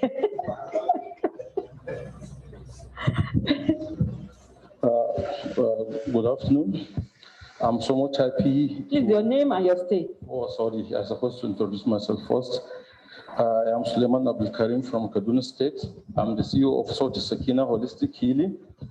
I'm so much happy actually to attend this great conference, but I have areas that I'm really confused, and I would like you to shed more light on these areas. You see, one of the challenges we are facing in traditional medicine, most especially with the regulatory bodies, is from experience, conventional medicine is entirely different from traditional medicine. We have, methods of our diagnosis. For instance, look at my tongue. This is a sign of cold syndrome, that is in Chinese medicine. And we have so many other ways of diagnosis, which are quite different from conventional ways of diagnosis. This is one. And also, we used to diagnose patients based on the temperament. Some people are phlegmatic, some are melancholic, and the rest, you understand? So if we want to package our medicine, this is the reason why, in my opinion, there cannot be a unique medicine for patients, yes. Because there are so many causes of ailments. Let's take, for instance, chest pain. There are so many causes. If there is low BP, there may be chest pain. Gastritis, chest pain. Hypertension, chest pain. So how can you have ulcer, chest pain? So this is one of the areas both conventional and traditional medicine are facing challenges. You understand? Most of the diagnoses are incorrect. And this is what I have learned from my patient. So how can we match, the conventional approach and the traditional approach? You understand? And also, I would like to advise in the regulatory bodies, they should have an expert who is purely practicing traditional medicine, because the person who has studied Arabic cannot evaluate the person who is studying English. So I don't know what you're going to do about this. Thank you. Thank you very much. You see, you mentioned Chinese. You know one thing that is different from us and them? Most of these methods that you mentioned, if I pass the mic around, all our methods are different. Even amongst us, we don't have one voice and one method. And when I come to you and I ask you, you will not tell me. When I come to him and I tell him, he will not tell me. Unfortunately, too, he doesn't even have anywhere where he wrote it down. And many of our fathers have died with the information. Yeah. So if you want these regulatory bodies to help you, we need to help ourselves. I'm part of you. You need to help ourselves first. We need to release such information. Let them be documented. Everywhere in the world, we know acupuncture. We know that by the time I put a needle here, put a needle here, put a needle, put a needle, put a needle in different strategic points, I will achieve a particular result. They didn't hide that information. It is everywhere. Yes. But we here in Nigeria, in Africa, we know these methods. You talked about melancholy, sanguine. Do you have it written anywhere? I doubt it. So before we can ask them to help us, we need to have a uniform form of documentation. Write it, prove it scientifically. Don't run away from sharing that information. Don't say when I share it, my money is going. The more you share it, the more people can question it and help you to prove it. And then they will now inculcate that into the regulatory practice. Then also science shows it too, that we don't have one medication that fits all. Our genetic makeup, apart from even our genetic makeup is different. But since you've realized that in your practice, please document. I have been teaching, I have taught more than 100 so far. I also teach people how to practice. I have taught more than 100 so far. How many books have you written? Right. Let your books, I will come and buy some of your books and teach in the Department of Pharmacognosy from your books. Okay. So that's how we can start. Okay, when we improve and go on, the regulatory agencies will now employ those who have learned even from you to carry on with these things. Okay, thank you, ma'am. Thank you.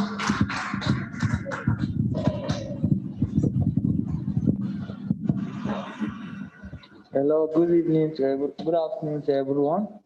My name is Farouk Dengi. I am from Katsina State. Please, I want to ask the agencies, that is that your agencies in each state, because you know I would like to join this institute for me to have more knowledge, because actually I learned a lot. So if there is your institute in our state, so I would like to have the address. Then secondly, I would like to ask a favor from our people here that we are present today, for we to have a WhatsApp group chat, for we to be adding more knowledge to ourselves. Please. Thank you.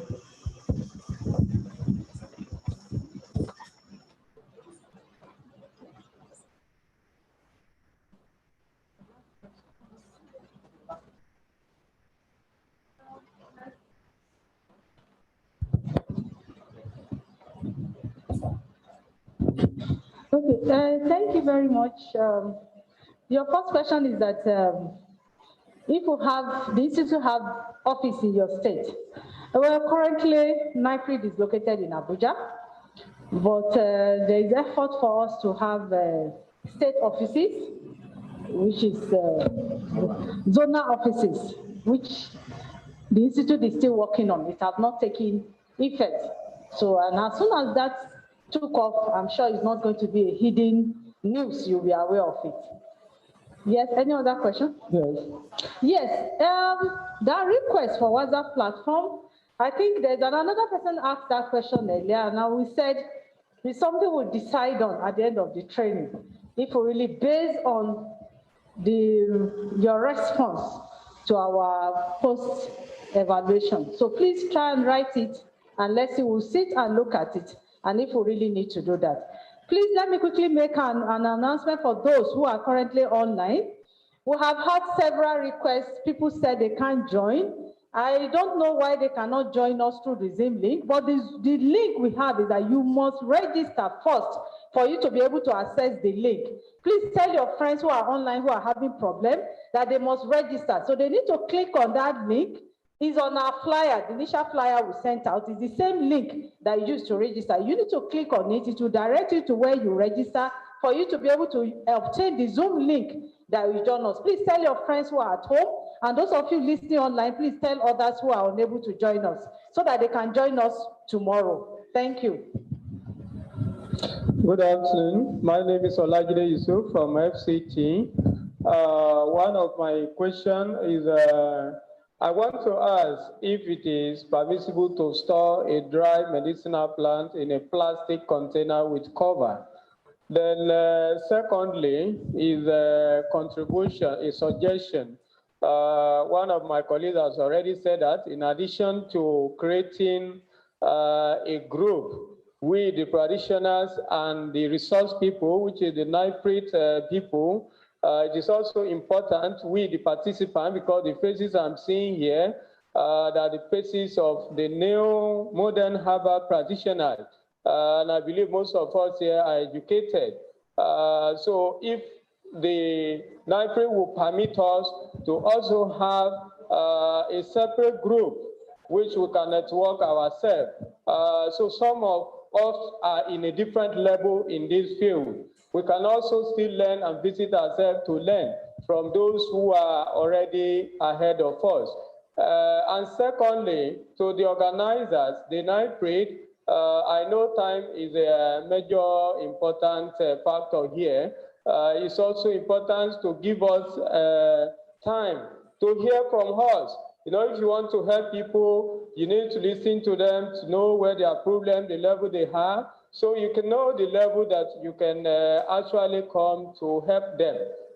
Please, you would give us time if we have any contributions so that everybody will not be sidelined, so that we can bring in our suggestions. And in the nearest future of this training also, I will also suggest there are some of our practitioners who have gone very far in this business. You understand? So they can also be invited to come and speak to us in a more language you can understand.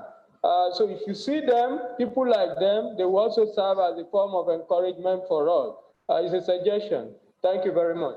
Thank you for your last suggestion. Remember, this is our first workshop. We are also taking input from you people, and subsequently, we have other trainings that will encompass all the areas you've talked about. Yes, every day, like tomorrow, between 12:30 and 1 p.m., there'll be discussions and interactions. We are trying to finish early today so that tomorrow we'll have more time for all of us here to be able to interact, so that you also form alliances, you form partnership amongst yourself. That's why we brought you from all over the country. Pertaining to your first questions about herbal products in containers, Pharmacist Omolola will answer that. So it's safer to use bottles or your meshes, those mesh bags that can allow air to come in and out. So it's better to stay clear of plastic, metals, because the plastic can leach into your herbal product. Has she answered your question? Have we answered your questions? Okay, just hold on. Thank you. Sorry, I just got information for those online participation. I think I need to break it down because somebody just drew my attention to it that it's possible they are not getting the right information. When you click the link, please, those online, when you click the link and you register, an automatic email will be sent to the email address. I just assume everybody knows this information. It's possible that we don't know. That's why we're having problems. An automatic link is sent to the email address you used to register. So you need to go and open that email address and click on that link for you to be able to join. I just assume that it's a known information, but I think it's not known. So please help us inform them. Those online, when you click, when you register with an email. That link is automatically sent to your email. Go back to your email, open it, and click on the link to join, and then you can join us. On the issue of your suggestion, yes, I said you have room post-evaluation. Put all your suggestions down. Please, I want you to take note. One of the reasons why we're here today, because we had said we're going to be doing targeted trainings. The training we're doing today is targeted at low level. We know there are people who are well grounded in this field. If you notice, none of them is here today. We want to train those who are still at the level that they need to grow. Well, you might think you are up there, but based on the information you supply to us, we see you as people that still need our knowledge growing. We're not targeting those who are already there. Their own training will be different. Their own training will be different. Where NICRID organized targeted trainings, put that in mind. Your suggestion is taken, please put it on your evaluation form, we'll look at it, and maybe subsequently we'll take note of that. Some housekeeping messages before we leave. Thank you. Some of us would like to have the group photographs. So kindly let the photographer know today, so I can know the number of such group photographs is printing and bringing tomorrow. Then some people have also requested for personal printing of those personal. Just let him know today, so that tomorrow when he does all of that, you just pick and you pay. Thank you very much. Thank you. Thank you. Lunch. We are launching. Where is the time? Okay. No, the program.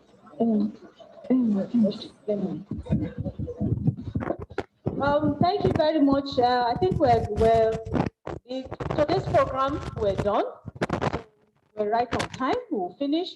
Sorry, we decided to delay your lunch. Lunch should have been earlier, but we decided to delay your lunch because you have a very well-balanced breakfast at lunchtime. So we felt you have enough strength to withstand the lectures while you just take your lunch. So lunch is there. Please kindly hold your lunch ticket for you to be able to collect your lunch.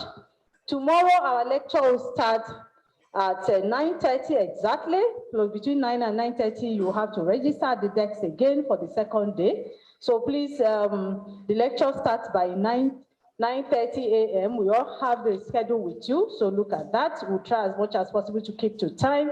As Professor Yemisi has said, there will be enough time for interaction tomorrow, so please keep all your questions. You can actually start interacting within yourselves today. So put all your questions together We'll try and address some of them tomorrow. And those ones we cannot address, which means we can actually do it one-on-one later on.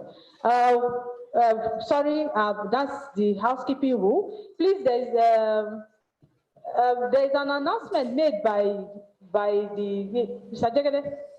There's an announcement made by tickets, transport. I hope please take note of that and come with it tomorrow. I don't know exactly what he said, but I know he made that announcement earlier. I just want to remind you not to forget to come along with all the evidence that is required. Thank you very much.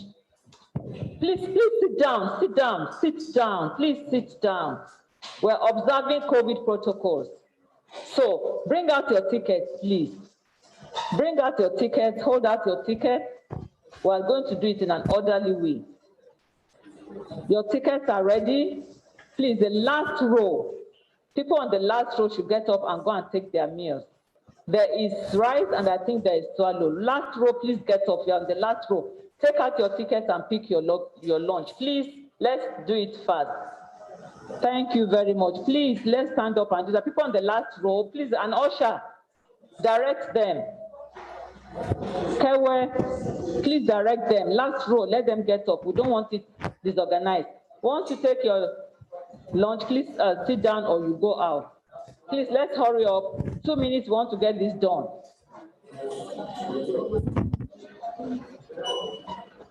We don't want you to crowd the lunch place, please. Don't crowd the lunch place. Just pick your lunch and leave. Pick your lunch, leave, or go back to your seat.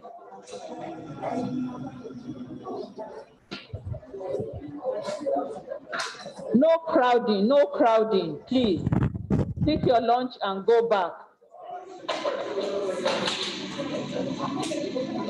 Please just sit down, It's crowded, please leave.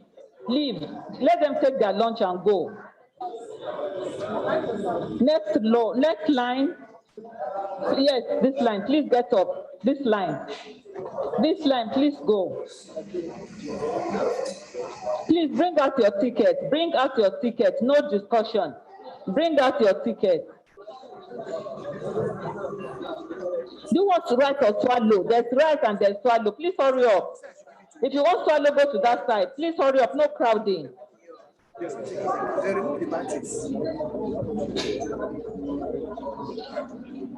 Please hurry up. Others want to pick their lunch.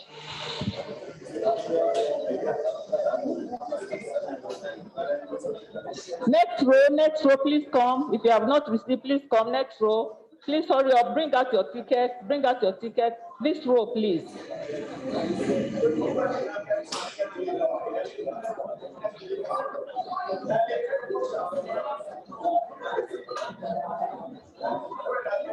Please don't crowd the place. Hurry up, others are waiting. Next row, this row, please. This row. Hello. Please go for your lunch pack. Please join them. Go for your lunch pack. Hurry up.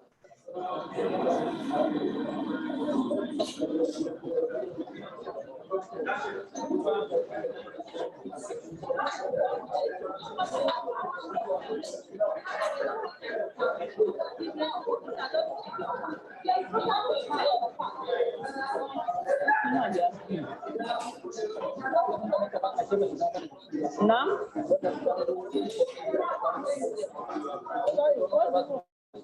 I know, not lunch, not breakfast, not there. No.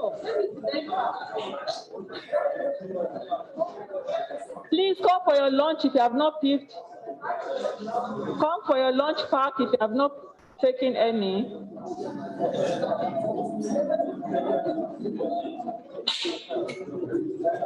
It's these people that came, give them one pack.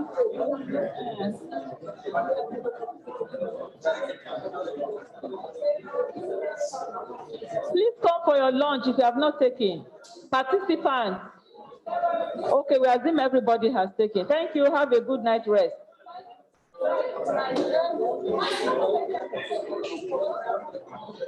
Please swallow. Who wants swallow?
Please, as we announced in the morning, please don't drop your litter on the floor. Someone is going around with a bag.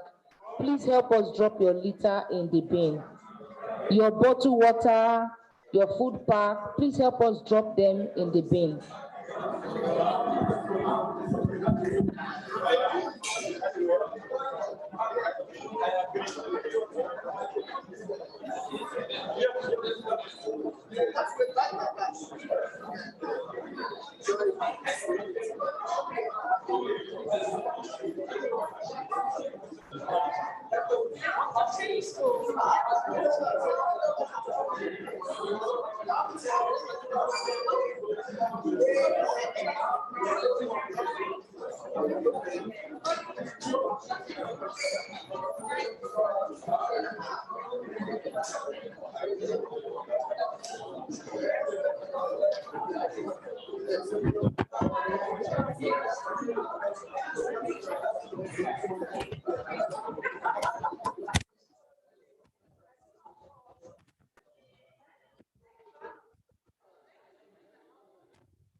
Because of this meeting,